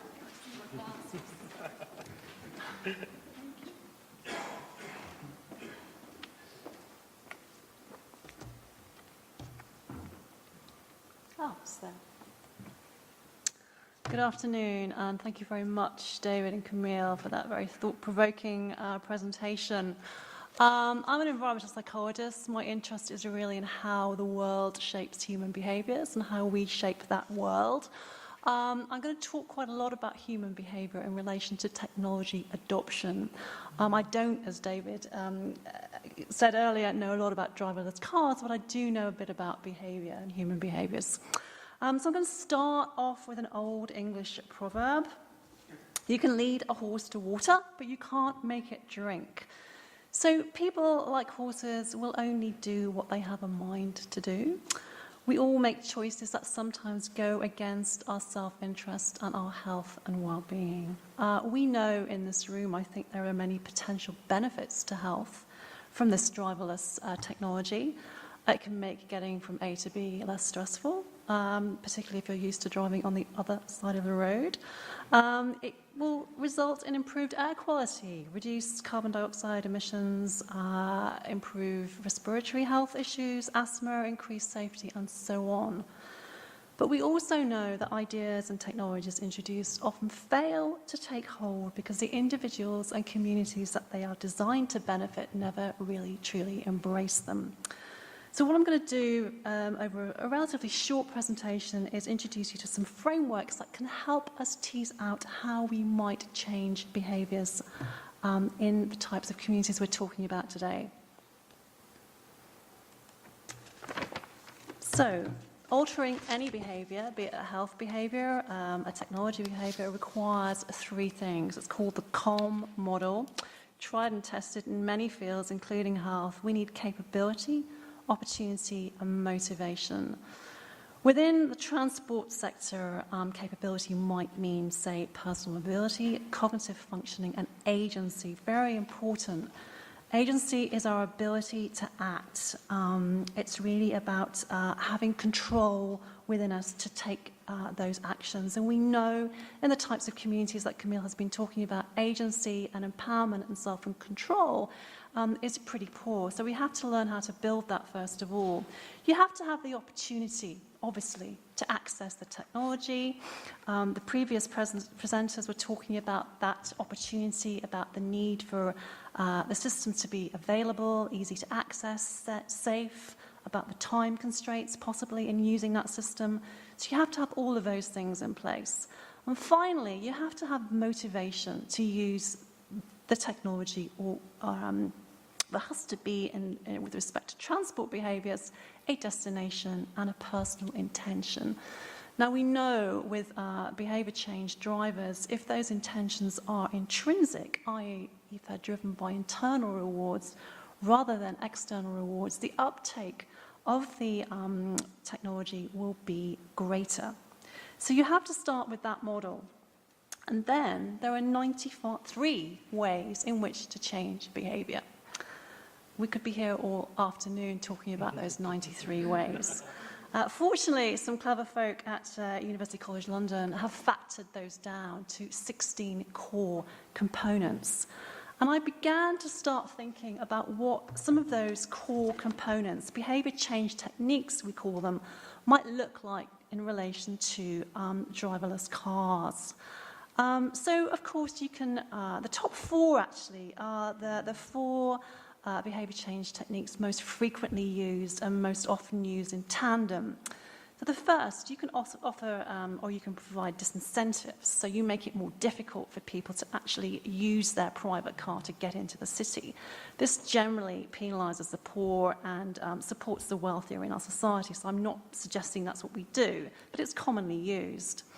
Shaping knowledge sounds fairly obvious. You have to communicate the benefits, you have to give demonstrations, and you have to provide hands-on trials. Reward systems, saving money, financial incentives, these are all techniques that we know work in relation to behaviour change. And very importantly, I think, in the community that we're trying to target, social support and social relationships. So what we know works in relation to behaviour change and technology adoption is that recruitment of community change agents, early adopters, are really critical in that system, and also optimal communicators. Who are those people in the community that can help drive this change at a local level? In London, we had our Docklands Light Railway transit system, and for the first couple of years, it's a driverless system, okay? For the first couple of years, there had to be somebody situated at the front of the carriage, almost kind of pretending to drive it, because people were frightened of this driverless technology. So travel buddies or peer travellers in the context of driverless cars may be one way forward in eliminating those fears and creating adoption. There are very many other techniques we could discuss today. I'm going to move on, but really what I'm trying to relay is that this is complex and that there are different frameworks that can help us understand behaviour change. So why am I showing you a slide of an Indian woman cooking a chapati on a wood stove? Partly because I use this behaviour change framework in Kenya, actually, not India, to understand how we could encourage the uptake to cleaner cook stoves. And I learned two things I want to share with you. So biomass stoves cause 4 million premature deaths in the world annually. So you would think, perhaps, that the health messaging in terms of trying to convert change to cleaner technologies would be the most powerful driver. Well, the first thing I learned here in the study in Kenya was that the motivators for change are not what we think that they might be. So health messaging was not the main motivator for change. The main motivating factors were actually financial, the added convenience, and the aesthetic and aspirational appeal of the stove. So what the designers had to do was get down at this ground level with the women who cook on these stoves and understand the process of cooking. And I think that we can translate that into this context in Charlottesville. We really need to understand people's current travel behaviours, the barriers and the motivations to using those types of travel behaviours. The second thing I learned really was that understanding behaviour change is truly contextual and local. And just to really reiterate what Camille has been saying, we really need to dig deep here and understand this context in both individuals, households, and communities. The final point I want to make is I'm a little concerned at the moment about the research that's being done in this field. And I think we really need to look at it from a very holistic perspective. I call it inside out, outside in. What I see at the moment in the field is a lot of research about what it feels like to be in the car. You today have had the chance to experience what it's like to be in the car, but what about the people on the streets? This is a very delicate ecosystem, and we don't want to upset its balance. In fact, we want to improve and extend the possibilities for active living and urban mobility.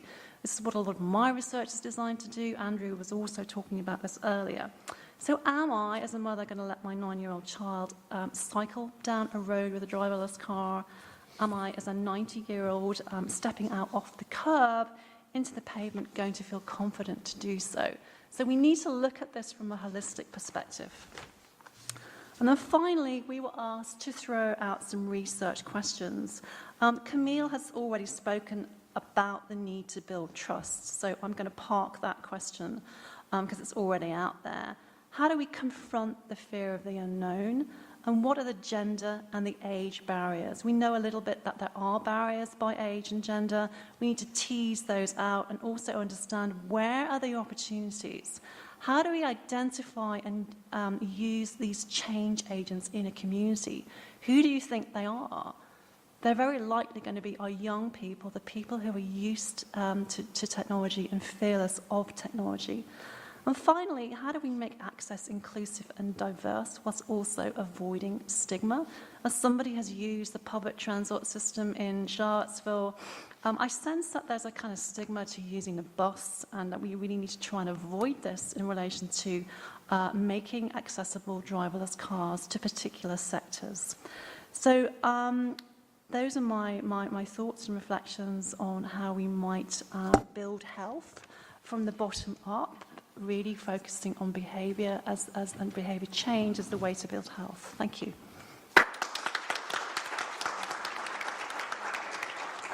Professor, thank you so much. Director Denkla-Kopp, the floor is yours.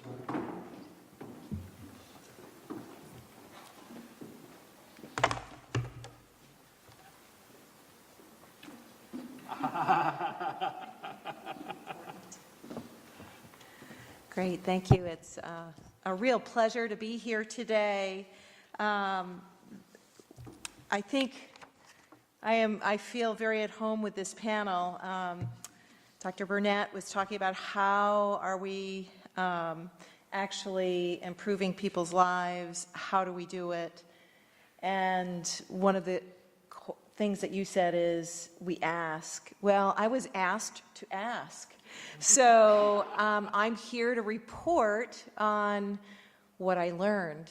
And I want to start a little bit with just a little bit of a personal story. As my stepdaddy's 89 years old, and I was asked to talk with seniors, and I was thinking about how he would think about this. He is still teaching Shakespeare and stuff down at the college for continuing learning down in Asheville, but darn, he does not belong on the road.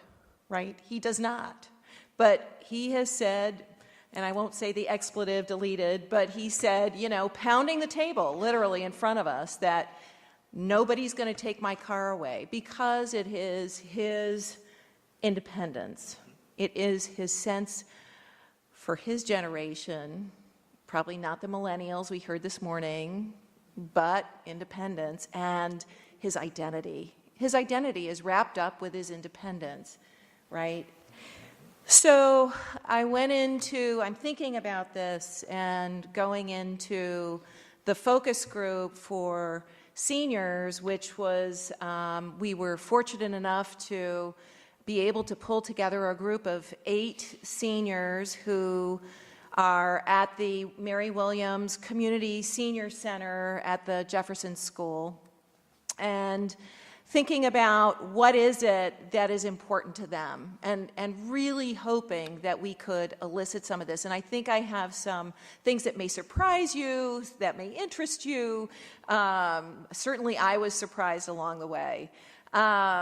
So let me just share a little bit about the first group, which was the seniors. And there were 8, and 4 of them, we wanted to see, well, how many own a vehicle today? And what is your level of independence? Half of them, 4, owned vehicles. You'll notice that really, they didn't have a lot of use. If the average earlier, I am trying to remember who it was, earlier said that the average use per day is 3 trips a day. That's not really happening with these seniors. That there were some that used them once a day, up to a few, and some used them only a few times a month. Okay, so think about all those unused car hours and the space. If it's $8 a day, which I heard, to maintain that parking space, I mean, what an expense for the senior, right? That it could save. That could be saved. 2 of these car owners drove themselves, and 2, so now we're getting down to really only 2 out of the 8 were really willing to drive themselves, because 2 of them used their cars but preferred them to be driven by others. So we're really seeing that they like the independence, but maybe they don't necessarily need to be driving. So immediately you're thinking, well, maybe these AVs are good for them. The non-car owners used the public transport, bus, taxi, friends, family. Uber, what's that? Yeah, no, seniors were not using Uber. They all used Jaunt. This is really huge, I think, because it is a subsidized, and I'll come back to this, it is a subsidized form of mobility for seniors who may be lower income and challenged in that way. How do they use their vehicles? Excuse me, they use them for things you would imagine. Nothing, no big surprises here. Groceries, other errands, medical appointments, social outings, a lot of visiting family, and going to the senior center and church. So let me just see here. So what were their concerns? I can't tell you how much time we spent on the issue of safety. So in terms of a motivation for an incentive for adopting something new that Jenny Rowe was talking about, is they have to be convinced that it is safe. And one of them, I brought this here, I wanted to quote this, that nothing would make them feel safe in this autonomous vehicle unless it was made by God. Okay? Nothing. And others were saying it would have to become widely adopted first before they would become adopters. So they would not be early adopters, right? And they would want a few years of testing. But one of the things that I think was most interesting is the idea of the safety driver, which I've heard through the day is actually a thought that many are having, because for them, that's critical. And let me tell you why. This is where some of the fun is. So they had tons of questions. So would an ID be required? They call a car an AV. How do they know that that's the right one for them? That's programmed to go to the place that somebody may have called for them on their behalf. So how is an ID done? Is insurance required? Do I need to carry insurance like airplane insurance, right? Or I'm renting a car somewhere, you're asked to carry car insurance. You're gonna love this one. What happens if there is damage during the trip while you're in it? Coffee is spilling, or what if somebody throws up, right? Who is responsible for cleaning it up, and who's responsible for paying for it? And so I'm thinking, well, you know, I could think of a younger generation that might be using AVs that might be worried about that too. You know, this might be college students who might be equally worried about those very same things. And how does a car know that it has actually been fouled up and needs cleaning, right? So we know renters of houses. I was thinking, well, what are they talking about? And I'm thinking about, you know, rental cottages down, you know, in the Outer Banks or something, is a cleaning crew comes through and cleans the house, and you see it's been fouled, you know, and it needs a deep cleaning. How does the car know that it has to stop and can't just go on to pick up another client that opens the door and goes, ooh. So, yeah, crazy things that certainly I never thought about were real concerns, like not just funny. These are serious concerns. Like, for me to feel safe to start using this is I need to know that it's got cleanliness, that it's going to know that it's me, that it's going to deliver me on time, that I'm not responsible for what happens to it while I'm there, right? So other special needs that they identified for seniors were that there will need to be ramps, there will need to be special audio-visual options to assist sight impaired or vision or hearing impaired. I think it's hearing and vision impaired. I did a okay, and then that there will be extra room needed in these vehicles to accommodate wheelchairs,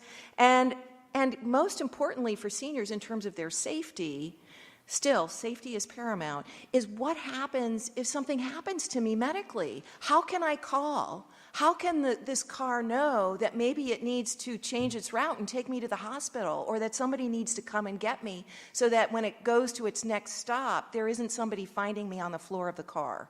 Very serious concerns that they're worried about. So digging a little deeper is, how would they want to use this? We said, okay, it's clear nobody in this room is going to want to use it. But let's imagine a time when it has been tested and it's well proven and it's years into its use, and now you're able to use it. How would you want to do that? What would be your reasons for wanting to use it? And same kinds of things. They'd want to use it to be able to get to food markets, to the senior center, family, other activities. But here's some interesting things, is they started to think more creatively, and they said, you know, this would help us get out in bad weather, and weather that we would never take our cars out, or we wouldn't even take public transport, but this might feel safer than trying to go to the bus, right?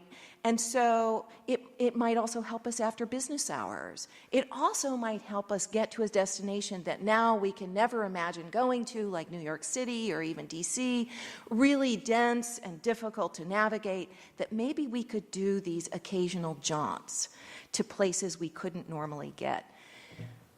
What are their needs? They need a low dollar commitment. They were not interested in a monthly subscription unless it had a rollover capacity, because you could see their use was pretty low, right? So for cell phone use today, you know, you get so many 100 minutes, like, they don't like even that because they have all these unused minutes. Unless you can roll that over into the next month, they're not interested. They want a per-use fee. Or family plans where it can be shared. One of the things that they really urged us to do is, hey, it's great you're talking to us in the city, but you know the people who really need this? The people who are really going to benefit are out in the rural areas because they're shut in and they can't get into the city.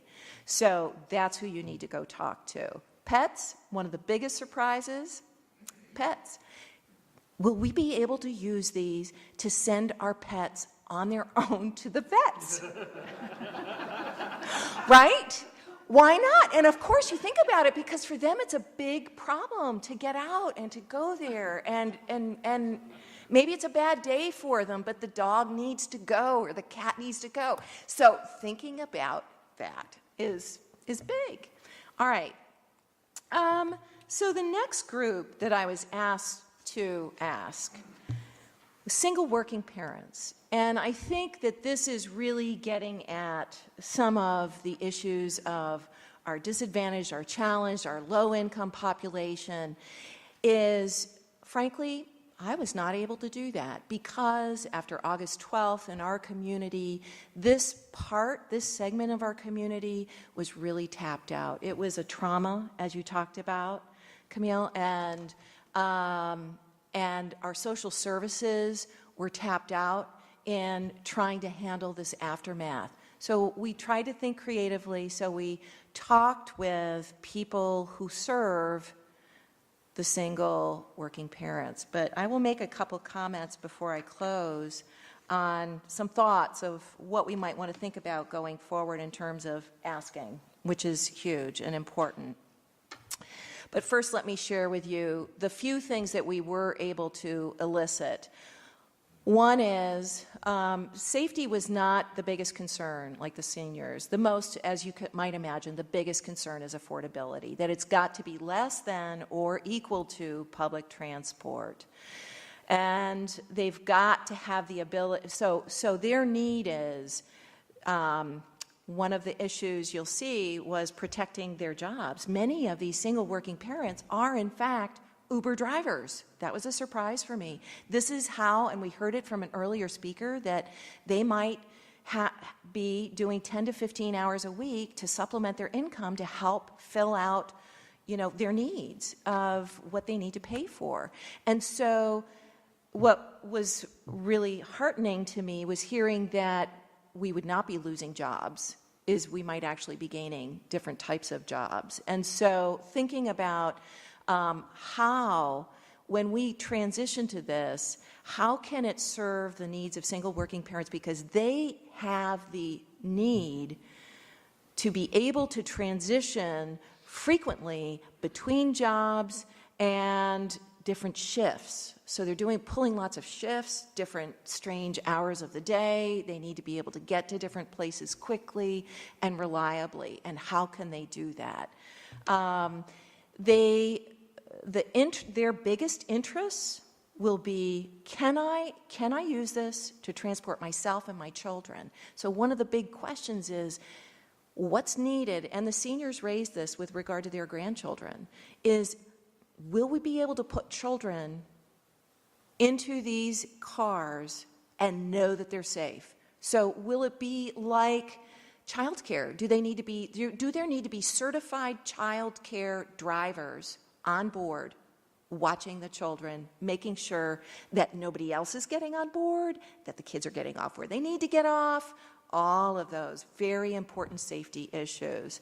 And last but not least is also the cost issue, is that similar to the seniors, is that they're more likely to be interested in a per use, in a per ride payment, or the subsidized. They were very interested in a subsidized form of AVs. So we would want to think about, in terms of city policy, is how can we start building this into our policies, that we are going to be and this could be, I'm thinking in terms of our next steps for pilots, that we need to do more engagement, as has already been suggested.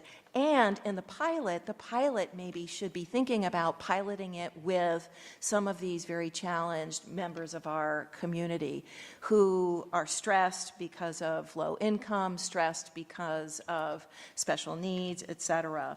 And so I also was very inspired by Andrew Monshine's vision at the end. I want to share just a thought that's been brewing in my mind, is that, we're talking about reclaiming our streets. And one of the thoughts that I have is parking is a huge piece of what's required in any development, right? And the cost associated with that is huge. So if we were to start thinking about, and I'm thinking about the issue that was said at the very beginning, that transportation is one of the key components of helping people climb out of the cycle of poverty. So we need, in this future vision, we need to be really deliberately, intentionally thinking about how we're going to help them do that. So could we imagine a city where not only are there requirements for affordable units, but there are requirements for subsidized AV as part of the development package? Instead of parking, you're no longer going to need parking. Parking may be on the peri-urban, on the perimeter of the city where the cars go and park themselves at night or something, right? So instead of requiring parking, requiring maybe this subsidized way of helping people have that transportation so there are not unintended consequences. Can we think about also not only reclaiming our streets, but reclaiming our parking lots so that these become areas for urban farms and parks for our people of the community to grow food for their table? Or maybe it's a commercial urban farm, who knows? But there are ways to reclaim that space that will start to feed the wellness, psychological well-being of our people with these green spaces and green infrastructure. And I think I'll stop there.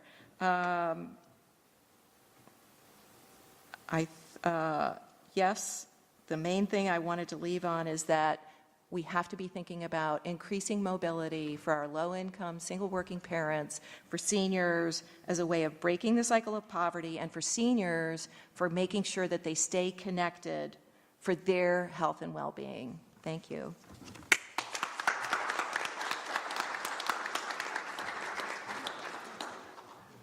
Tanya, thank you so very much. And before we open for questions, I just want to have sort of a quick overview. And I think, all of our speakers spoke of this, is that, us supporting those that are economically and socially marginalized, there's a capacity issue because we have so many more issues before us that are right in front of our face that, frankly, these three leaders and scholars work on every single day, and public health workers and social workers and the medical community are working through every day, and frankly, government leaders are working through in terms of how do we come together as a people and deal with the inequities across our society.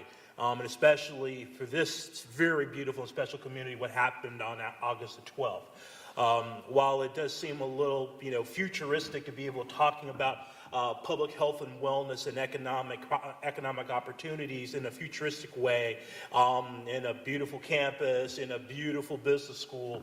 I am a true believer, as a former head of a regulatory agency, you have to walk and chew gum at the same time. Right? And so while we have so many issues that are before us to improve the lives of so many people that need it, I think we need to spend a little time and effort to think about how do we plan for this future so we don't, frankly, create the same, market failures, if you use the economic model, that we see today. And this is a technology that's moving quickly, and I think that having an opportunity to have, frankly, three amazing scholars thinking about how this environment and how these people can be integrated into this process, as well as everybody that's so invested in it today, I think is incredibly important. So I really want to thank the three of them for their thoughts and efforts, in addition to the work they're doing every single day on, on the front lines of trying to help, folks that are really suffering, and I think is incredibly important. So thank all three of you. I really do appreciate you taking time out for this. Any questions in the last few minutes we have for the panel? Yes, sir. I think it's great that you reached out to seniors and single working parents. I think one big part of the community, and it's a growing part of the community, unfortunately, is people with developmental disabilities. Yes. So benefit greatly from this, and it really should be included. They have a lot of the same needs as seniors or single working parents have. And right now, it's transporting children to school from school is a huge resource strain on the state, the county, and the city. So I think, when you have autonomous vehicles, if they fill in that gap, then it would save a huge amount of money that could be spent elsewhere. And also, families and caregivers, that don't have to worry about transportation.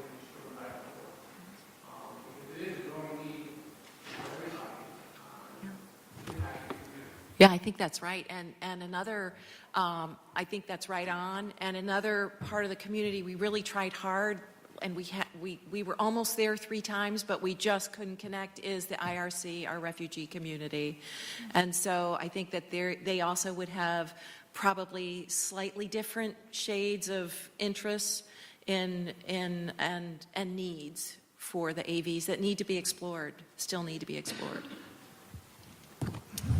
I would just add to that even though it wasn't explicitly mentioned, I'd just be assured that when we talk about marginalized populations and peoples, there's very many variations of that, and that would be inclusive of people who have developmental disabilities or behavioral challenges and all the host of other aspects that we mentioned. So it's not just specifically one population or the other. There's different aggregates of those populations that do fall under being marginalized.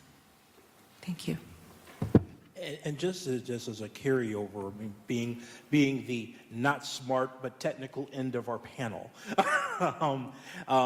really what we're talking about here is not only making sure that there's a variety of vehicle design that can accommodate the variety of needs across the populace, which I think with self-driving vehicles and the economies of scale, I think is more achievable than we have today in status quo when we're having to redesign vehicles at the cost of $15,000 to $45,000 a vehicle for those that are special needs, and especially with physical and developmental disabilities. But I think it's also a huge question is about chain of custody, being able to put in your child or your grandparent into a vehicle, making sure that A, they're going to the right place, and B, there was a handoff. There was somebody at the other end of that self-driving trip to assist them out and to get them to, which is, again, when you're thinking about how the business models develop, it is, so you're going to need people on either end of that, especially when you're talking about those with special needs, and I think it's incredibly important. Jenny? Can I just posit something there in relation to kind of intergenerational sharing? So with housing, for instance, we're seeing young people stepping in to share housing with older people and to share some of the responsibility for that. I do think we need to look at our younger people as tools and facilitators for some of this, and what their motivations might be to assist at those junctions in the transport system where help is needed. Next question. Oh, I'm sorry, can you go ahead? Oh, okay, and I just want to really briefly add that I do think that actually raises another research question, specifically around the ethical considerations, and I don't know how much time we spent talking about that. I missed some of the earlier sessions, but I do think it begs the questions around some of those, the chain of custody aspects, and as well safety in terms of decision making, in terms of an algorithm to make a decision where if, God forbid, the autonomous vehicle has to make a decision about, if the passengers in that vehicle might be injured or a pedestrian on the street, how does that vehicle make that determination? So there's different levels of ethical concerns that I think really do need to be raised and explored. Absolutely agree. It definitely was touched on in an earlier panel, but but believe me, it is a much longer discussion, but definitely worthwhile, especially for those that don't necessarily have the same physical or mental capabilities to be able to manage particular risks that we frankly think is common. So I think it's a great point. Next question.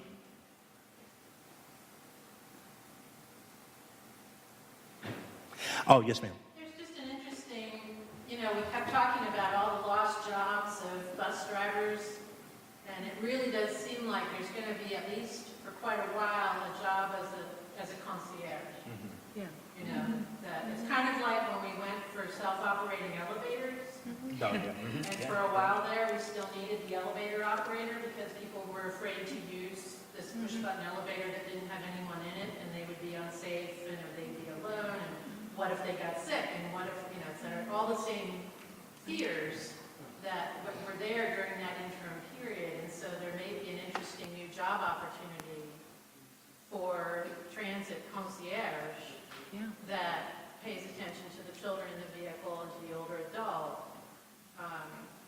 The other thing that I keep thinking about is the economic benefit of transporting older adults and reducing the amount of caregiver absenteeism, which probably some of you are aware. I just looked it up again, I think it's something like $25 billion a year that the American economy is losing because of adult workers who are having to take time off to be caregivers for aging parents or someone. And a lot of that time is spent driving those people around. So people are taking something like 6 days a year off from work to drive their parent to the doctor, et cetera. Now, you'd still want to be at the doctor, so I don't think it would totally eliminate it, but if you could at least meet them there, so interesting opportunity. But I think that whole role of the facilitator is still very much needed, even if the vehicle itself drives, but the people or something. No, thank you. I think it's an excellent point. I'm sorry, Tanya? Yeah, I don't, it's not quite related to what you're saying, Hannah, but what you're saying makes me think of the connectivity that's needed for seniors. Is, right now families playing that role, but there's also other types of connectivity that seniors could benefit from with this, is that so many seniors, they just won't go out at night. It's so hard to drive. So maybe they can finally do social events. Maybe they can finally be connected to other parts of their family who don't want to come. This is what made me think about it, is who may not have the time to go and pick up, Granny or Grandpa, but they'd love to see them. But maybe if the AV brings them for dinner and then can take them back, that relieves the burden on the working parent who doesn't have the time to go do it. But it could really serve to increase the connectivity between seniors and lower the isolation that they feel. No, thank you so much. I think we're getting close to our time. I wanted to also sort of highlight, I think, once again, talking about opportunities, is that when you think about self-driving vehicles and servicing underserved communities, and especially in last mile issues in terms of getting folks to train terminals, transit terminals, et cetera. And when you have shift workers working late at night, and frankly, I know I live in Washington, D.C., and we had a fairly significant issue with taxi drivers not wanting to take people to certain neighborhoods in Washington, and frankly preying upon people at Union Station at midnight when people are getting off of Amtrak trains, and they wouldn't go to Anacostia, and they were just cherry picking people. And one of the great things about innovation with the rideshare services and other folks, you began to address some of those things. But there's still issues even with the rideshare services and that. And hopefully the notion of a self-driving vehicle where it is a machine that is going to go where it's being told to go regardless of what neighborhood it's in, I think is once again one of those possible great opportunities for us to sort of deal with the racial divide, if you will, in the provision of transportation services, as well as all the things we've been talking about. And I think that as we think about our community together and how we bring each other together and how we provide similar services and opportunities together, I think this is once again another foundational opportunity for all of us if we get it right.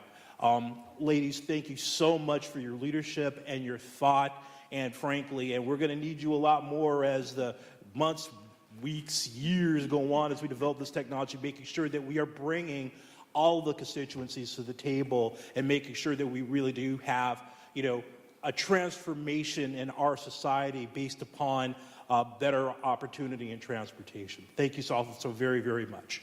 Thank you.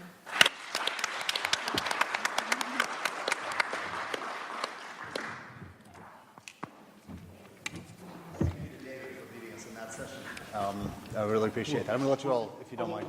We can zoom? Okay, we can. Go to your seats. I'm going to offer just a few quick words. I want to open the floor just for a second, and then I'm going to close this with some comments from the mayor as well. This has been an extraordinarily helpful event. It's critical for us who play a leading role in encouraging research at a university like the University of Virginia to ensure that we're bringing multiple disciplines to the table. Too frequently we default to the supposition that a single discipline can solve something, right? And as soon as you bring in reality, communities, human communities, real places and real spaces, it becomes immediately apparent that a single discipline is never going to solve an overarching problem, especially when you're dealing with something as complex as a community that has economic networks, a community that has social networks, a community that's made up of real places with racial and economic and cultural divisions.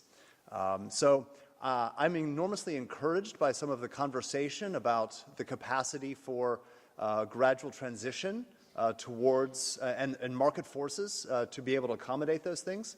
But I'm also I'm coming away from today with some real questions about the responsibility of the public. What is the role of public institutions like the University of Virginia or city government, state government, and the federal government to step in and ensure public good and public access to these resources? And I think these are really critical questions. In the morning, we heard the essential responsibility of ethicists, and I think Camille returned to this again this afternoon. We must have ethicists at the table with software developers, right? Because software developers are going to be writing code that make decisions about how these cars function. Ethicists have to be at the table at the same time to ensure that those that code is making ethical questions about how to navigate questions of injury and life at the table. And I think it's really interesting to think about the ways that coding might actually begin to mediate against racial, social, and economic bias. David, you were suggesting this at the end here. It may be that that coding actually here could actually really be a collective social good, and that would be really interesting. It seems to me that there are some strategic decisions that I think designers need to help us move forward with, and engineers as well. How do we navigate the transitional season of the next 5 to 8 to 10 years? Many of you were asking questions, and I was very encouraged by what do we do next year? Like, what can Charlottesville do in the next 12 months to begin to experiment? That's exactly the kinds of questions that we want to ask, even if it makes the mayor sweat a little bit. It's good. He hasn't had enough of that. It's important for us. It's important for us to ask questions about action steps that can be immediate, but also to project necessary steps that will carry us forward for the next 5 to 10 years, this season of transition. And so I heard a great deal of emphasis on the necessity for multidisciplinarity and some creative thinking about immediate short-term steps. Before I give the floor to our final hosts and invite them both back up, both Paul and Mike, I wanted to just open the floor for a second. Did you hear a research question that you would want the university to try to pursue? And Cody here is going to be taking notes. So if you heard a critical problem that you want us to be sure not to miss, some intersection of questions, the floor is now yours. Yes, ma'am. Mine's a political problem, and that's Albemarle County. I don't see one here. So what's the question? Will you please get Albemarle County involved in this very important issue? Okay. Whether they want to be or not. Okay.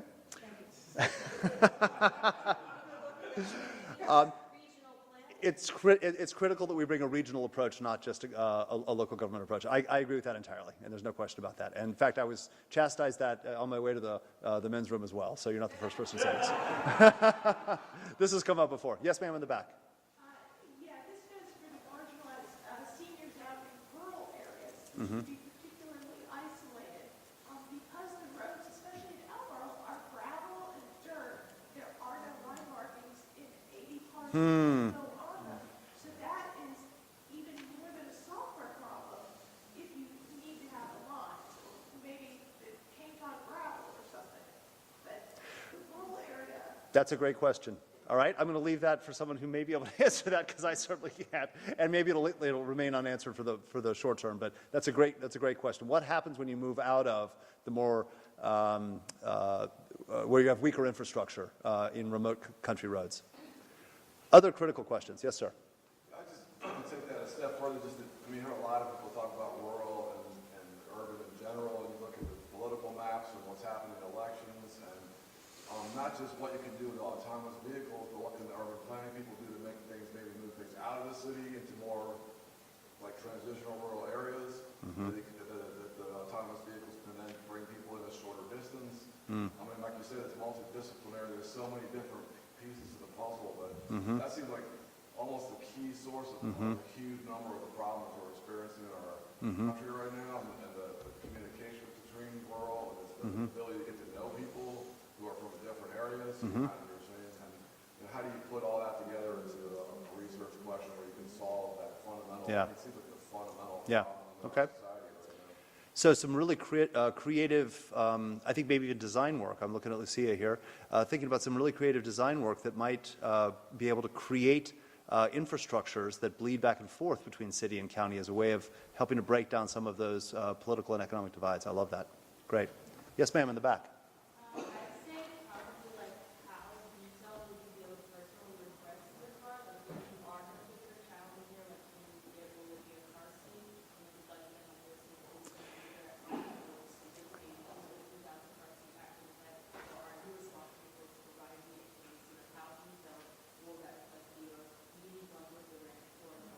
Yeah, yeah.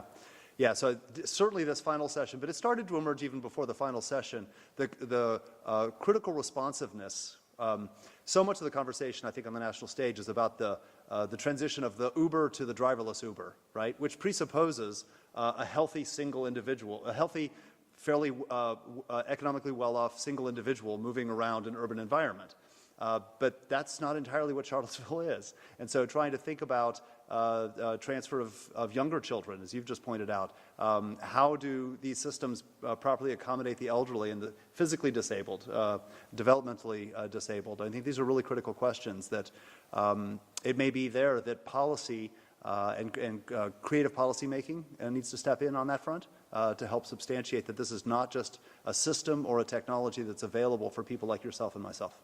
There's a question just in front there. Sir, do you want to ask your question? Yeah, I just wrestling with this issue of becoming dependency on this type of technology, what are the implications of this? That the bigger picture, for example, we had to evacuate Houston. We had to evacuate Florida recently. And in those situations, it's all one-way traffic going out. And that wouldn't work with Uber, or I'm sorry, automated vehicles. We have to bring vehicles in because there's not enough of those in these areas to export everybody. Right. And just the idea, and in terms of vulnerability, networks, whatever. That's what I'm wrestling. Yeah, that's a critical question. But then Yeah. it promotes dependency, and then what happens when the system breaks down? Right. So Donna Chen in our third session actually was asking some of those very same critical questions, thinking through what kind of infrastructures would need to be in place for extraordinary conditions, not just the ordinary. How do we ensure health and safety in the extraordinary and not just the ordinary, which is critically important. One last other observation, a critical research question, or yes, ma'am, in the back.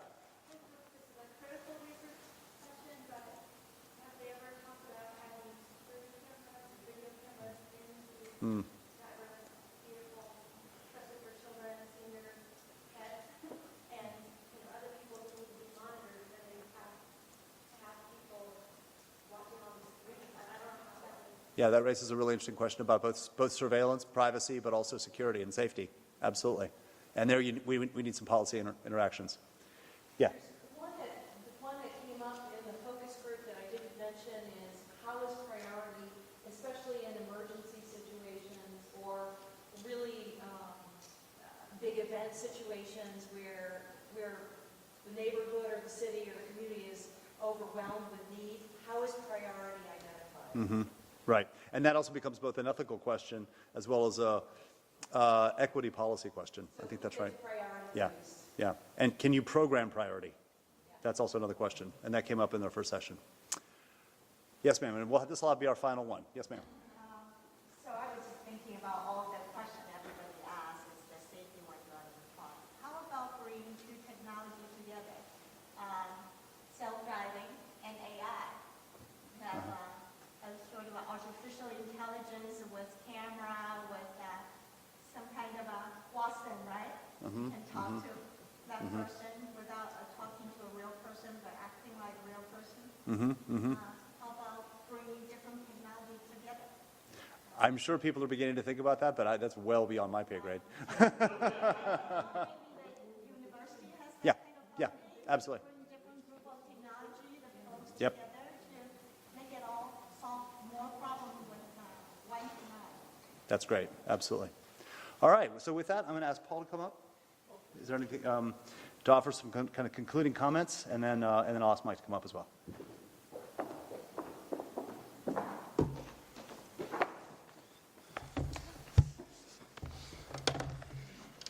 Well, I like to tell stories, so I'll tell another one here today. So 12 years ago, ironically, on this very day, I was at the now historic 2005 DARPA Grand Challenge events that were being held in California. I was there with my first autonomous vehicle, which was built out of my basement, just 15 miles from here in Crozet, Whitehall, depending on where you consider that. The DARPA Grand Challenge, for those of you who don't know, was an event set up by an arm of the Pentagon where they held out a $2 million prize for someone who could build a fully autonomous vehicle that could race across the Mojave Desert over a stretch of 132 miles. No driver on board, no human in remote control, and it was incredibly ambitious for the time. This was 12 years ago. Just 1.5 years earlier, during a 2004 DARPA Challenge event, no one who entered the race even completed the course. The farthest any vehicle traveled was like 7 miles down the course, and most of the entrants faltered at the starting gate or just went a half mile or so. However, 1.5 years later, during this 2005 challenge, 5 teams actually completed the 132-mile stretch of desert terrain. It was amazing. It was a huge leap in autonomous vehicle technology in just the span of a year and a half. And before the event, during the opening remarks, one of the race officials proclaimed, "You are the material that will fill the history books that someday school children will marvel over. They'll be interested because in their family garages, there will be autonomous vehicles."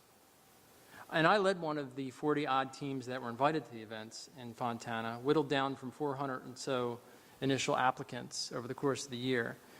We didn't have much money, maybe 1/100th of some of the bigger team purses. And at the time, it was just me writing software in my basement and doing some of the research and design and leading a small team of volunteers. And our focus was really on proving out the software that we had created in this architecture for autonomous vehicles. But we made it to the events, and we had built our first autonomous vehicle. And that was 12 years ago. And here we are today, 12 years later, not only forging a career out of this for ourselves at the company, but working with an auto manufacturer. And so we're well on our way to realizing the dream of putting autonomous vehicles into family garages. And when Google started making news in 2010 or so with their driverless car, the auto companies began upping their game, and the race was on for the development of the driverless car for end consumers. As traditional auto companies continued to struggle with determining which approach to take and different architectures to consider, other newcomer auto companies such as Tesla began throwing their hats in the ring. Even the Apple Computer Company has gotten into the game. Forbes technology contributor Chunka Mui wrote an article in 2013, which is a really fascinating article, by the way. I highly recommend it, titled "Fasten Your Seatbelts, Google's Driverless Car is Worth Trillions." And more recently, Intel Corporation predicted a $7 trillion market for autonomous vehicles by 2050. Intel purchased an autonomous vehicle sensor supplier this year for $15 billion. And I'm proud to say they made a small investment in us last year as well. But the stakes are high. This is a $1 trillion opportunity. Partially autonomous technologies such as adaptive cruise control and self-parking have already made their way into commercial vehicles that are on public roads today. But there's a fairly significant quantum leap required for companies to get to the ultimate prize of fully autonomous cars, which require no human intervention whatsoever. We call that level 5 autonomy. And the companies are scrambling. No one is completely sure which approach or approaches will win out.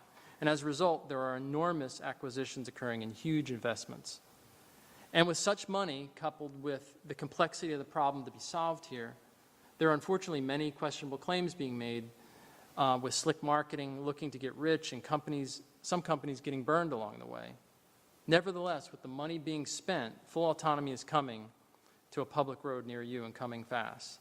So it behooves everyone here and everyone in a community to become more aware of this because it affects all of us. And that's why forums such as this are so great. And that's why last year when Randy Castleman had suggested that Mike Signer and I talk about doing something local, I jumped at the chance. Mike already clearly was well read about this technology and understood the importance of driverless car technology, and was immediately interested in thinking about a local consortium with the University of Virginia to lead it. And we had discovered, too, that the University of Virginia had already been discussing this with a lot of thought leaders, this broader implications of driverless car technology for local communities. So it was great to see this sort of convergence of minds come together to bring together a forum like this, and with UVA leading the way. And I hope that this continues. I hope it doesn't stop here, because I think this is an incredibly important topic, and I don't think it will stop here. And the benefit and rewards of driverless cars are just enormous. But so too can be the risks if we're not first made aware of what they are and if they're not properly addressed. Nevertheless, I'm amazed at how far we've come in the international driverless car community.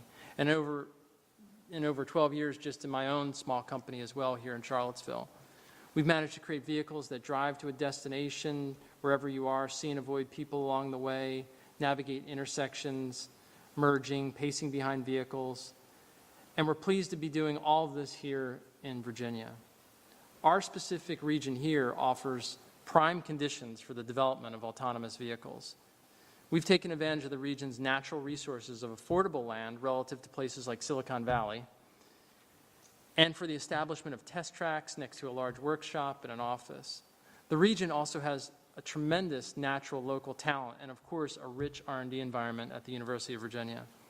And for resource growth, we have the magnet of a beautiful college town and countryside complete with a panoramic mountain range, excellent cost of living, quality of lifestyle, and a happy populace that just makes living and working here on autonomous vehicles a dream come true. And what's more, the Commonwealth has one of the most favorable regulatory conditions for developing and testing driverless cars in the country. So the opportunity for growth under these conditions here in Virginia and our immediate region is extraordinary. And given the trillion-dollar stakes at hand, it's an opportunity that we not only cannot afford to miss, but it is also a new technology that we have to prepare for and accelerate adopting and leveraging now for the benefits of all of our citizens. So thank you very much.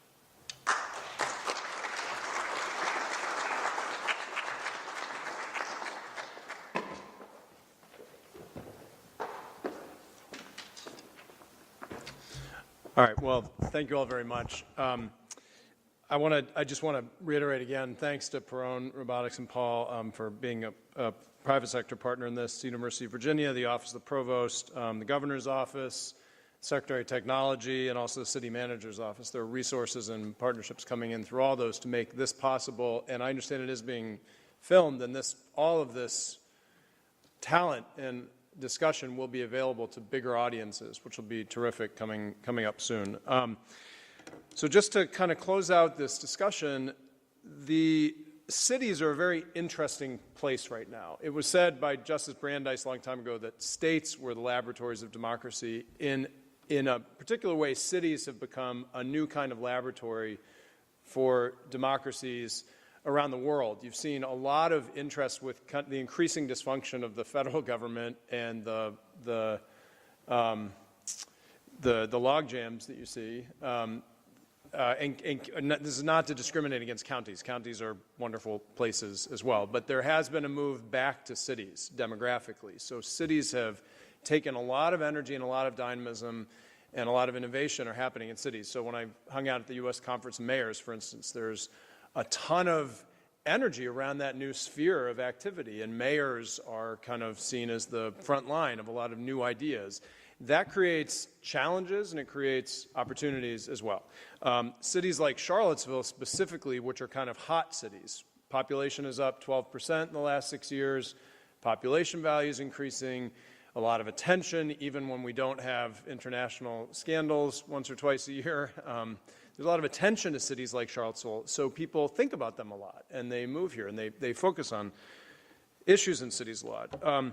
So to me, the two kind of frameworks that we're constantly should be looking at in a city like Charlottesville is innovation and equity. We're a progressive city. Our political values are progressive. There are plenty of cities that are not progressive, but that is in the social values of this particular town, political values. So what does that mean with the government and the policies and the society and the institutions we're creating? I can think of two ways that the prosperity and the dynamism of cities like Charlottesville can be addressed in the equity way. I think this was a fantastic panel to close out the day on. I really appreciated, Dr. Burnett, your comments, everybody's. One is that you can do what, not to drop a fancy, John Rawls said, help the least well off before you help the most well off. So if you have lots of riches flowing into your coffers from being a hot city, you help the least well off with those rewards. That is part of your design of your budget or the way that your government runs. Another one is that you just set the rules differently. So the rules benefit more people. They benefit marginalized populations. So you, either or both of those are a way to set up your social contract for your city so that you're living together well and you're being progressive in your values and in the track of your city. Just give you a quick example just from this last year. I think probably the thing I'm most appreciative of that we were able to do in City Council was double our contribution to the Affordable Housing Fund this year. We put almost $9 million more into the Affordable Housing Fund, which we were able to do because our revenues went up significantly because the city is doing quite well. And so we just last week allocated almost $2 million toward the direct creation of over 100 new units of affordable housing in the city of Charlottesville. That's a complicated thing to do. You have to work with developers who are experienced in using federal tax credits to make it last for 30 years. You have to have a plot of land that'll work in a 10 square mile city. So none of this happens on its own. It requires care and tending, relationships. And it doesn't, I will tell you, it doesn't require even seeking credit a lot of the time because the amount of emails or phone calls that we got after we did this direct creation, I think is zero about the actual creation of those over 100 units of affordable housing. So there's a part of the discussion we're having now about what do we do as cities where the dialogue in the media sometimes can so far outstrip or can be so unrelated to what you're doing in government. There's a lot of hard workmanlike work that you just kind of want to do because it will be good for the outcomes you're seeking. It's not because it's going to work on Twitter or because there will be a lot of articles about it. So all of that brings me to the doorstep of this question. How do we deal with driverless cars? When I go to these conferences or talk to other mayors, this is described as a tidal wave coming toward us that is unstoppable. The amount of capital, the amount of innovation, the amount of voluntary people taking part in this sector it's going to happen whether we like it or not. So the question is, if it comes, how do governments and the communities in which they sit try and get it better rather than worse? That's the discussion we've been having today. And I think that the reason this was so valuable was we set this up, and this was Lewis's insight, I think, and was as questions, not as advocacy, not as evangelism for, futurism. It was, this will go a whole bunch of different directions depending on the questions we ask and the answers that we come out of it as communities and as governments that reflect the communities. So to me, I could go through the political challenges that we deal with already as a government of a 50,000 person city. Parking comes up constantly and it is really hard to deal with and it's expensive. We have parking requirements for buildings that are for zones. So we just put $2.9 million to the acquisition of a property near downtown because we have a parking crisis and we want to be able to build parking there. But if we build a parking garage in 30 years, if that garage's purpose is mooted or changed in some way by driverless cars, do we build it differently now?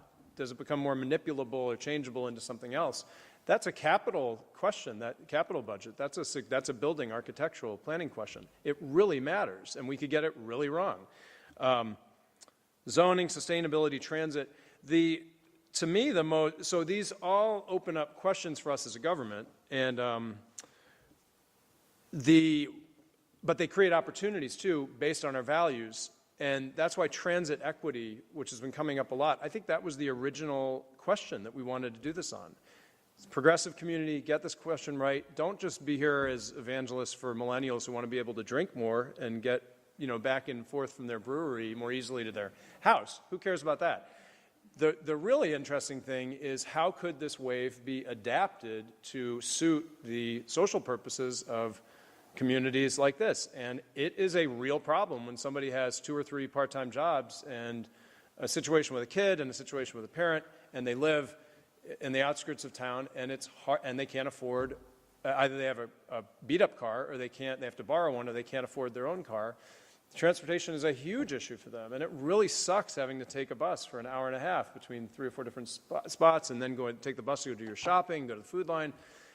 So if this can address some of those problems, that was the originary question for this gathering here today.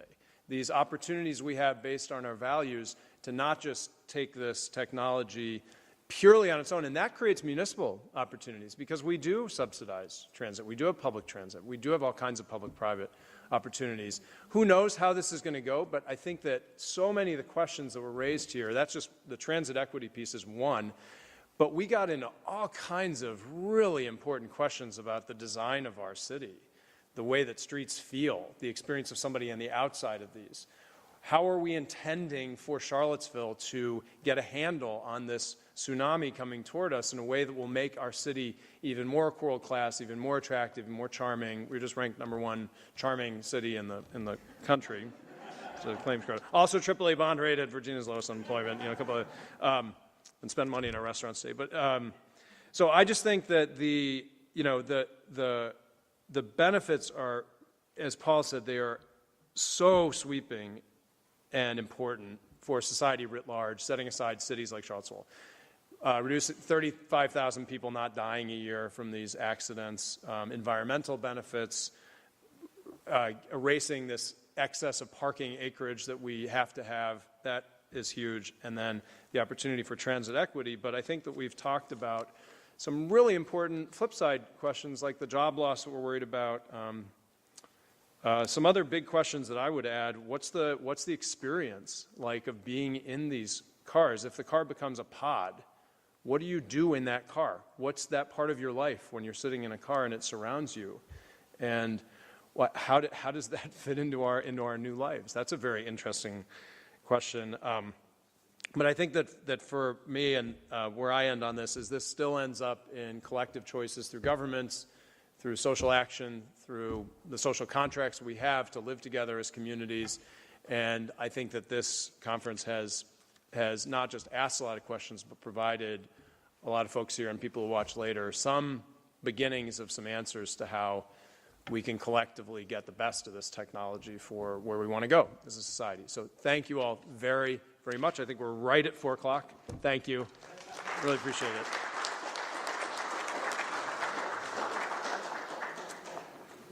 And so with that, I will close this. These videos will be available for you hopefully within about a week on the website of the Executive Vice President and Provost of the University of Virginia. If you just Google the driverless future, asking the big questions, within about a week we'll have some content on there that summarizes many of the observations we've had today. Thank you so much for staying with us. I hope you all had a chance to ride in the car. I did not. Have a good afternoon.